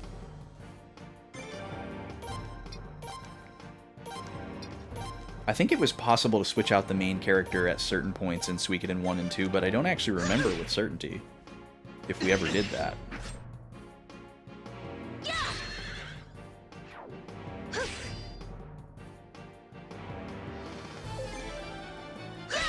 The protagonist in Suikoden 1 was a little bit more of an avatar than in Suikoden 2, but not really. They're both, like, pretty integral characters to the... Or they are very integral characters to the plot, so they kind of have to be in the party. We have another screen like this. Man, how big is this place? This is nuts. It's very cheeky too, with like repeated room layouts. It might not be intended to be cheeky, and they're just doing it to save on resources, but it ends up being kind of diabolical. Please don't be another mimic. Oh, a window set. Cool. I think we've found one of those already before. Oh, you know what? I'm gonna make a note about the mimic. So we're just going to call this place Obel Ruins until we have a better name for it. It was called an Angel something. I'm just going to write Angel Mimic. I'll know what I mean. Angel Mimic enemy in chest. Left Behind. And then I'm also going to write down that I found Windows Set 2.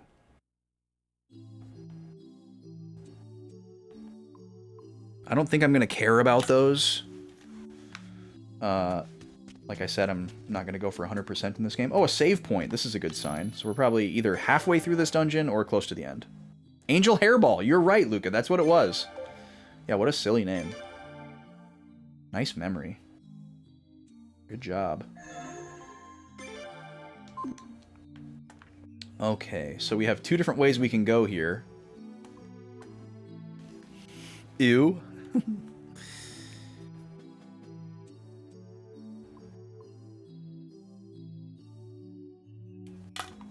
I don't think I'll even be able to read that later, but there it is.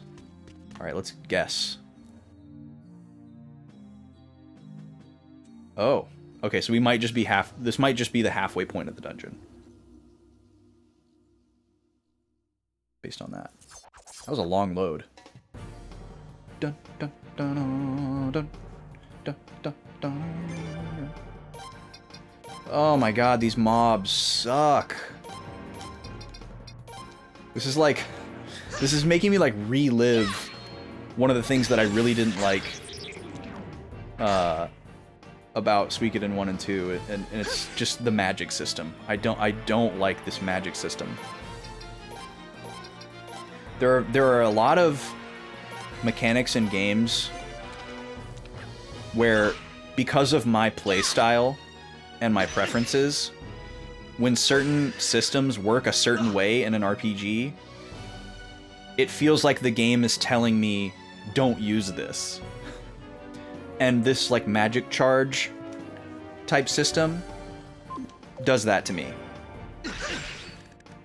It's like the same kind of things where, like, you get these really good healing items and you hoard them for the entire game and never use them because you think you're going to use them for the final boss.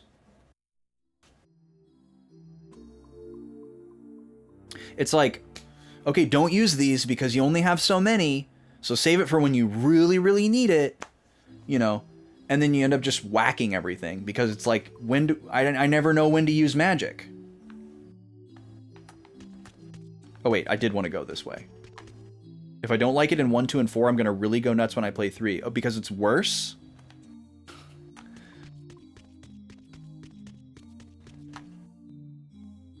Or just because there's more characters in a battle? Or... yeah, that must just be the half point for the dungeon. I was hoping that this would be a dead-end room with a chest and we could go back the other way, but not so. I mean, I'm like... it's tough. Like, there's a lot of things about this magic system that I do like. I don't just completely dislike it.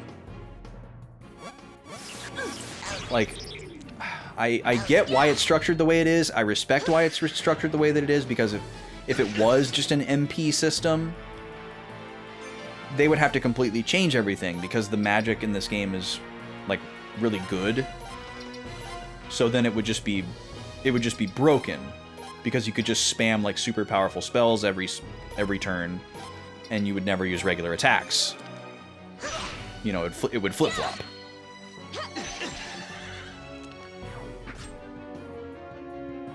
It's like 1, 2, and 4, except also with a badly done tactical element resulting in friendly fire. Huh. Interesting. Well, we're not going to worry about Suikoden 3 right now. But thanks for the heads up.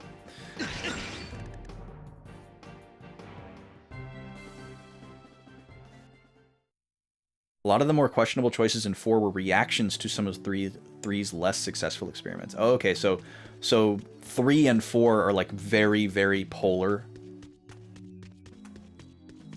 mechanically, or maybe in every way. In some ways, okay.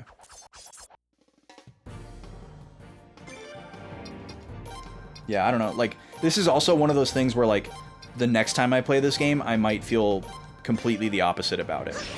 And be like, this is perfect, this is great.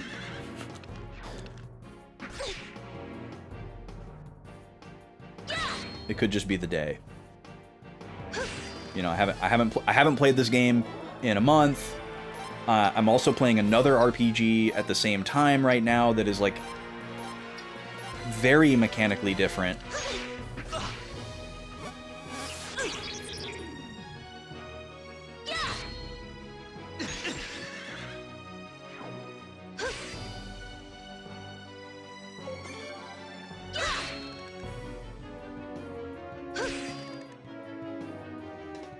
It's funny though, like like some of the most important like pillars of these games that are probably most people's favorite things about them are some of the things that I bemoan the most.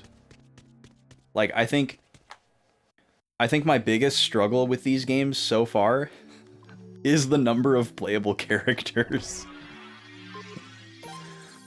Like, it's like the selling point. It's like the coolest thing about the game is that there's all these different characters you can get. But it overwhelms me.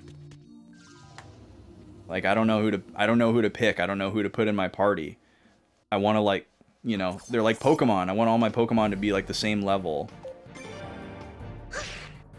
Or like with like a traditional RPG, it's like, oh, I want to find like cool combinations that I can do with my characters. But when there's, you know, 60 characters, it's like I don't have time to like experiment with like every possible combination, especially because you know you can't just like hot swap your characters whenever you wanted.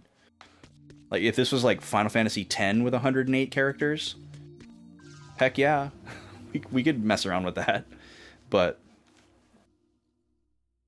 yeah, exactly, D Holmes. Like I would feel so vulnerable if I was playing with like if I just chose to play with the whole game with these 4 characters and like never recruit anyone else. I would feel so vulnerable in the stream that like people would come in and be like, what the heck? Like, you're a loser, you're not a gamer, you're playing this game wrong, you know, like you're not using this person, you're not using so-and-so, you're not recruiting all the characters, like go home, fake gamer guy, you know, kind of stuff. And I'm not saying that perceived chat perception influences how I play the game, but I would be thinking about that every minute if that's how I chose to play the game.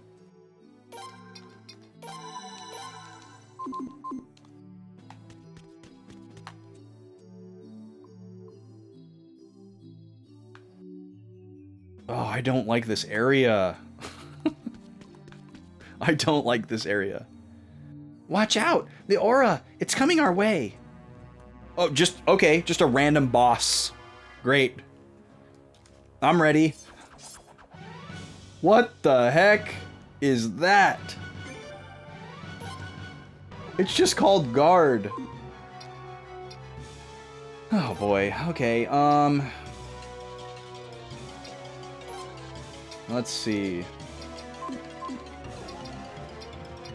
My RPG brain tells me that it's weak against water or ice due to its size and its makeup. It could also potentially be weak to lightning because it's kind of like a robot automaton thing. But it's probably resistant to fire, if anything. But I don't know. Also, like, elemental affinity hasn't really been a thing in these games so far, so maybe I don't need to think about that at all. But it probably has lower magic defense than physical defense overall. So, yeah, with that in mind, let's just blast it with some fire.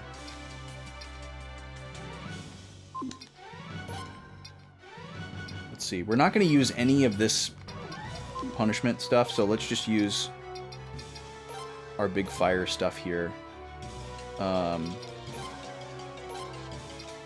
There's also the concern that, like,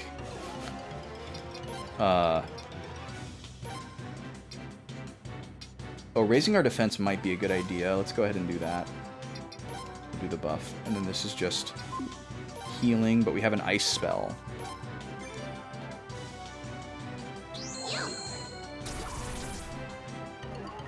Okay, lightning was good. Ice was bad.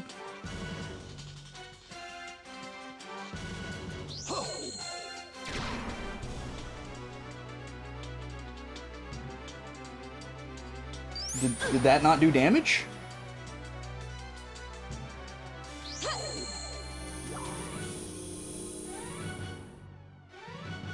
Oh, I thought it missed for a second. I was like, oh, that can miss. But it didn't miss. Okay, kind of seems like the fire didn't do anything. So let's give him a whack. See if that does anything. We'll try the same with Chiapu. Now that our defense is up, I can play a little looser. The shredding. Maybe it's weak against wind. Sometimes earth is weak against wind.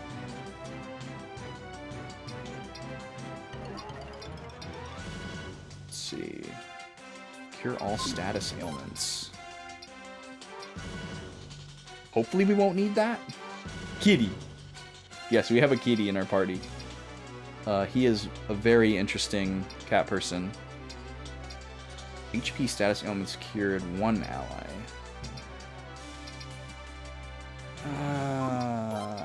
I don't think I'm going to need an AoE status cure in this fight, so I can probably safely get rid of my level 3 charge.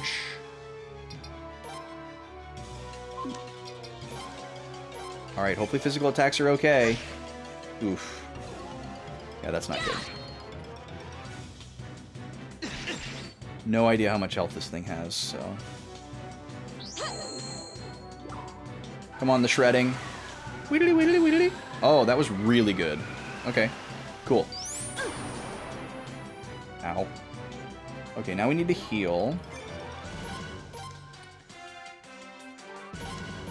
We're pretty limited now. We don't have a ton of attack spells left. Alright, we're gonna have you use a Mega on yourself. That's what we've been saving these for. And you can continue to attack. Do what Karkala does and just fill all the slots where I have a choice with random girls who seem cool. I mean, that's a great strategy. It's a great strategy.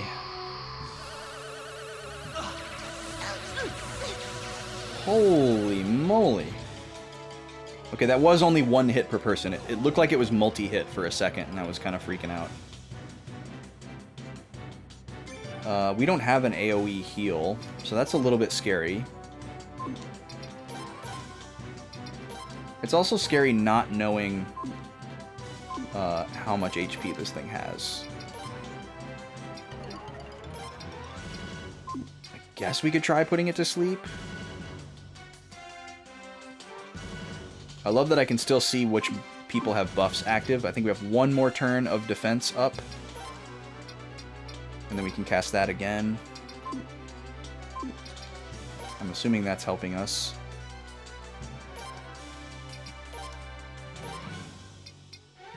Yeah, this is single target. So what we're going to do is Mega Medicine ourselves. Lowest HP. Yeah, but even if I took that route, D-Holmes, like, I know you're just being funny and giving an example. Is he? Are those nipples, by the way? Like, are we being shot with nipple beams right now? Okay, our statuses are gone. Thank you, game, for telegraphing that very clearly.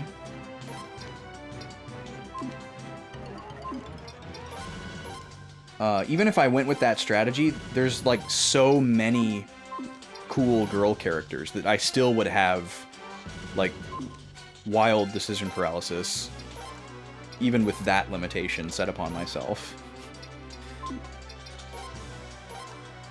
But yeah, I mean, I'm gonna try my best to just pick the characters that I think are cool and not overthink it. I'm gonna try to, like, recruit every character that gets in my way, but not necessarily, like, go out of my way to try to recruit every character unless a specific character strikes my fancy. That's pretty much how I've played the first... Or, it's not how I played the first game, because I used a light guide for the first game. But it's how I played the second game. And it was very liberating to not be tied down. Especially the fact that, like, there's no, like, you know, save data transfer or anything for this game. Like, I'm sure, you know, we would... Obviously, we miss out on, like, little conversations and cool little vignettes and things like that, and maybe, like, endings by not getting all the characters or certain amounts of the characters, but that's not super high value for me. I'm okay with that. That's what I choose to believe, yeah. This guy is bleeding me dry of healing items. We are not going to last long like this. We're going to have to start busting out some more costly spells. He's just doing this every turn. This is brutal. I wonder if we're dealing with, like, Skies of Arcadia boss AI, where bosses just do a like, it's like Pokemon, where they have, like, 4 or 5 moves, and they just randomly RNG roll one every single turn, and they all have, like, equal weight, even though one of them is, like, super duper powerful, and the other ones are just, like, a regular attack, so you can just get super bad luck. Alright, Flaming Arrows... Berserk Blow. We need to put our defense back up. Forgot about that. And you can use a potion on yourself because you're less than 100. Hopefully we can get Clay Guardian up before that nipple spell goes off again.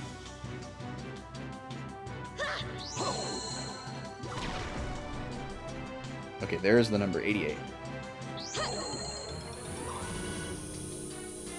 Cool.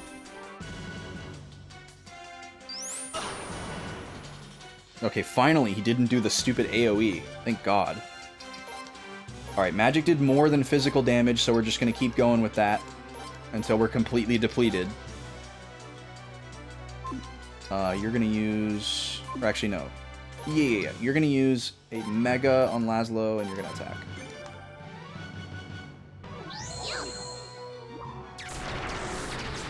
Oh, are you finally dead?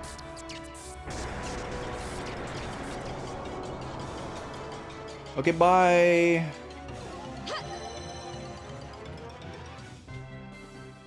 Platinum? Just straight platinum? What do we do with that? Incredible! You're all quite strong. Oh, I'm glad. Now, what I wanted to show you is up ahead. Quick, let's go. Why do you live here? Why do you live in this place? How have you never seen that before? Why didn't you know that was coming if you live in here? I'm so confused. I know it's just an RPG, but... Oh, we got healed after that battle. That's fantastic. I love that. I guess it's because we leveled up. You get fully healed when you leveled up. I just didn't notice that we all leveled up. These guys totally remind me of something that would be in .hack. Also, this dungeon is extremely .hack. But in .hack, you can see the whole map at once. Just saying. My game's older than this. I know I'm supposed to go the other way. I just want to see if I can grab a couple more chests. Another room like this? Oh, this is where we came from initially. Okay, I'm going to save again. So we made a loop. We made a loop.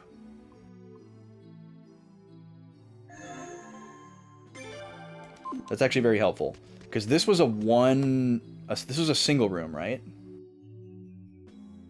Yes. And then that door spits us out into the middle of that other T. So it's just the one way that we can go, right? I'm pretty sure. I'm just going to retrace my steps here. I can't believe how strong the enemies in this dungeon are, though. Okay, that move has to have a random chance to one-hit KO. There's no other explanation for that.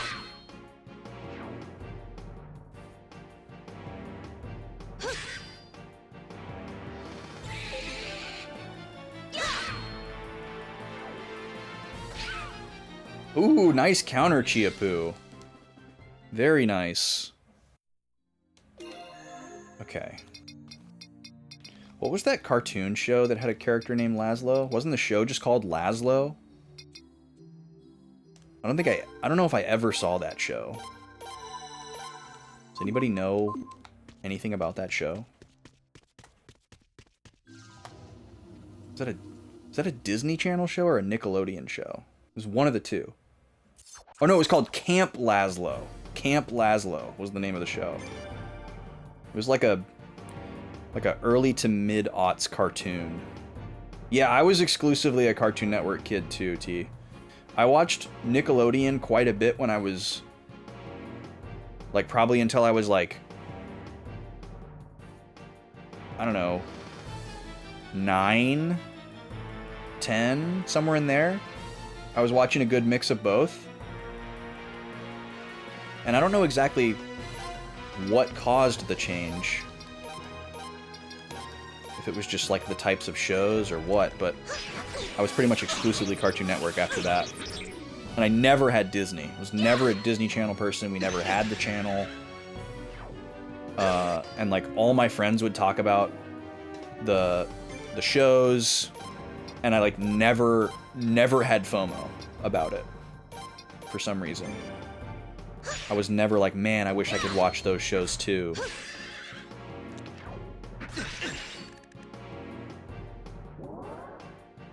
And people would like, it's actually a strange phenomenon. Like, usually when you're a kid and people are like, oh, you've never seen such and such?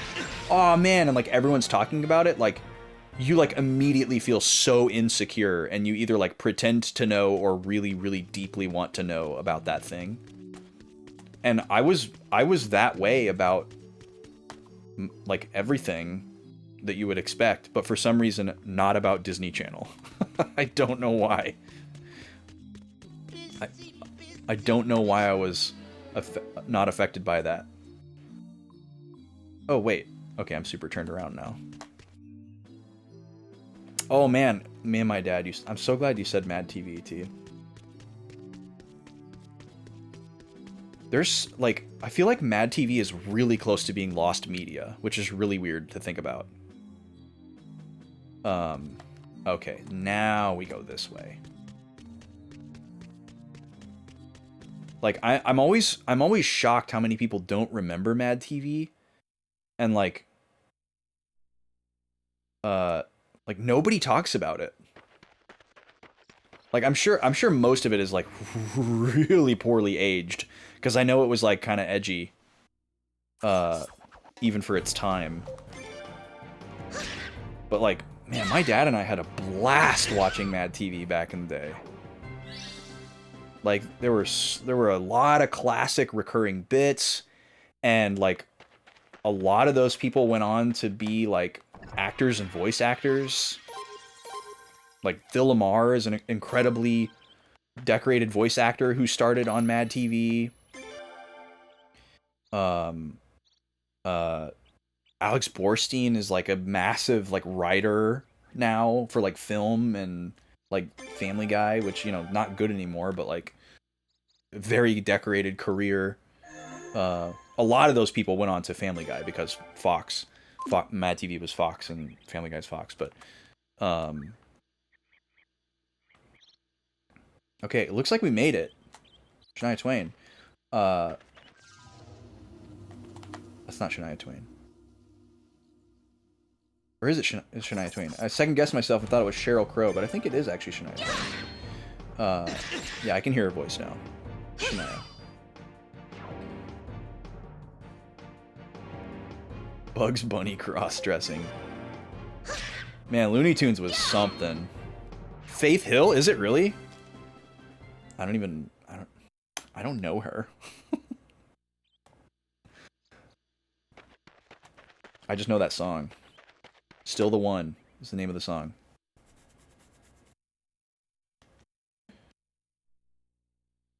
Or no, I'm mixing two songs together. What is happening in my brain right now? Where am I in this game and in life? Hello, random lady. Standing next to a grave. Okay, let's break down. Oh wait, okay. Okay, I'm vindicated. It is Shania, and it's not two different songs. It is the same song. Okay, we're good. My music brain is intact. I gotta drink some seltzer really quick. Sorry, there's no music on this screen.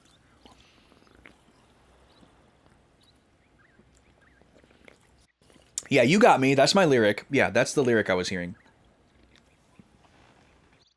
Looney Tunes is like sort of lost media too.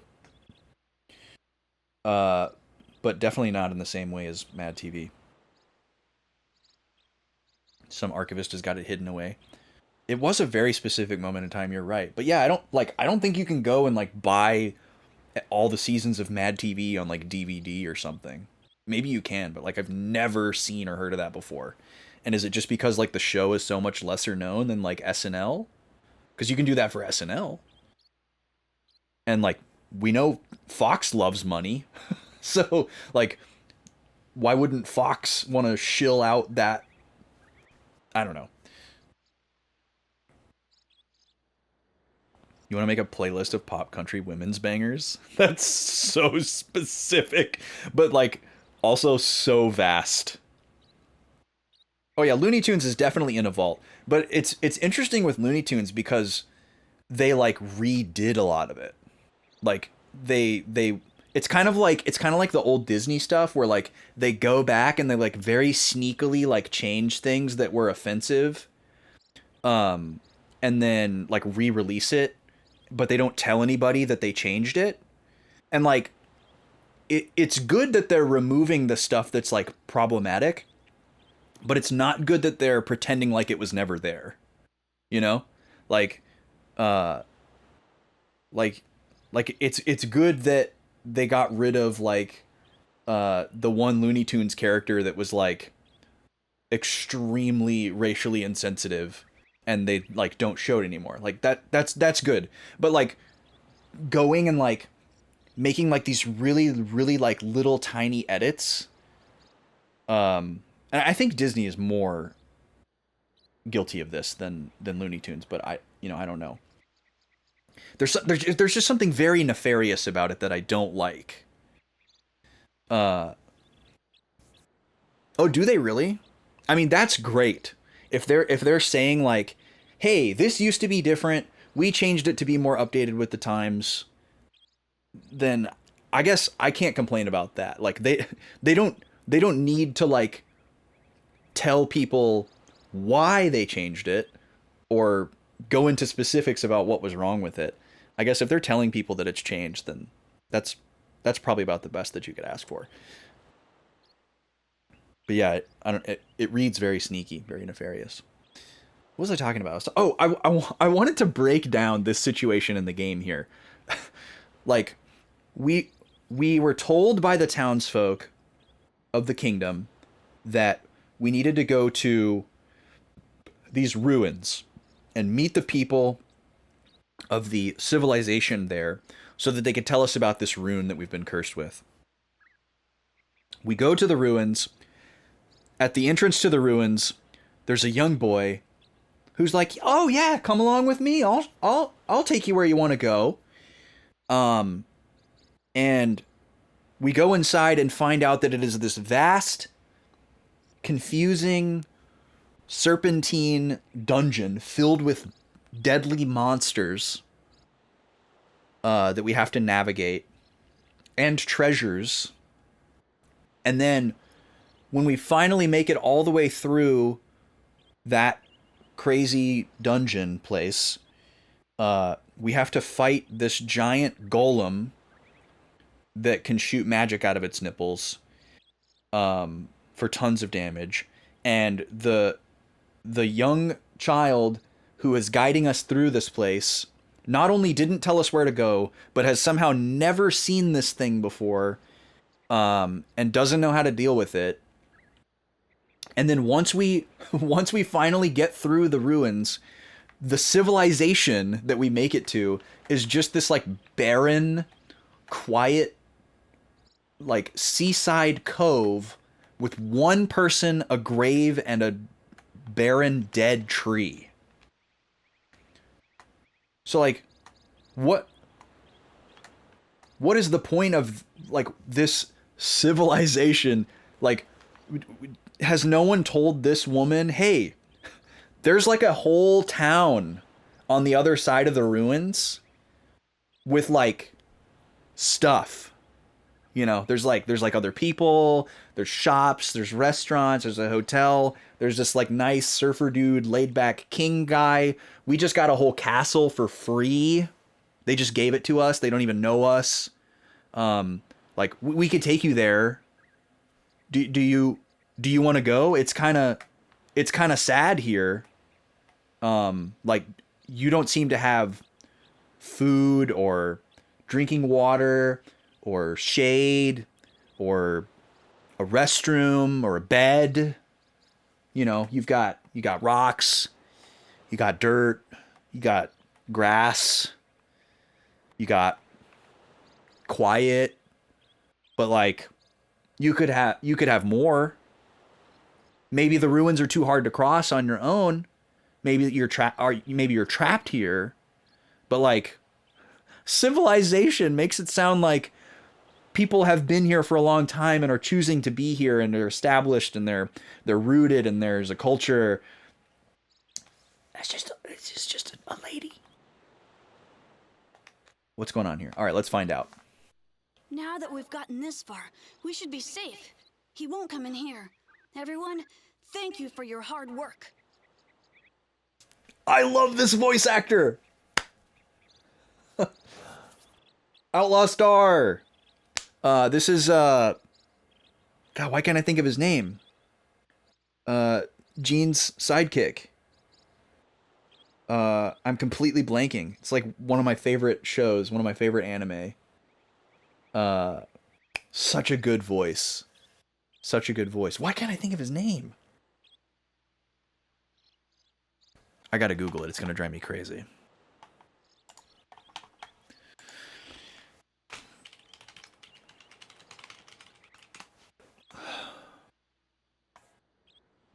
Jim.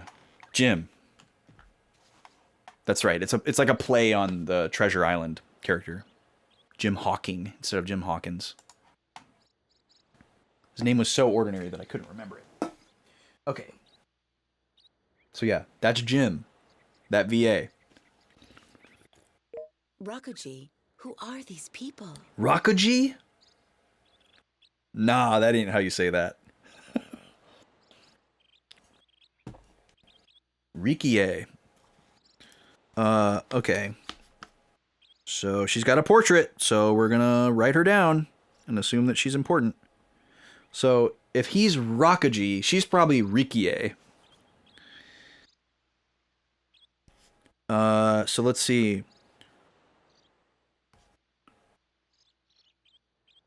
Quote, civilization, end quote, beyond Obel ruins.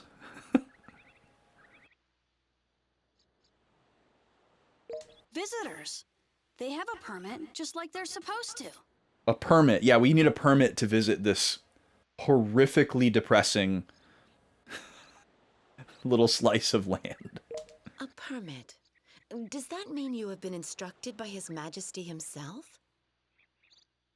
Yes, he told us to come here. That voice is incredible, too. That's Kitty's voice. You have heard, then, that the rune, which had once been enshrined in this very place, is no longer here. What was it enshrined in? There's nothing here. Rakuji has left your company. Okay. Bye. In a distant past, the rune became all-consuming to the lives of those who were unfortunate enough to bear it. It gradually passed from master to master.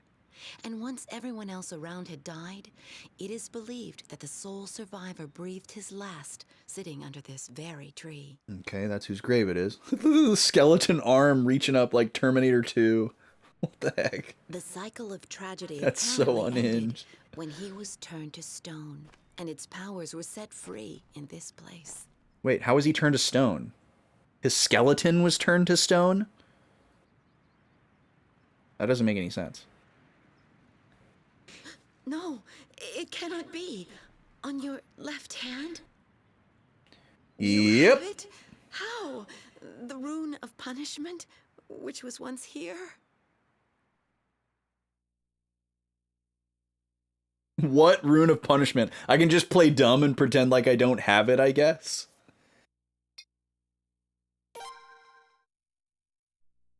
So it really is. I can sense an aura about you that is similar to that of my late husband. Oh, he was your husband. You didn't mention that before. Oh my goodness. Luca's got the channel point prediction open for the next ad break, y'all. Yo, what's up, Jer? Dude, this game is really good so far. So I'm not skipping 3, but I am leapfrogging it because it is at the end of my playing order. Okay, so let's unpack a little bit here. We just got a small little lore dump about the whatchamacallit, the rune. So, Rune of Punishment, I guess we already knew this, but I haven't written it down yet. Rune of Punishment originated here.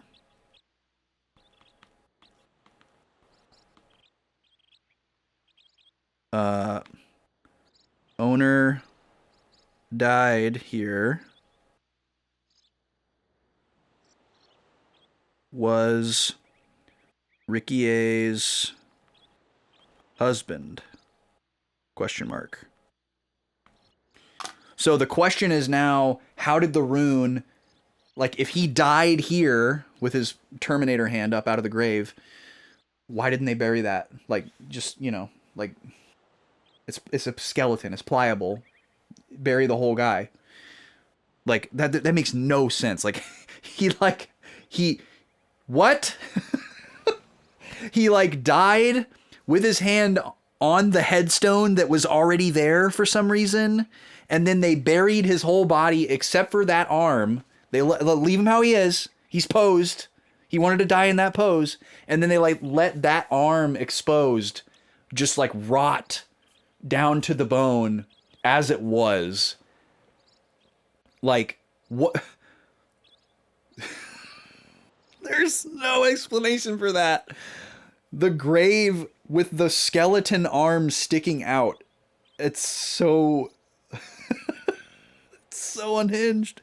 Okay, sorry. I'm not going to fixate on it too much. It's really funny. So our rhetorical question for the notes here is, how did Rune get from here to Brando? Because Brando was the first person that we saw that had it. That's who Glenn got it from, and then we got it from Glenn. You like the music and the battles in Suikoden IV. Well, that's interesting, Jer. It kind of sounds like you like Suikoden IV, even though you came in dunking on it.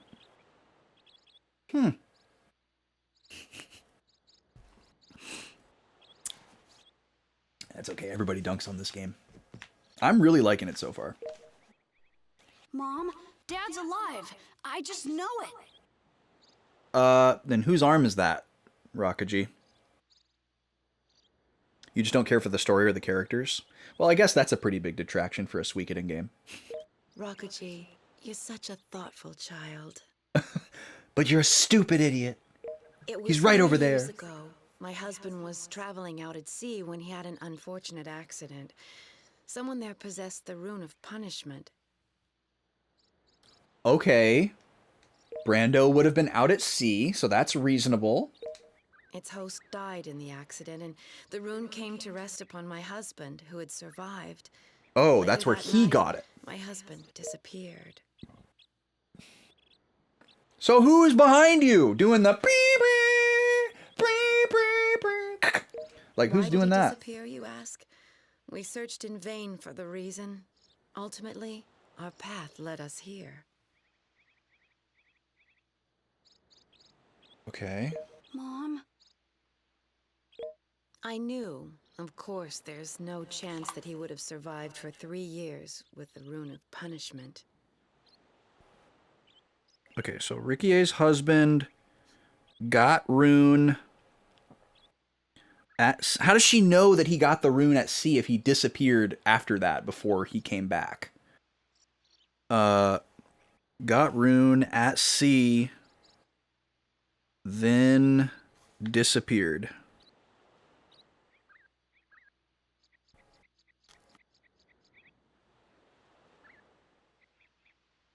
Three years ago.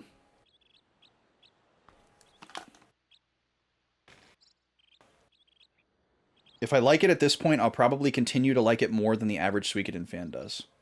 Nice. You were into 3 so much because you were a kid and the brothers let you play it. You could ride a horse. Hell yeah. I'm super excited for 3. 3 is the one that I want to do last. Oh, ads are starting. Okay, let's do Smash Bros. Since we're on a screen that can be paused. Be back in 3 minutes. Not going to miss any gameplay. Good luck if you're in the prediction.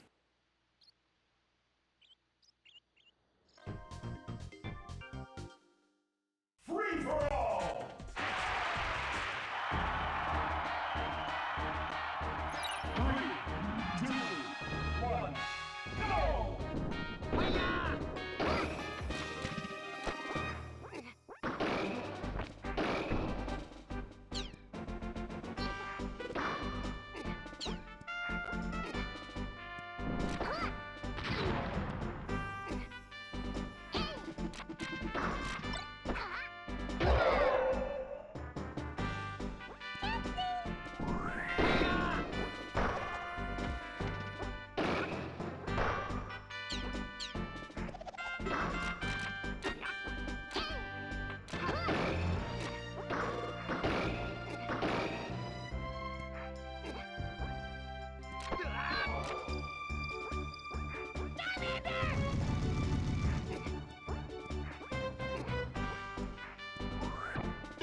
3, 2, 1, go!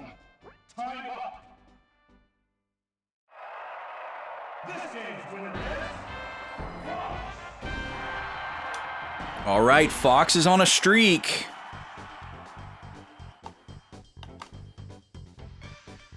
That's 3 in a row, I think. No, it's not. It's 2 in a row. All right, so congratulations to the Fox believers. It is now 3-2.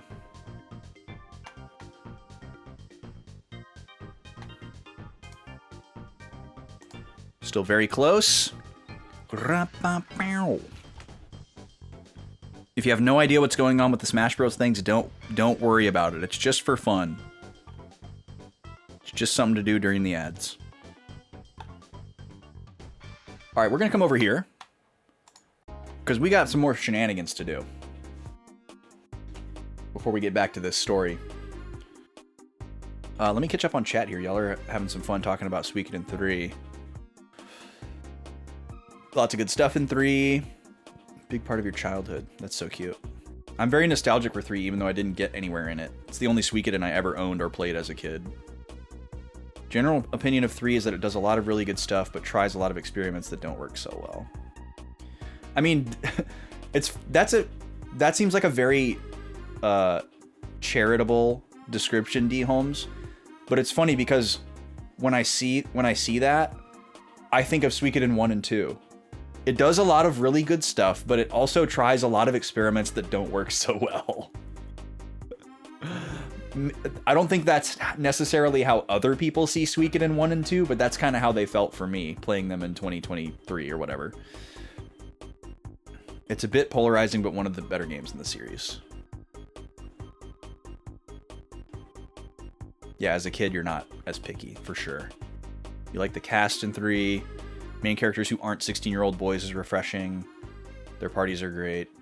Writing is a big step up in sophistication compared to 1 and 2. That is something that I would personally really look forward to. Like, the writing in 1 and 2 wasn't bad, but the localization was bad, and maybe the localization in 3 is bad too. But, like,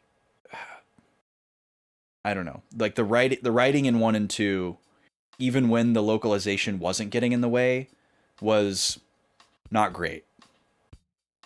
The cities feel alive for back then. That's cool. Multiple alternating main characters and parties was one of the better innovations. Kind of sad the series abandoned it. So, let me ask you, D. Holmes, in as non-specific and unspoilery way possible. I know that at the very beginning you choose between 3 characters for Suikoden 3. It's not something you're locked into for the whole playthrough. You can play all 3 characters' scenarios in one playthrough. Or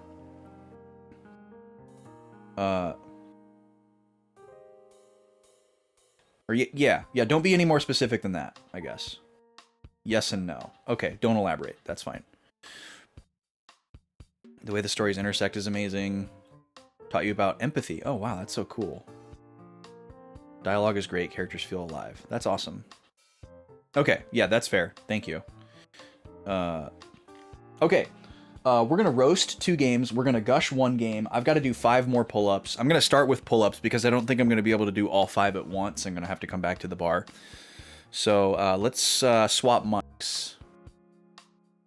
Or actually, let me jiggle my connector here because y'all were getting some crackle when I walked downstairs to get Gobi.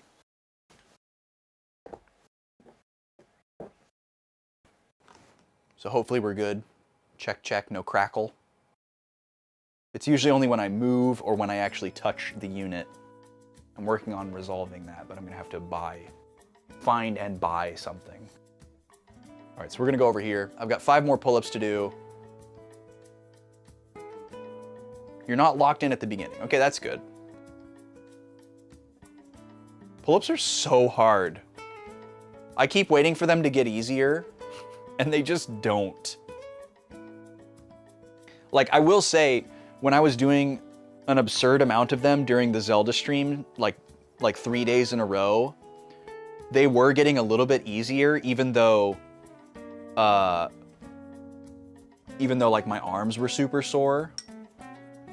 But I guess it's literally one of those things where you'd have to just like do it like all day, every day. And then like, as soon as you stop doing it, like you like lose your aptitude or whatever. There's probably like an early threshold where like once you get past it, you like retain a certain amount of the ability, but I'm just below that. Because yeah, the most number of pull-ups I've ever done in like one go without stopping is like 7. But I'm also like, I don't know, there's so many things different as well. Like I'm not actually doing, like by a lot of people's standards, I'm not actually doing pull-ups. You know, for most people, it's only a pull-up if you do this grip with your hands forward and out to the side. And I don't do that because it hurts my like collarbone joint into my shoulder to do that. So I don't do that. It's the same reason I don't do push-ups that way, because I guess I have weird shoulders. So I usually do them either parallel grip or curl grip, which is like the easiest. And some people are like, well, that's not a pull-up, that's a curl up. And I just say whatever, like it's super hard. So, so yeah, I don't know how many pull-ups I could do like this. Probably not very many, maybe like 4. But I also know that I would like hurt. So, used to crush the guys in gym class. That's awesome. I love that. Yeah, you could get there, T.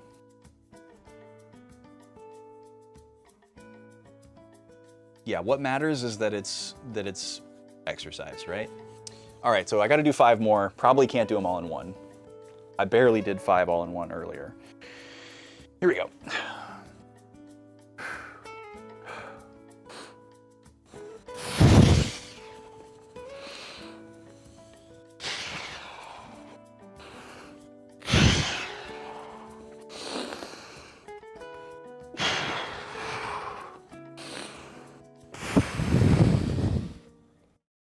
Whew, just barely. Same as last time. All right, I'll take it. So we're done with pull-ups. Caught up there. Let's see, what else we got? 2 roasts, 1 gush, and a Duolingo. All right, let's do a roast. This is gonna be great.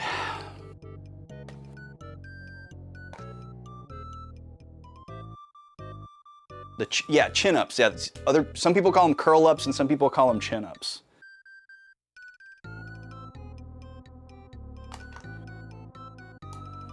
I say they're all hard so they can all just be pull-ups. I'm not a fitness guru, so I don't need to split hairs like that, but I get why there's a different, you know, like, it makes sense that there would be a different name for all of them. You felt so strong carrying Ruby. That's awesome. Yeah, that is its very own kind of workout, SNES. Absolutely. The hot new fitness trend now is apparently muscle ups, which is just where you do a pull up and then you like go above, you pull yourself above the bar to like below your chest, and then you like push yourself up like that, and then you go back down. It's like a burpee for pull-ups, I guess. Like a full range of motion. But it's weird when you see people do it like doing like competitive pull-ups or like pull-up competitions or like going for personal records or whatever. They use so much momentum and the form looks really bad. They look actually hilarious because they're like a frog. They look like they're doing like a butterfly swim motion, and they're just kind of like throwing themselves up, and it's like, what are you doing? Like, are you okay? Are you hurting yourself? Well, yeah, I mean, I guess, but it's like, I don't know, like, it's not like a video game speedrun. It's exercise. I don't know, it's kind of weird. What would Vaughn think about those pull-ups? I mean, Vaughn did curl-ups as well. Vaughn had like an existential crisis one time because he used to do pull-ups on his streams, and then someone came in and was like, those aren't pull-ups. Those are like curl-ups or chin-ups or whatever. And he was just like, they're right.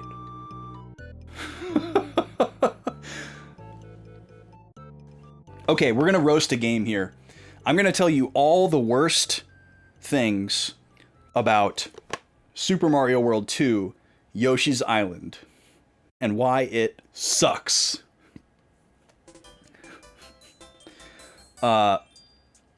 Here's why Yoshi's Island sucks. If you want to 100% this game, it is pure pain. You have to get all the red coins, which are completely hidden inside of regular coins. And sometimes even beyond that, just completely hidden entirely. You have to get every single one of them in one time through the level. You can't like get one, beat the level, and come back and, oh, you don't have to get that one that you got before again. Just get the other ones that you haven't got yet. No. You got to get every single one in one take. And there are 3 other things that you have to collect.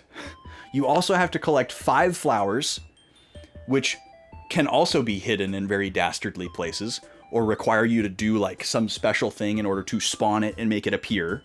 Some of which are absurdly obtuse, like jumping across a gap and like waiting for an enemy to like fall in the chasm and then like jumping back across the gap in a very particular way that you would never do during natural play. And then the flower is just like bloop, you know, like crazy stuff like that. And then the third thing is your stars, which is basically like your HP in the game. You're carrying around baby Mario, and you start out with a timer of 10. So if something hits Yoshi, he drops Mario. Mario goes into a bubble, starts screaming the most annoying sound in the world you've ever heard until you pick him back up again. And if the timer ticks down to 0, the little Kameks come and take him away, and you lose the level and you have to start over. So if you found any of those red coins or those flowers up to that point, time to start over. Now, the timer that starts at 10 goes all the way up to 30. And the way that you increase this timer up to 30 is by picking up these cute little stars. They're like little stars with smiley faces, and they have little shoes, and they hop around and they disappear. Well, naturally, if you're able to do some very basic math, you would need to pick up 20 stars in a level minimum to have the maximum 30. So if you want to 100% a level in one go, you have to get all the red coins, however many there are. It's not the same number in every level. All 5 flowers, and finish the level with your counter at a maximum of 30 stars. You have to do that in every single level to 100% the game. If you do that in every level in a given world, there are 6 worlds, and each world has 8 levels. If you do that in all 8 of those levels, you will unlock an additional level within that world called the special level. And those levels are absurdly hard just to get from left to right, from A to B, from the start to the goal. Very difficult. Weird challenges, puzzles, fights. But you also have to get the same things in those special levels. So you have to beat it with full health, and sometimes those levels only have just enough stars for you to get up to 30 one time, which means you basically cannot take any damage through the entire level. A lot of the regular levels, there's enough stars to where, oh, you might get to, 25 stars by doing some certain things, and maybe you get hit by something and you tick down to 22 or 21 or whatever. But don't worry, there's another thing of stars later on in the level, so you still have a shot at getting up to 30 before you finish the level. Well, in those special levels, most of the time, there are only enough stars to get you to exactly 30 from the starting 10 that you get. And on top of that, even if you are good enough to not take damage in the game, the stars pop out of these little clouds and they jump around and you have to collect them. You don't just like hit a button and your counter goes up. No. You have to have an egg, first of all. So you have ammo. If there's no enemies around for you to eat and you don't have an egg, oh, sorry, you don't get to throw an egg at the cloud and get more stars. Nope, gotta have an egg. So let's say you do have an egg. You throw the egg at the cloud, 5 stars pop out. Guess what? The stars pop out in a completely random pattern. Yeah, They pop up in this beautiful little bouquet firework of energy, and they kind of hop around on the ground. That is if there is ground beneath you. Maybe you're on a moving platform on a track, on an auto-scroller. Better jump right into that cloud as soon as all the stars spawn so that you can immediately collect them and not have them fall off into the abyss, because there's only enough for you to get it to exactly 30, so if you don't collect them all, you gotta start the level over. And then, if you manage to beat the special level with a perfect score, you will unlock yet another level for that given world that you also have to beat and get a perfect score on. So there are 10 levels in each world, times 6, that is 60 levels, and this includes the bosses, by the way. So there's 2 bosses in every world. There's a fort and there's a castle. You also have to beat those bosses without taking any damage so that you can end the level with 30 stars, which includes the final boss of the game. Okay? And somehow, if you can manage to pull all of that off, you can say that you 100%ed Yoshi's Island. Well, let me tell you something. I went on this journey. I went on that journey that I've just described to you, and I got all the way to World 6, the last world. I had about 4 levels to go. I could see the finish line. I was working on one of the special levels. I believe it was the special level from World 5 that was particularly dastardly. It may have even been the special level from World 6. I may have been that close. There was a lot of lava, a lot of like rolling blocks that you had to like ball roll on top of across the level, and you have like 6 pixels between you and the lava, which is instant death, by the way. It's not even like you get hit and you take damage and you got to find a way to recover the damage. You just instantly die if you touch the lava. And this is like deep into the level with no checkpoints. Seriously, the Dark Souls of 2D platformers when you're trying to 100%. Oh, cute little fun game, watercolor pencil graphics. Oh, it's so cute, nice music. This game hates you. And as I'm going through this level, I died for the, I don't know, 50th time or whatever. And the game froze up. The screen went like total bacon. Just randomly. And so, you know, I didn't freak out. It happens. The console didn't get bumped or anything, so I didn't really know why it happened. But, you know, game froze up, screen went bacon. So then I go ahead and turn the SNES off, and I turn it back on. Go to load up my file.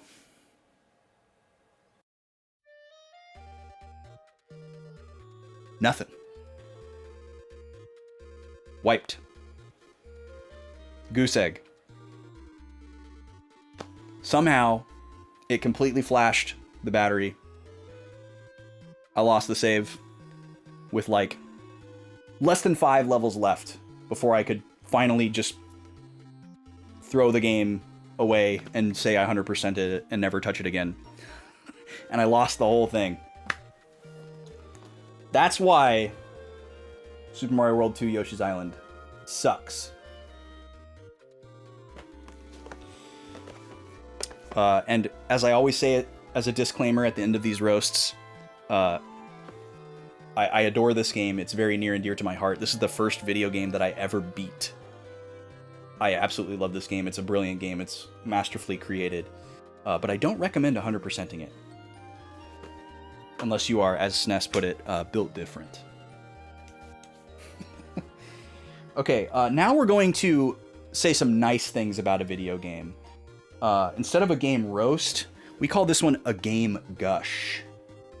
And we're going to be talking about another game that is near and dear to my heart. And I think a game that many have a very special relationship with, whether it be positive or negative. And that is Final Fantasy XII. This is a very interesting game for so many reasons, for me specifically, anecdotally. My first Final Fantasy was 9. It kicked off a love of, RPGs with, grand stories and lots of characters and lots of text and reading and strategy, things like that. Massive moment for me. It got me out of my Nintendo bubble, got me out of my platformer adventure game bubble. It made me want more and different things from video games. My first game I ever played on a PlayStation console. Very big moment, right? So I had a lot of catching up to do, starting at number 9. And luckily you could play every single Final Fantasy game that had ever been released on a PlayStation by around that time. I technically first played Final Fantasy IX in around 2002, because that's when I got a PlayStation 2. So not all of the early Final Fantasies were on PS1 yet, but they were very, very close behind. I think the last one was 2004.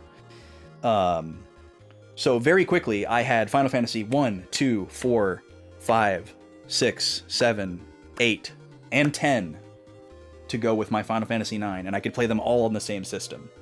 It was a very cool time to get into Final Fantasy. And the only other Final Fantasy I beat at the time was 7. That was the one that I played directly after 9. And I'm sure by the time I got done with 7, all the other ones were out, because I remember buying them like almost immediately. Chronicles, Anthology, Origins, that's 1, 2, 4, Chrono Trigger, 6, 5. And I was in hog heaven. I kind of just dabbled in all the early 2D ones. Like, I thought they were really cool, but I didn't get very far in any of them. I got a decent way into 5, but not super far. And the other ones I just kind of like tried out, as well as Chrono Trigger. I thought they were all really cool, but I just didn't get very far in them. And I think I just got grabbed by other things. And same thing with FF10. Got like a third of the way into FF10 and got stuck on a boss. I think it was the Chocobo Eater. It's been a long time though. I don't remember. I think it was the Chocobo Eater though. It was whatever that boss is, like the first time you go to the Calm Lands. That has like the super long arms, and you're on like a bridge or something. Pretty sure that's the Chocobo Eater. We got stuck on that boss. We didn't know what to do.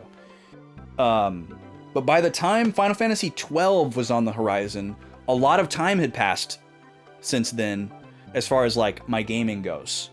That was only 2 years between 2004 and 2006 when this game came out. But as a teenager, I had a lot of spare time to catch up on RPGs. And interestingly, this game is also responsible for my falling in love with the Dragon Quest series.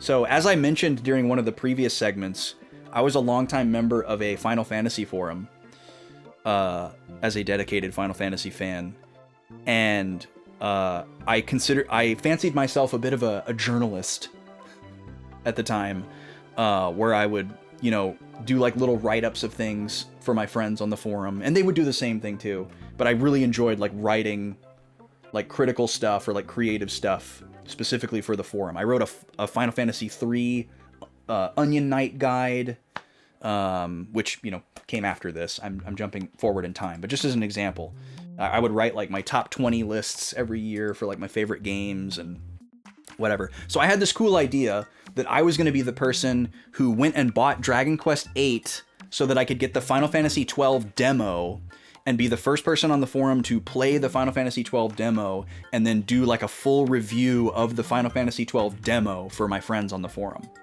So I did that because I was very intrigued. I was very curious about what it was bringing to the table. It seemed so new and shiny and different from all the other Final Fantasies and RPGs that I had played so far. It was an exciting time. 11 was this MMO that nobody in my circle of friends was interested in or had the means to play. So we were just glad that they didn't do that again. Played the FF12 demo, did the write-up for the friends or whatever. And then it came time for the game to actually come out. I was super stoked for it. Had spent months and months playing Dragon Quest VIII and learning a lot about JRPGs by playing that game. And having a blast with it, one of my all-time favorites.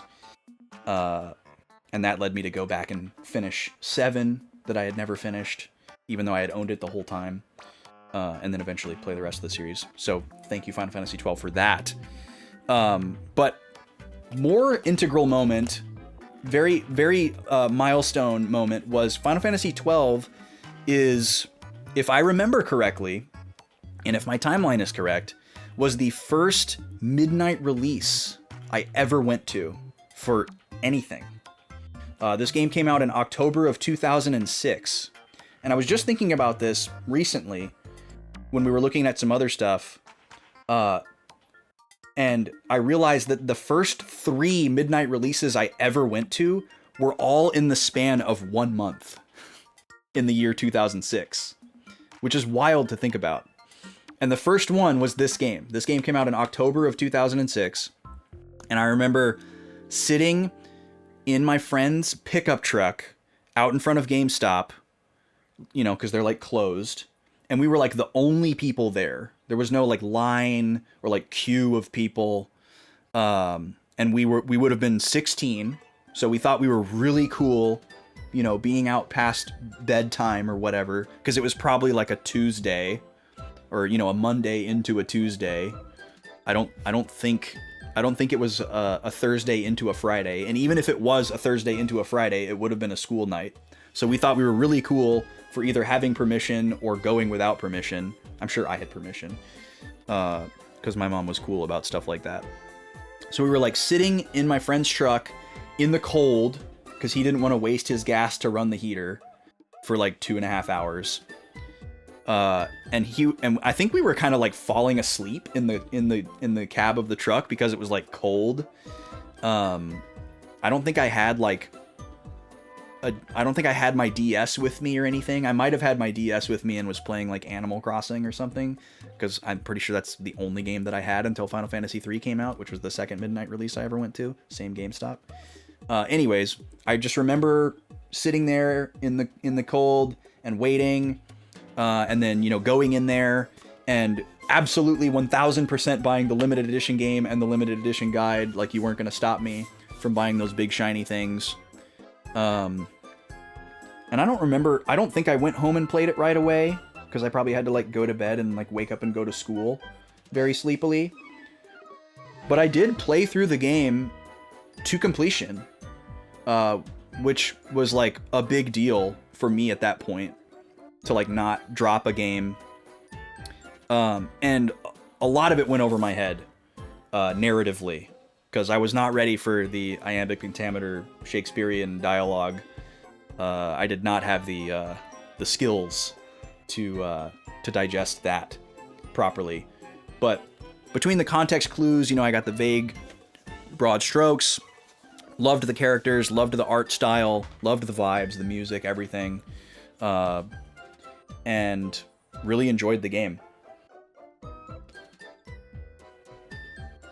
And I didn't realize how significant it was at the time, because I still to this day have not played Tactics, and at this point I had played, you know, maybe an hour or two of Final Fantasy Tactics, when we kind of just dabbled with it after we played Final Fantasy VII for the first time.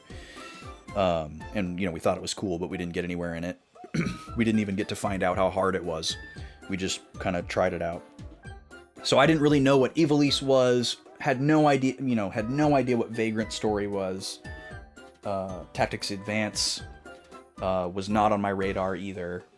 Came to that game much later.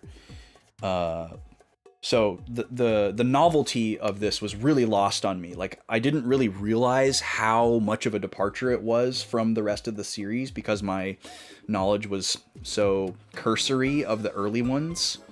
I didn't go back and finish all the earlier Final Fantasies until after this. But it wasn't long, I guess, because I got really into emulation and played all of them like on a, you know, SNES emulator for the most part. I played all the way through 1 and 2 on the PS1. I just don't remember exactly when. It may have been before this. And then 4, 5, and 6 I played on a SNES emulator with, like, you know, fast forward, save states, fan translation, whatever. But yeah, love Final Fantasy XII. I want to give it a proper playthrough someday, or I shouldn't say I have beat this game. I want to give it a proper replay someday. I want to play Zodiac Age. That sounds really, really cool. I have the itch to play like any Final Fantasy game, like pretty much at any given moment these days. but as we talked about earlier, I don't really do replays. It's very hard to carve out time for. But yeah, really care about this game. And it was kind of like a conduit towards some other things. You know, like this game is the reason why I rediscovered and fell in love with Dragon Quest, which is very cool. First midnight release ever.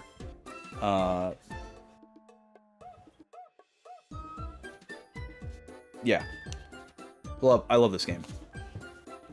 It's really artfully crafted. Really well put together.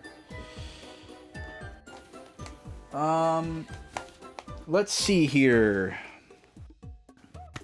Let's just keep the ball rolling, shall we? Let's just get all these done. Let's do another roast. We have one more roast to do. Now I'm going to tell you why the Pokemon Gold and Silver remakes, Heart Gold and Soul Silver, suck and are the worst games ever. Alright, here's why the Gen 2 remakes and the Gen 4 engines suck. First of all, you have Gen 4 slowdown. You got those molasses health bars ticking down at the speed of smell whenever you hit a Snorlax with close combat.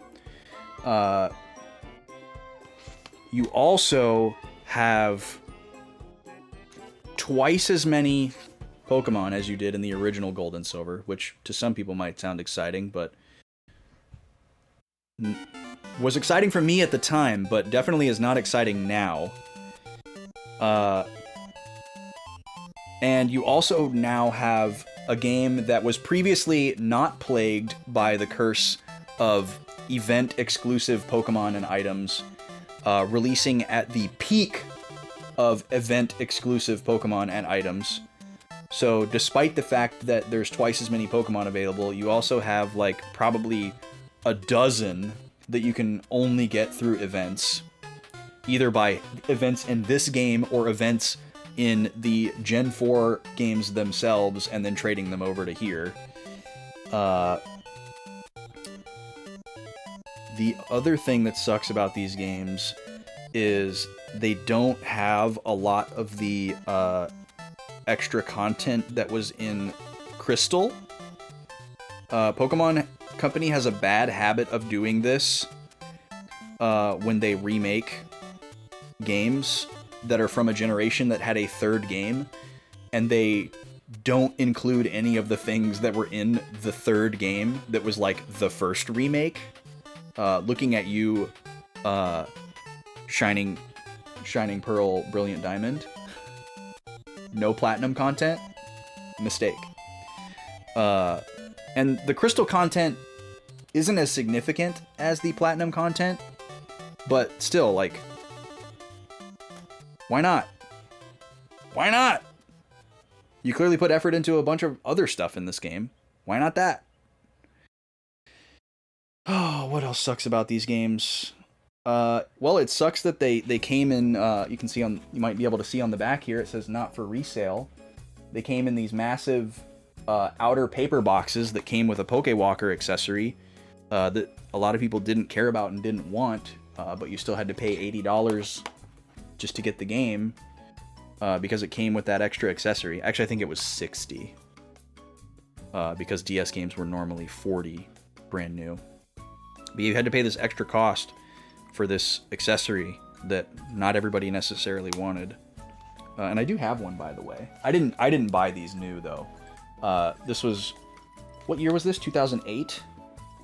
2010. Yeah, this was during heavy emulation phase for me. So here's another thing that sucked about these games. If you wanted to not buy them and sail the seas, Pokemon was infamous for anti-piracy measures. So you had to wait for the scummy community to figure out how to get around all those measures, and go and look for a version of the game that was actually playable on your your R4 or your Ace card flash cart. So you were eagerly anticipating the release of the new game, and then you couldn't actually play it on release day because you were a scumbag who wanted to play it for free. So you had to pay the free tax, as it were, and wait for the what did they call it? It was Xeno something. Was the user that would always crack them? All I can think of is xenophobia, but there's no way that that's what that person's username was. But it started with Xeno, like Xenosaga, Xenogears. Yeah, those remakes sucks. I don't know. I like Crystal better. I even like original Gold and Silver better. But I don't know. I can't lie. They're really good remakes. A lot of people actually say these are the best Pokemon games we ever got. And I think it's a fair argument. I don't necessarily agree, but it's a fair argument. You've been playing FF since 4. You played Tactics and you loved 12 from the beginning. Incredible game. I agree. Yo, Luca, thank you so much. You have a good night too. Appreciate you. Have fun tomorrow. And peace and blessings. You didn't like Zodiac as much as the original board. Interesting. Alright. We are all caught up on redeems except for a Duolingo lesson. We will save that. We will save that. I don't feel like doing that right now. So we'll do that closer to the end. When my brain is really fried. That'll be fun. Let's get back to the game for a little bit here. Shall we? Remember video games? Pause that music. Come back over here. Back to the birds twittering and a tweeting. Alright. So, when we last left off, Rikier was telling us about the history of the Rune of Punishment. Her husband was a previous holder of it. He went to sea and picked up the rune like a bad case of scurvy from some pirate somehow. And then he disappeared for 3 days. So we assume that he's dead, but we technically don't know. But I also don't understand how they know that he got the rune at sea if he disappeared after that and never came back. So maybe we'll get some more clarity, but we probably won't. We don't play video games here. All right. Continuing on. You said the rune consumes its master's life? Oh, I was about to chastise Chiapu for not remembering this, but I now remember he was not there to hear Leknat's speech when we were asleep. Yes, I must accept it. The fact that the rune is here now means that my husband is dead. True! Okay, she's actually right about this. This is sound logic. Because so far we have seen that the rune only jumps from person to person when the original host dies. And it always seems to be that the host dies from using it, like one last time. Yep, sorry, Rakaji. Maybe I guess he hadn't put that together until just now. Poor guy. The inner ruins, okay? Inner, there doesn't seem to be anything inner about this. This seems very outer. To me. We're outside. It also doesn't really look like ruins. It's just an area. I can't get over how unremarkable this area is. It was referred to as a civilization. And it's just a very sad little overlook. With the most unexplainable grave. Like, I'm sorry. I know I said I wasn't going to harp on this too much, but I need y'all to just visually unpack what's happened here. Like, think about this. There is a grave for a person. The arm is extending out of the grave. A skeletal arm is extending out of the grave. How could this possibly happen? There is no possible way that this could happen. Like, You don't... Okay, here's the only possible way that this could happen. The only possible way that this could happen is that this person died by having dirt fall on them.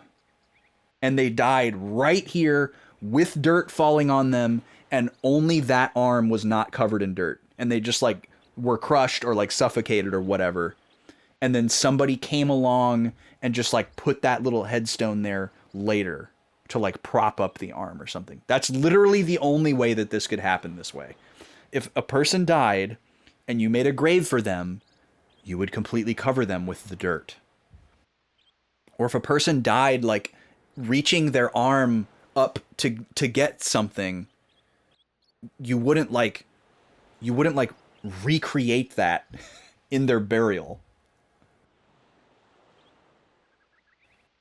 I can't get over it. It's so dumb.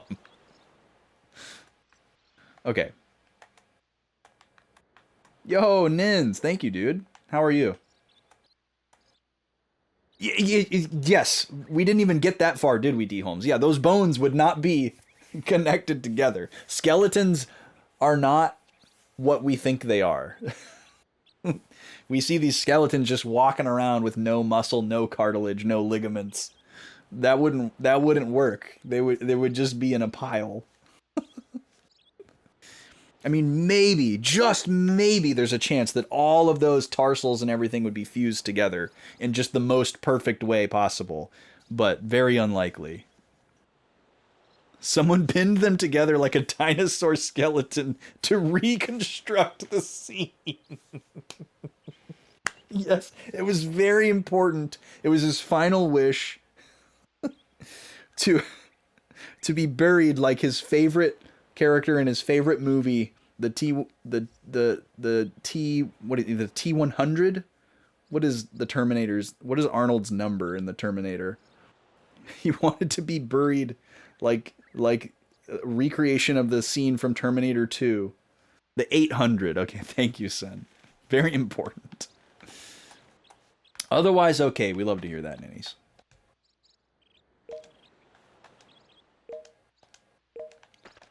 Okay, so we came all the way out here for them to just kind of like be more shocked than us and confirm some things that we already knew. And now we're just going back. We still don't know who's buried here, by the way. Because it's apparently not her husband.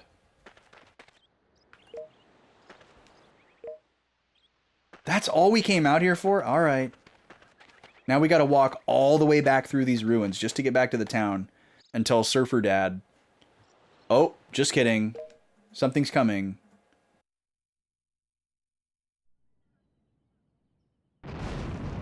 Again? Oh no!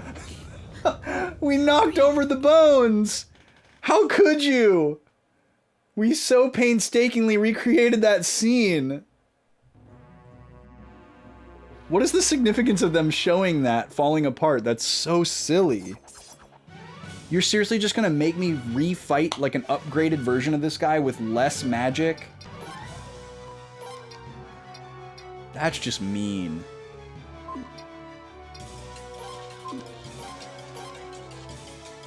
Yeah.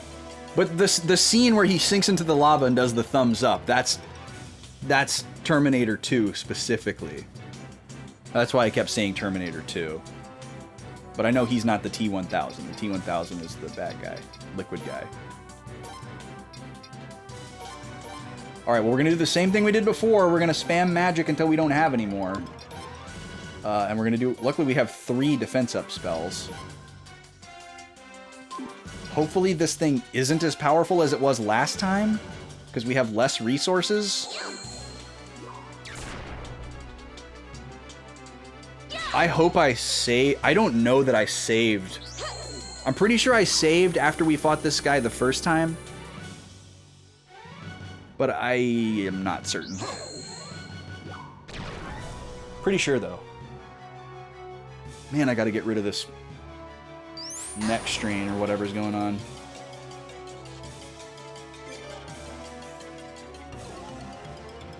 Red Ribbon Red Ribbon almond cream soda. Probably not. I don't usually go for cream sodas, but that sounds really familiar, actually. I do like the brand Red Ribbon. Their mint ginger ale is really good. And we have... Either we had the cola recently, or I have the cola in the fridge now yet to try. I think it's still down there.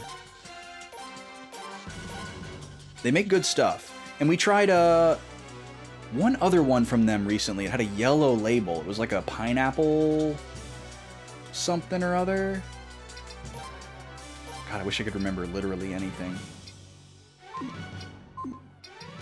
Okay, you're gonna attack now, Paula. Did you try that one recently, D. Holmes? Is that why you're asking? If so, you feel free to tell us about it.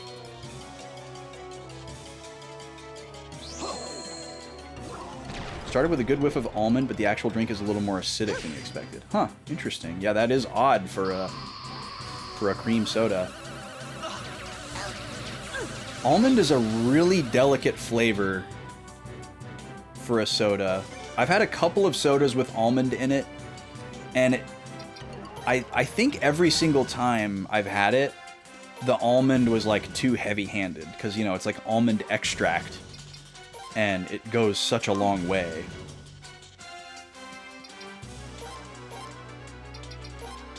It's so potent, so strong.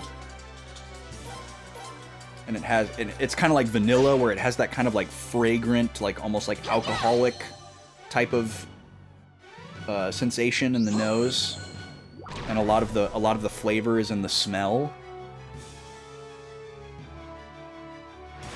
Are his arms separate targets? I haven't even checked. Okay, good, they're not. But they're different colors, which seems very significant to my RPG senses. You don't think it's too much? That's good.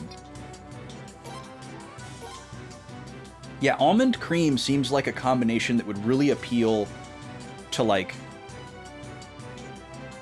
people who like certain liquors. Hold on a sec.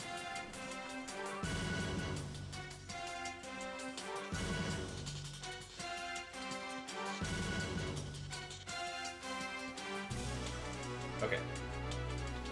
Sorry about that. I heard a sound that kind of sounded like a sound that would get a puppy in a lot of trouble. So I just had to make sure that that's not what was happening. I also need a ginger chew.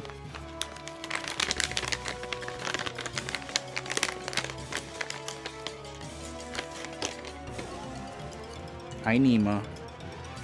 Did you get excited that I got up from my seat? Is your CBD wearing off and you're more energetic? You're being very sweet and calm. It's nice. Yeah, good poochie. Good poochie. You gonna get a good bath tomorrow? And be less stinky? Yeah.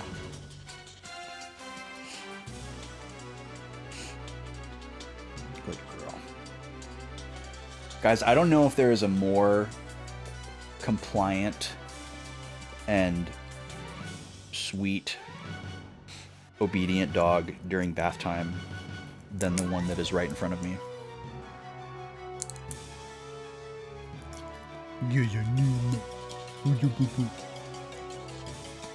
So good. She's so good at bath time. Like, for a lot of dogs, or I guess their owners more so, bath time is just like a nightmare, right? Like, dogs are trying to escape every 5 seconds, constantly trying to shake or trying to escape,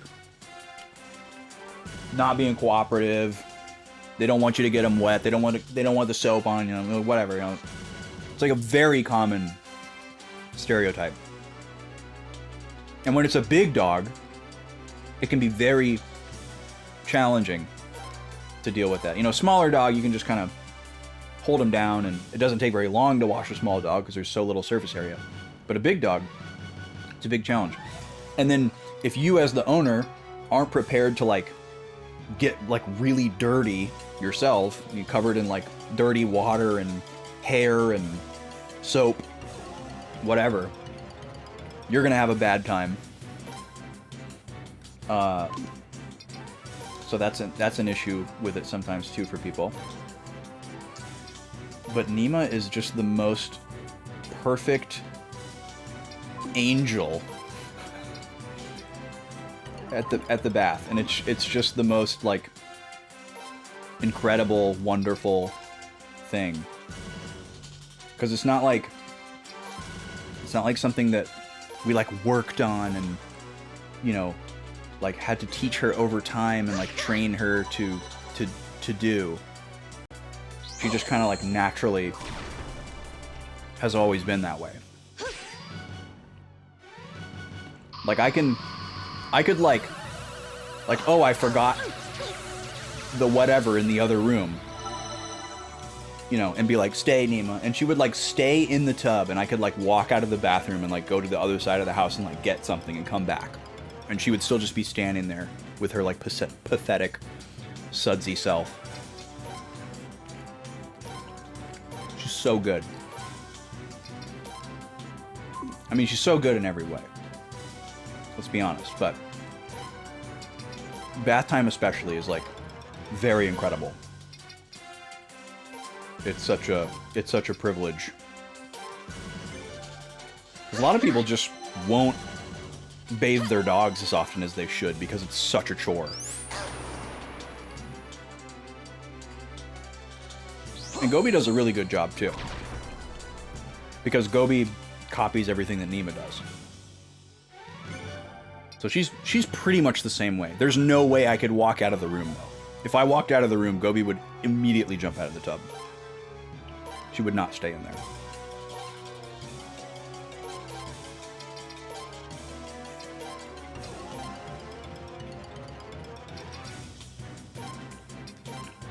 I hate this fight so much.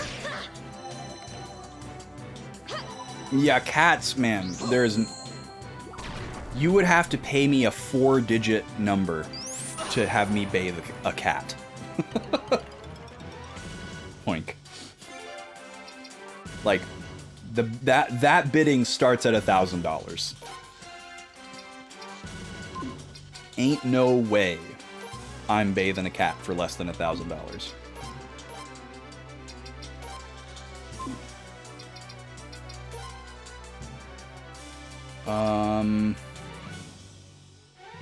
We're gonna have to start dipping into our healing magic here pretty soon, because we're gonna run out of potions.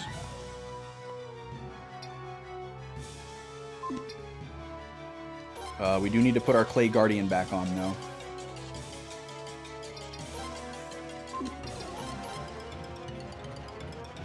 Yeah, that is a good trade-off, D. Holmes, because man, I'm sure that fact alone causes a lot of people to just never bathe their cats, or like take them to like a professional groomer, like, you know, once a year, and splurge for that so that they don't have to deal with it. And I'm sure there's like the odd cat that just randomly loves water, like a complete anomaly, but you know, can't plan on that, can't train for that.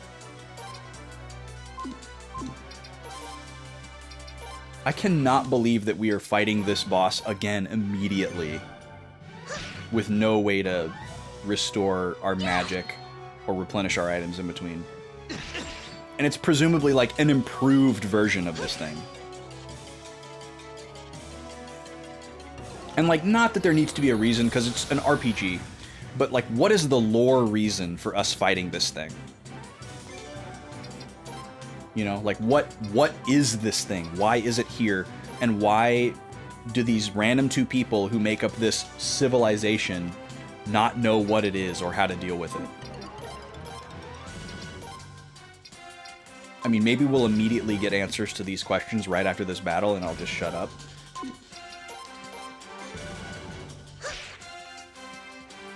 Every boss fight is just this dude. I would lose it. I would absolutely lose it.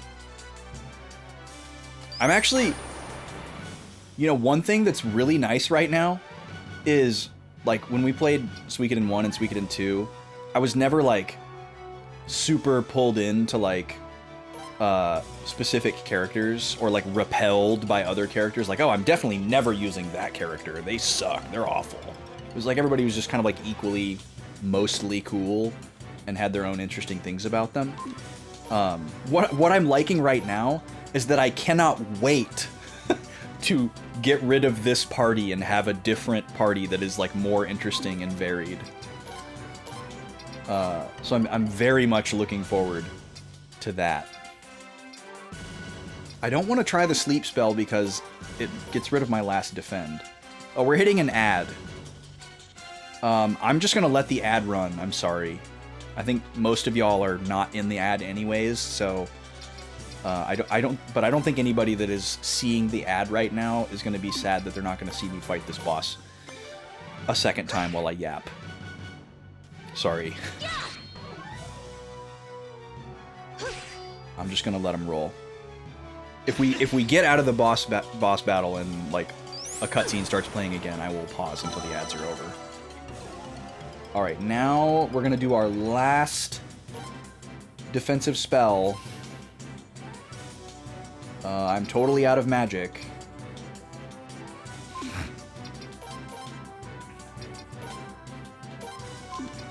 Alright, so here's our last Clay Guardian. How are we looking on items? Pretty good. Let's go ahead and do one healing spell on Paula.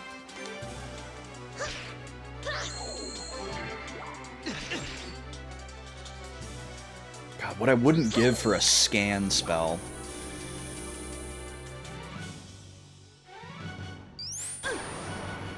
I've come to realize that, like, that is so important to my experience in any RPG.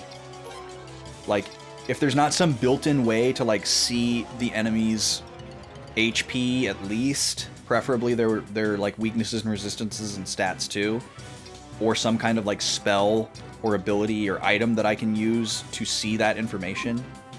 If there isn't at least one of those, there is, like, a certain level of regard that the game cannot get to in my mind. Like, it cannot go above 4.5 stars without the scan spell.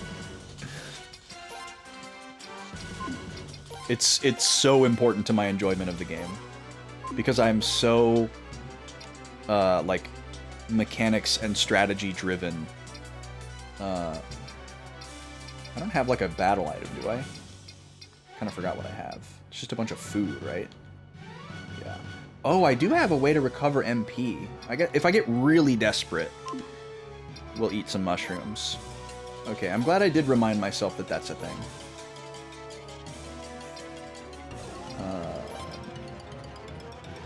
But we still have 3 healing spells and 4 potions. Can't believe I don't want Chia Poo. Yay! It's also odd because a lot of the Suikoden characters are like the most fun ones to look at and, like, hear dialogue from are the worst in battle. And I get that level of separation to, like, make the player choose. And I'm sure some people would be, like, exhilarated by, oh, who do I want? But, like, me, I'm just like, I just, like, seethe inwardly because it's just more decision paralysis. One of your biggest complaints about this game is that it spends so much of the early game without actually having a core set of main characters. S1, you had 5 other characters who were basically the main characters who were being developed from the beginning. At this point in S4, we haven't really done that at all. See, that's totally valid. First of all, that's totally valid. I actually don't have a problem with that because for that same reason, I felt very boxed in Suikoden 1 and 2. It's like, oh, well, like, if I don't bring Flick and Victor with me, am I going to get the full story? You know, if I bring rando secret character from the woods and like goofy clown guy, like, am I gonna get the full story? You know? Or like, am I gonna be able to like win in battle because they're like super good and higher level than everyone else? So I felt like really boxed in by those core characters, and I felt like I was playing the game wrong because it's like, oh, there's all these cool characters to like experiment with, and I'm just staying in my hug box, you know, and using the mostly the core characters or like whoever like I understand and is familiar, and I felt like imposter syndrome about my playthrough. But the fact that this game is like forcing the shuffle earlier on means I'm becoming like less attached to the characters, and I feel like I'll feel more inclined to like experiment and like rotate and try different people, at least until I find some people that I do like and lock into. But like I just said earlier, like I'm so ready to bench these characters because I'm sick of them, and I'm happy about that.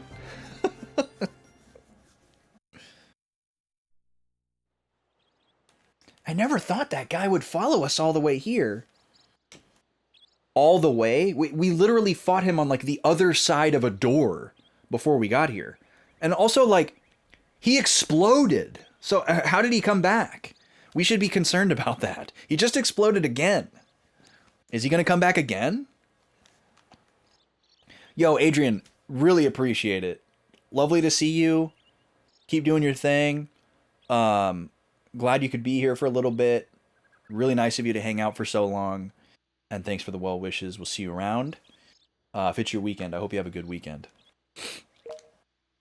And Sir Laszlo, I have a favor to ask of you. Will you please take us with you? I wish to be near that rune. Well, that's a weird request. I have finally found the resolve to leave this place. I mean, really? How? There's nothing for you here. I thought at least that was like your husband's grave. It's just some random grave. We don't even know who that is. What could possibly be keeping you here? No resources, no company, completely dreary. There's no background music in this place. They got music in the other town. Not to mention, you know, commerce, resources, people. Like what's keeping you here? This can't be your home.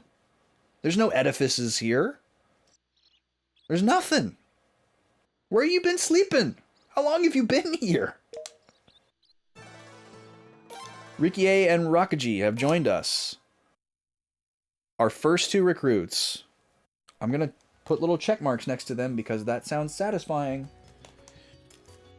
And guess what we get to do? We get to go all the way back through those ruins. Oh joy. Wait. Oh, we got teleported. Oh, that's incredible. Based on what? Okay. The game did something nice for us. We're on the all other side of the ruins back in, what's this place called? Obel. Almost said Ebol. I was like, that doesn't sound right. Okay, we've officially recruited some characters, so now it kind of feels like recruitment is like on the table now. Makes me want to go start talking to people.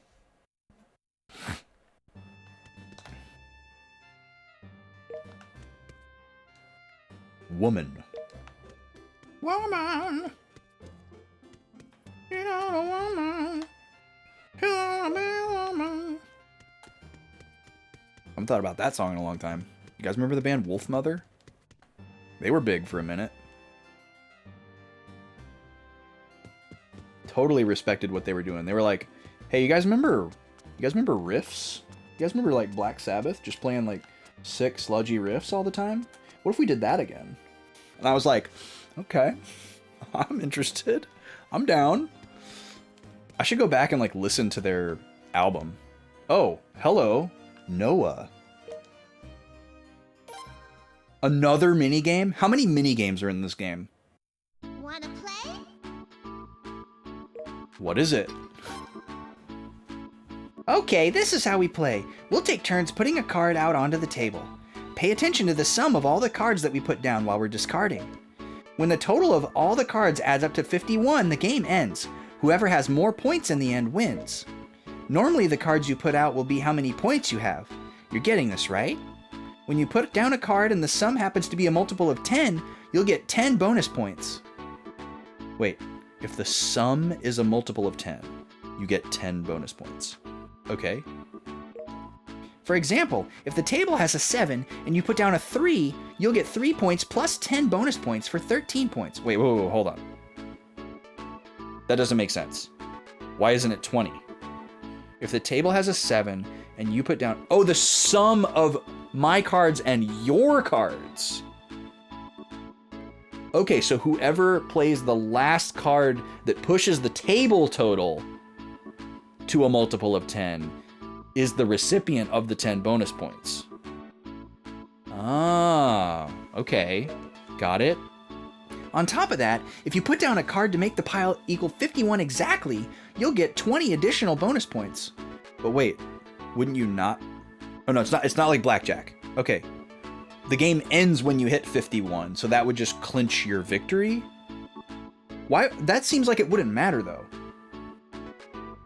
Well, I guess if the opponent was ahead of you and you made it hit 51, that would be a way you could lurch forward at the end. Okay, I got it. But be careful, okay? If the pile goes over 51, 10 times the amount over 51 will be subtracted from whoever discarded last. Wait a second.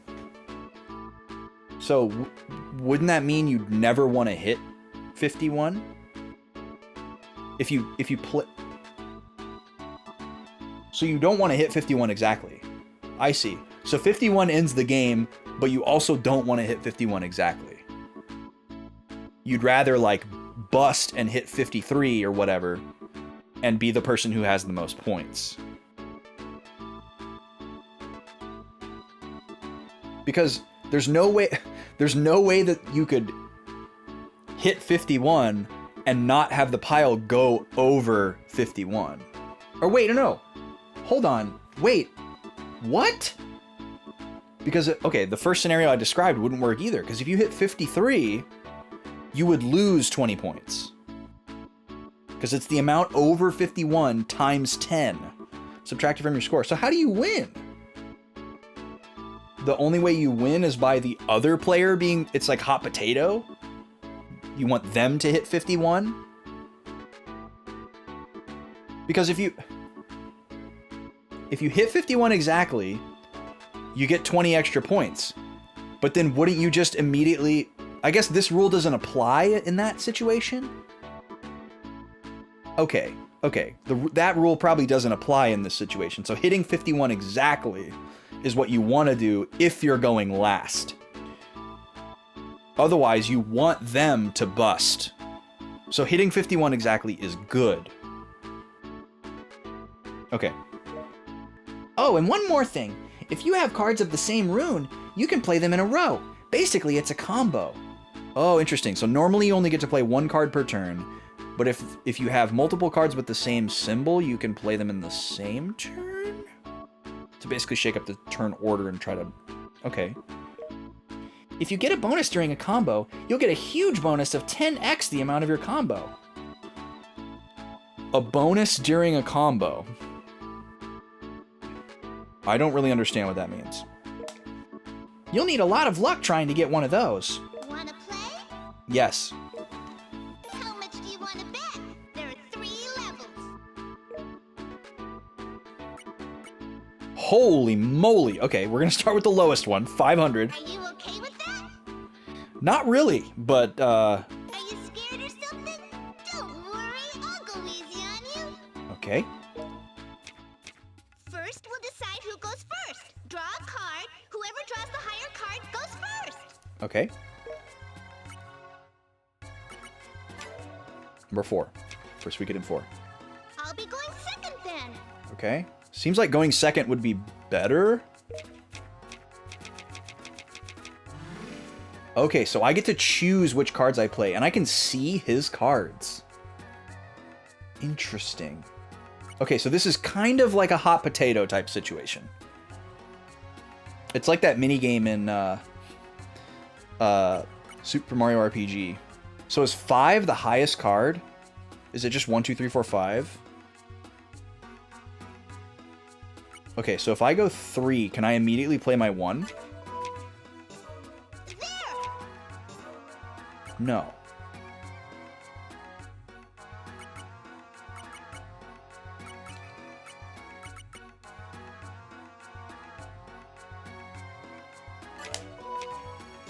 Okay. We're learning here. Wait. I don't understand. So, I want to play the same color as him? Got it. So I should play a color that he doesn't have. So that he can't combo. And then he did the same.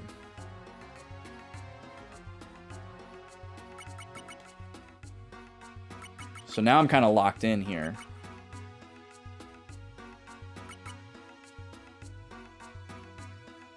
So I should do the one that they have the smallest numbers of? Okay, so I'm confused. They have a score that's totally separate from the sum in the center. I don't really understand what's happening with the combos. They have a higher score than me because they have more combos than me, but it happened too quickly for me to understand the scoring of the combos. So yeah, we're like stuck on the defensive here. So they're just gonna play a bunch of wind cards in a row and just massively blow out their score.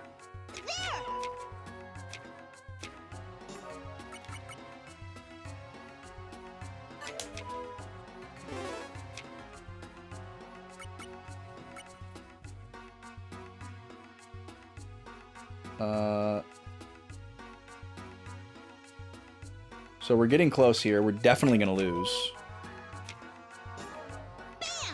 So they want to send it over. Okay. Man, this seems hard. Wanna play again? I like this game. Are you okay with that? Are you scared or something? No. First, we'll decide who goes first. Draw a card. Whoever draws the higher card goes first. All right. Okay, I actually wanted to go second, so this is good. Because, yeah, you get to respond with whatever they play first. Which is good.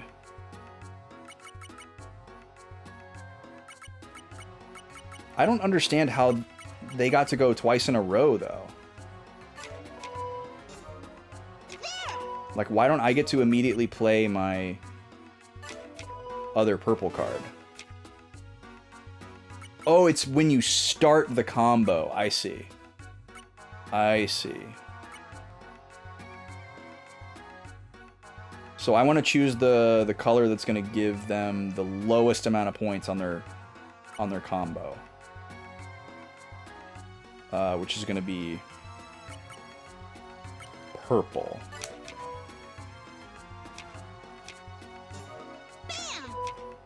Alright, they're going to change it to blue, which is fine. We're going to go purple again.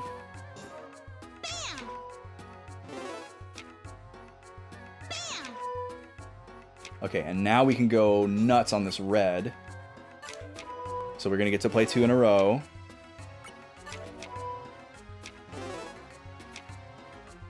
There we go. And then we're going to play this one.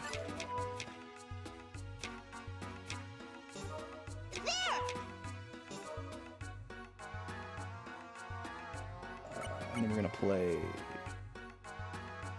So I want to play my low card here because they're going to take the 3 points. Right? Yeah. Okay, now we load up here. Oh, but the number's already too high. We took the penalty. I wasn't paying attention to the sum. Hi, Nima.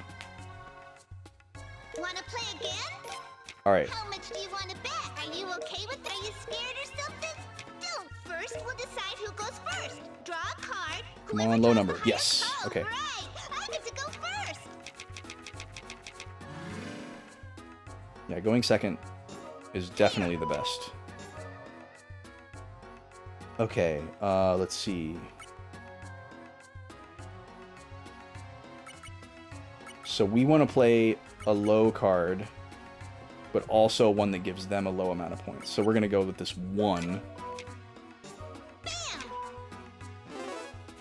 To make sure they don't get too many points. And then we don't have any of those. So we got to go... This is the best we can do.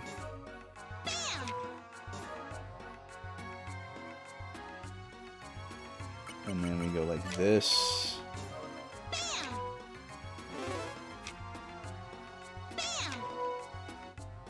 Wow, we have really bad luck with the suits here. So I guess this is where it's not good to go second. Well, you don't have any purple, so we're gonna play purple.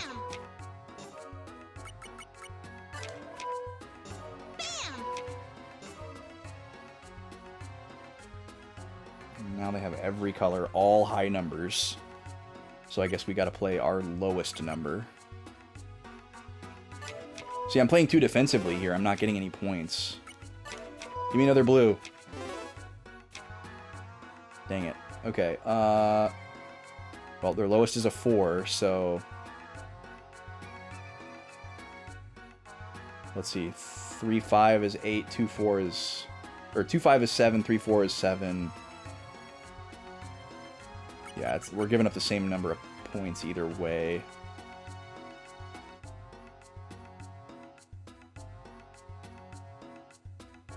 So I guess this makes the most sense, I think.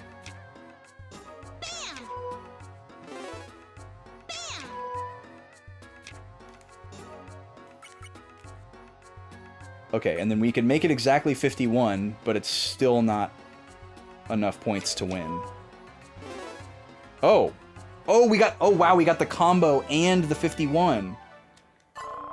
Wow. And all we get is our $500 back. Wanna play again? Yes, I do. This is a good game. There are 3 levels. Okay. Are you okay with that?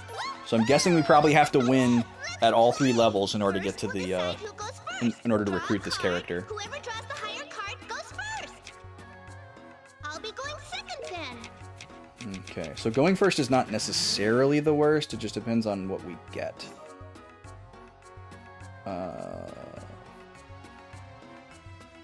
So yeah, we can play offensively here and play colors that they don't have. When we have colors that they don't have, we want to play a high number, because we're going to get the points. When we have to play a color that they have, we want to play the low numbers. Oh, there's a shot clock. Wow. That's intense. What is this, chess? So they did the same thing. They played a high number because we don't have that color. Let's do it again. Okay, now we can combo.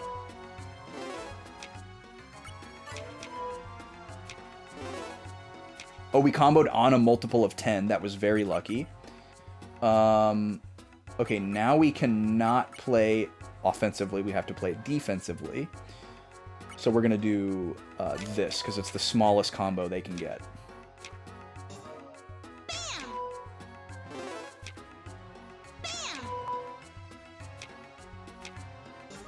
Okay, and then this is... that's not the multiple of 10 that we want. We're already at the multiple of 10. So I think we're gonna do this. High card on a suit they don't have. They're gonna do the same thing to us. But we're gonna keep it going, because now they have to play a suit that we have.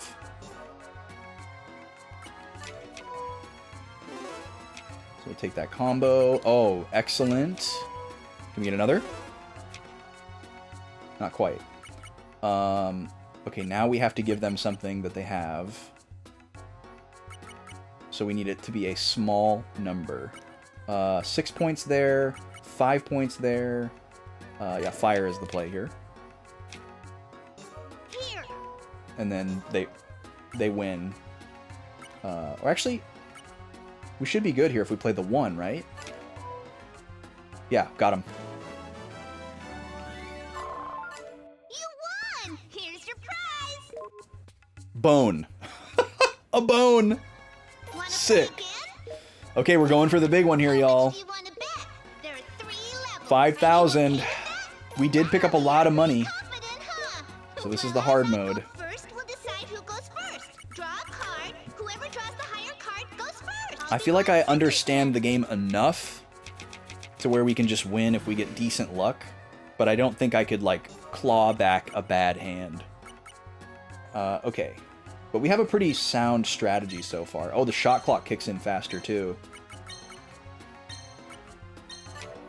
Ugh. Not a good start. Not a good start at all.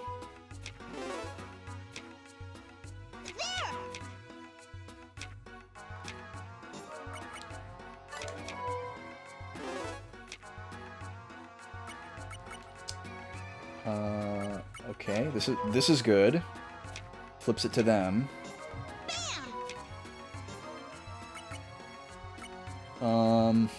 We don't want to give them the combo.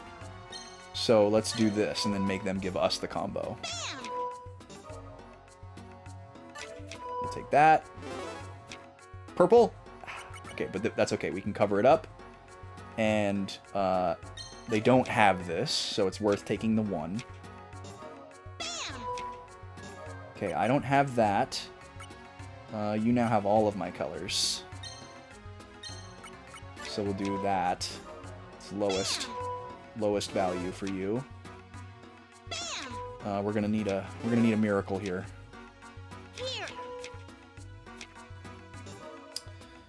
Oh shoot! I don't think this is gonna be it. Because they're gonna bust it. Yeah. Big time loss on that one. That was just bad luck. Wanna play again? How much do you wanna bet? We'll give it a couple more shots here, especially if we like get this character for doing it. First, we'll decide who goes first. Draw a card. Whoever draws the higher card goes first. All right. Okay, we're gonna go second here. Hopefully that's a good second. Okay, what do you got? Okay, I don't have that. I want to play something you don't have, which is yellow. So we'll play yellow. Now you play to me. We'll take that. And then, let's see. Go yellow again. Okay, I don't have that. I have to play to you now. So let's go...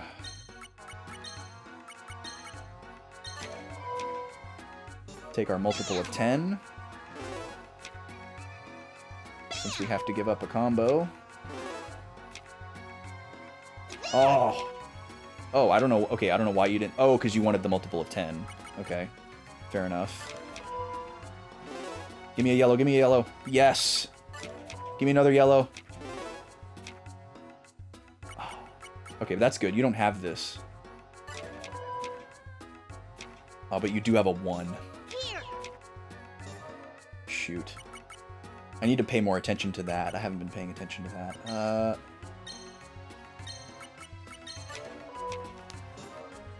We're gonna lose again. Yeah, big time smackaroo there. And I don't have a 1. Just insult to injury. Yikes. Alright, let's try this again. Wanna play again? I know we're wasting a lot of money here, but... Are you okay with that? Wow, you're pretty confident. It's pretty easy to go back into those ruins and grind more money, so... They're giving us a ton. Alright, we're going first. What do we got? You don't have blue, so let's go blue. I don't have a 3. And you don't have fire, so I gotta make sure I take away the multiple of 10 from you if I can't have it for myself. So we'll do a little combo. You don't have a 4, that's excellent. Let's see. I guess I could push it past the multiple again. Yeah, let's do that.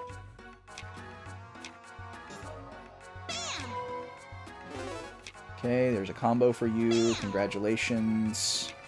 I don't have that color, but I do have a 5, so I'll take that. You can have your combo. Now you have to play to me. Oh, but you got a blue. Darn it. Okay, well... they don't have a 3. Perfect.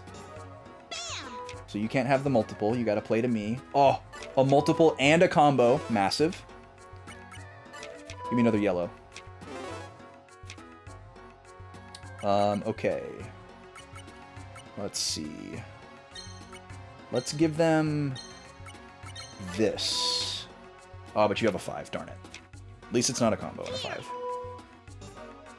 We've got a good lead here. You don't have... Oh, it's a 1. I smoked you. Okay, I think I really get this game now. You won! Here's your prize! Wanna A play diamond? again? No. Okay, so how do I recruit you? If it's not just win on hard mode.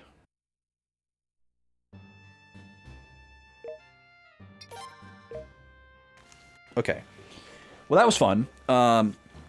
Let's write them down. We have Noah. That's a cool card game. You could totally play that with standard playing cards. It would be really fun. So this is Ebol, Castle, card game. That's a much better minigame than the Beyblade one in the hometown. And then what was the other one that we did? We had another minigame in the other port town that we went to. So what am I supposed to be doing right now? I guess I'm going to go back to the base and assume that something's going to trigger there.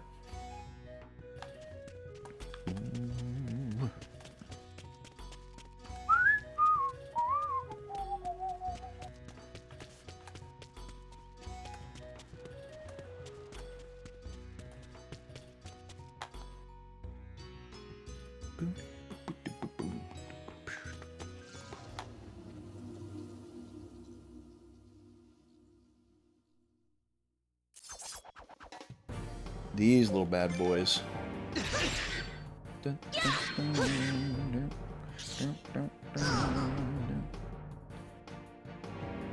Yep, that confirms it. You could literally see that it did 13 damage, but he took instant death from it as well. That's so annoying. The fact that we're dealing with instant death in this game already is actually very foreboding and scares me. Like, instant death in any RPG is really annoying and no joke.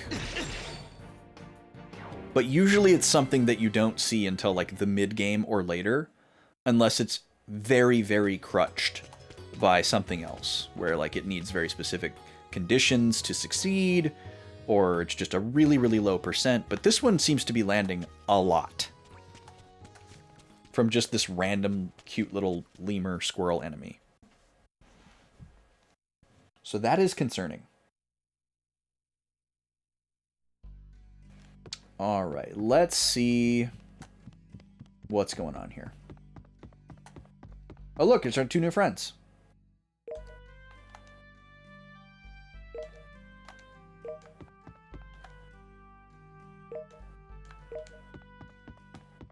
So maybe I'm at kind of a weird stage where I can recruit characters but not change my party? That seems very possible.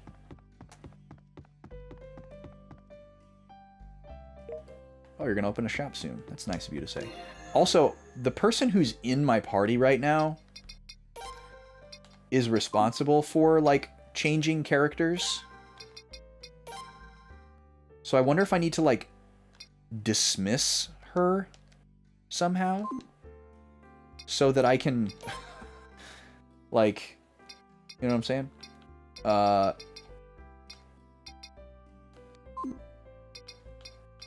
But that doesn't seem possible. Can't do it from the status menu. I like that you can just look at their portraits, though. That's nice.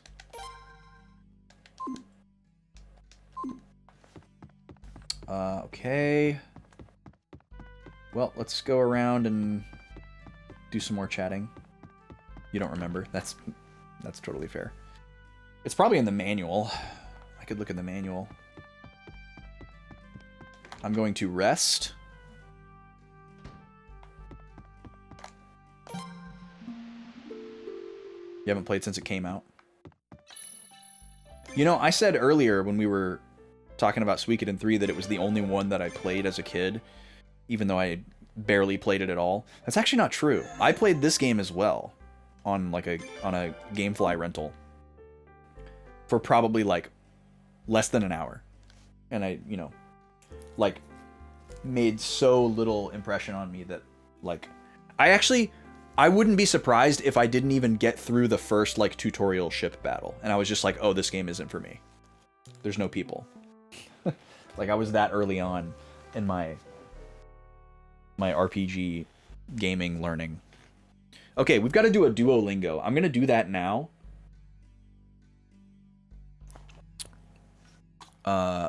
Before I completely lose all brain function.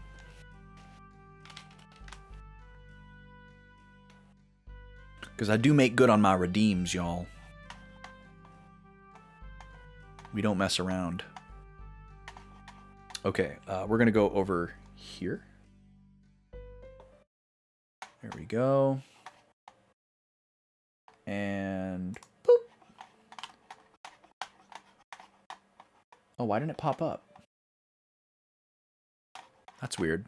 Hold on, we need music anyways. There's our music.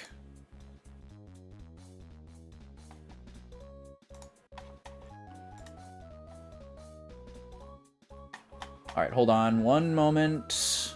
Don't know why my browser source isn't finding the right instance of Chrome. Oh, because I was using it for... I see. I was using it for the same... I don't know what I'm trying to say.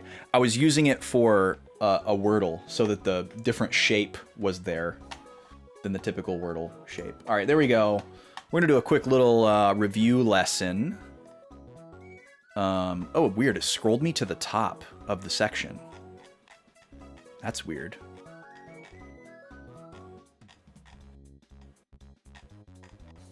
Where's all my legendary?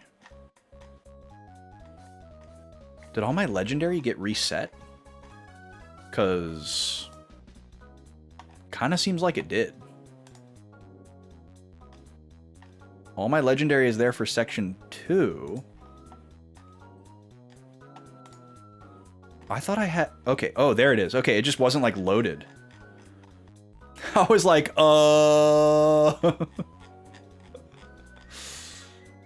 Okay, we'll do some more recent stuff. We usually do, like, super old stuff. I'm gonna do some more recent stuff this time. Discuss health. Let's see if we can do some legendary on this.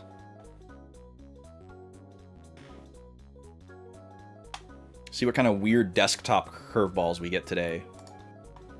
My foot hurts. Oh, I already forgot the word for foot. Ashi is leg. But I don't remember the word for foot. So, whatever the word for foot is, gaitai. Oh, and I hate this too. Every single time I tell it I don't want the pronunciation, but I still have to manually go and toggle it off. Is it also ashi? Ashi. That's so confusing.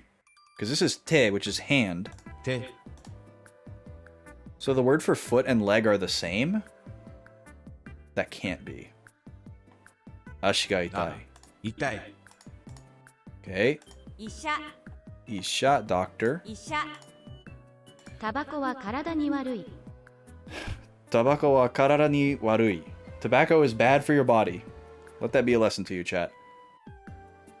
Or smoking. Smoking cigarettes is actually what they mean by tabako, but because that's an English word, it's funny. タバコ Tabako wa karara ni warui. 悪い。 Cigarettes are bad for your body. It's true.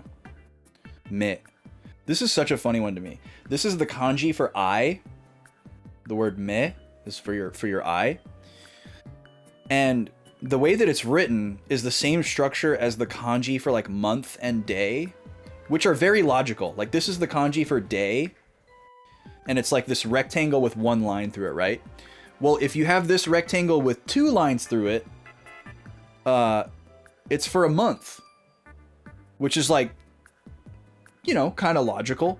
But then 3 lines, it's for your eyeball. Okay. Sure. 彼は痩せています。彼は痩せています。彼は痩せています。 He's skinny?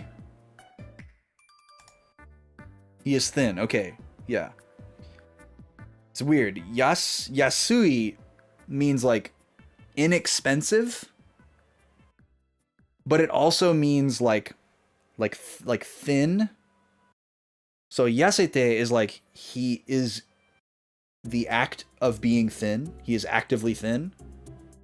And then the word takai means expensive, but it also means tall.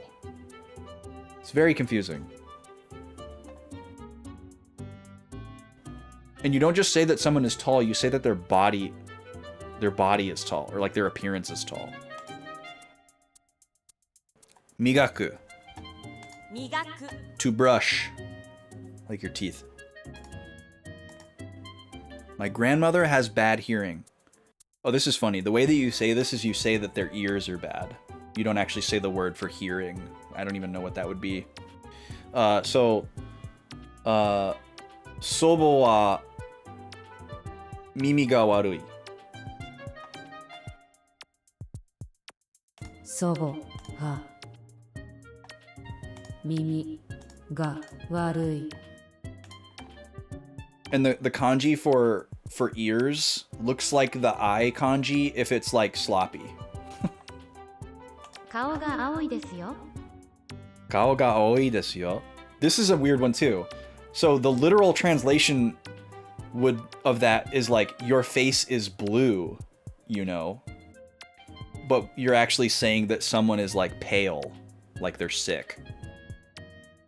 So kao face 顔 ga aoi blue desu yo, you know. But it's like you're saying your face is pale. It like makes sense once you break it down, but like just like hearing this like basic color word that you learn like really remedially, and you're like, wait, your face is blue? What? And it sounds like a metaphor, like an expression that we would use in English. And maybe it is for them too, I don't know. I hate these ones. Ohite atama ga itai desu. Okay, so kaze. Here's another weird one. Full of weird ones tonight. The word for like a cold, like catching a cold, is kaze, which is the same word for wind, which kind of sounds logical if you think about it, you know, like, oh, don't go out, you'll catch cold. But the kanji is totally different. If it was the same as wind, it would like make so much more sense in my brain.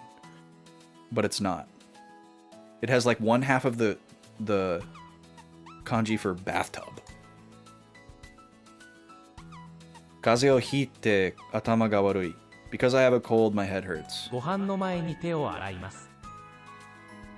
ご飯の前に手を洗います。Before meals, I wash my hands. ます。 Karada, body.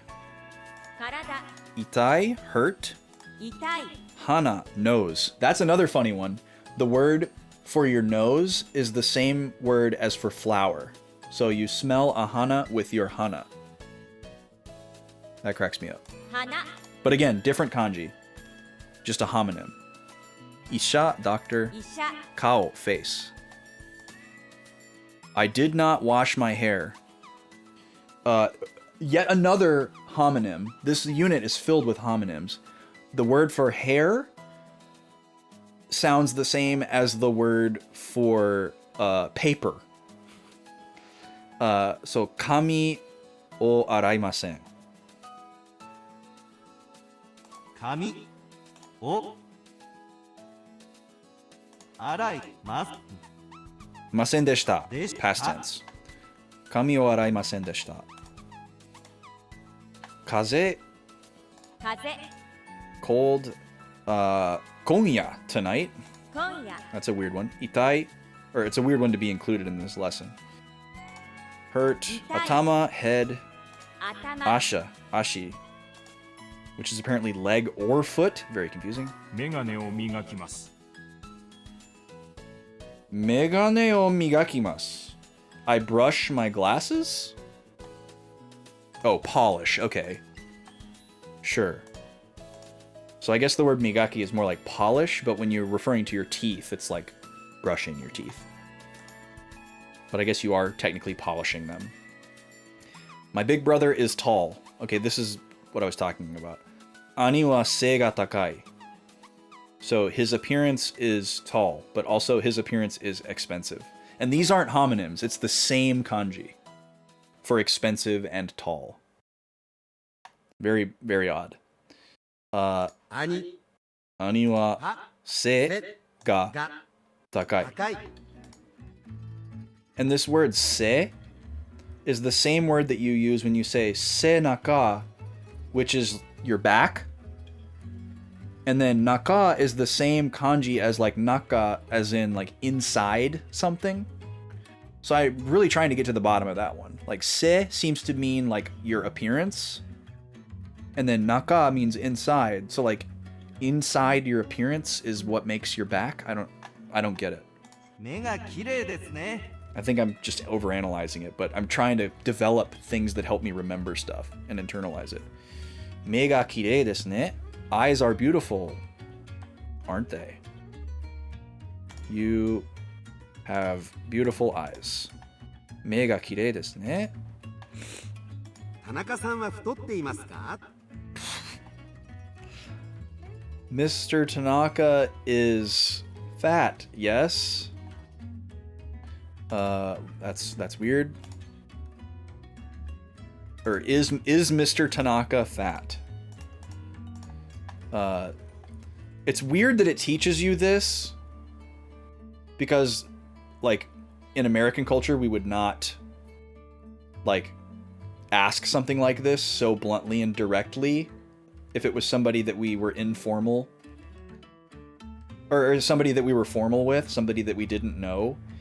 But apparently in Japanese culture this is like really, really common to just like very bluntly speak about other people's physical appearances. I don't know a lot about that, so I could be misspeaking, but that's the context clues that I'm picking up from like other media and stuff.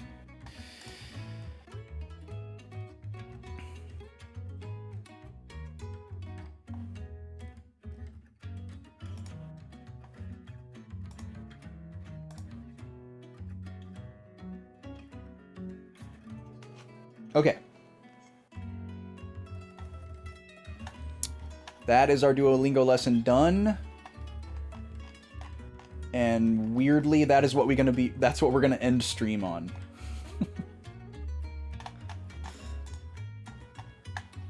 So thank you all for joining me for a very fun night tonight. Y'all got your extra hour because you were so supportive. Thank you so much for all the redeems. I'm gonna go set up Draconix's Discord despot role. Do a little housekeeping before the end of the night here. Oh yeah, I see this picture of this soda, D. Holmes. I've definitely seen that soda before. Can't say with 100% certainty that I've tasted it before, but I want to say that I have. Just because of how interesting it seems.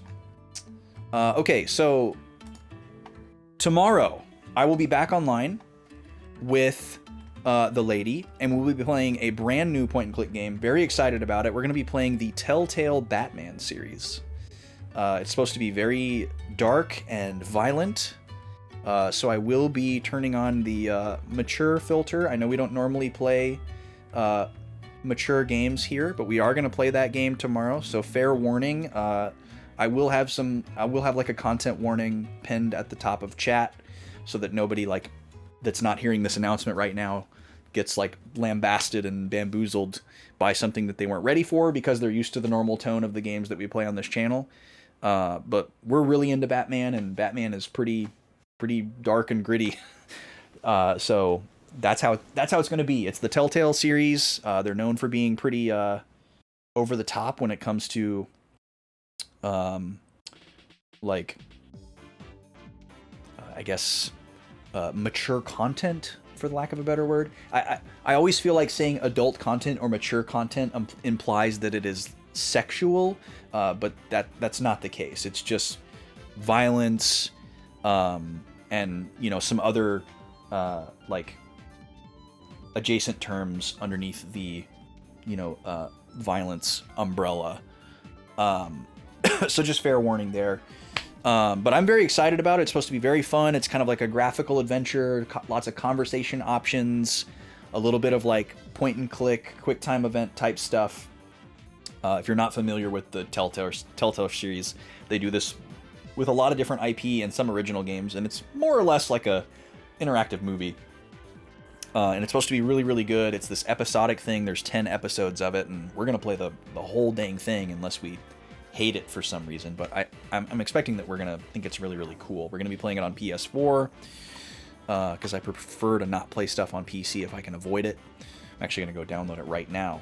There's another poll running in the Discord right now for the new Tuesday game. It's currently tied, barring the participation of our new Discord despot. I'll tally that up in a little bit here. Yeah, it is currently swung by the Discord despot, so that's pretty spicy. We've got 3 different 3D platformers on deck for Tuesday, so no matter what, we're playing a 3D platformer, but you get to choose which one we play. We've got Rayman 2: The Great Escape for N64, Tearaway Unfolded for the PS4, and A Hat in Time Switch version. So make sure you voted in there if you haven't yet. We're going to close that poll at the end of Tuesday's stream, which is almost assuredly going to be the finale of Dirge. I'm pretty sure we're right at the final boss fight. It'll probably be kind of a short, goofy stream, and we'll find something else to do for the rest of the time. We'll see. Hopefully it doesn't take forever for just one boss fight and an ending. But yeah, that's about it. Thank y'all so much for the support tonight. I really super appreciate it.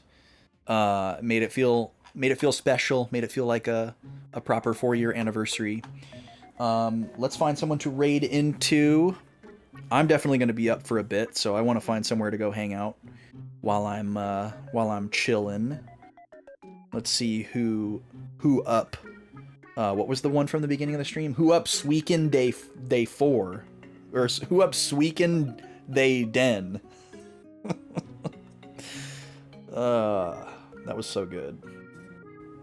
Oh man, there's some good options here. I'm tempted to do a particular raid, but I don't think I have that one in me.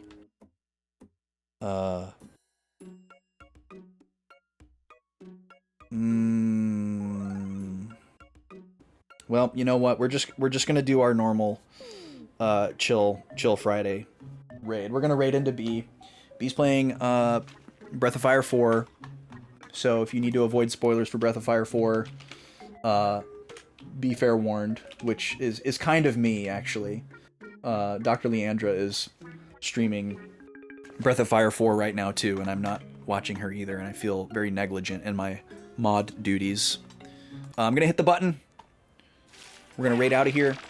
Thank y'all so much for being here. We're going to go say hi to B, and I'm going to just chill and not look at the game so that I don't have anything spoiled for me. Tonight was really fun. Appreciate it. See you tomorrow for the premiere of Batman. We unlocked another bonus stream tonight. So you're guaranteed 5 streams of Batman. Oh, we got the slow song tonight. Nice. You're guaranteed 5 streams of Batman, which is very cool. And we're about to fill up the sub goal bar again. We're 2 subs away from a 6th stream. So we're sitting pretty here. We're going to try to do as many consecutive Saturdays as we can. And there's less than 6 Saturdays between now and Backlog Baby, which is wild to think about. So we'll see what happens there, but we're committed to playing this game to completion. Appreciate y'all. The song got awkwardly stopped there in the middle of my sign-off. I can't figure out why that's not working properly. Whatever. I've yapped enough. We've yapped a lifetime's worth tonight. Thank y'all again. Have a good weekend if it's your weekend. If not, keep pushing. We believe in you. See you later.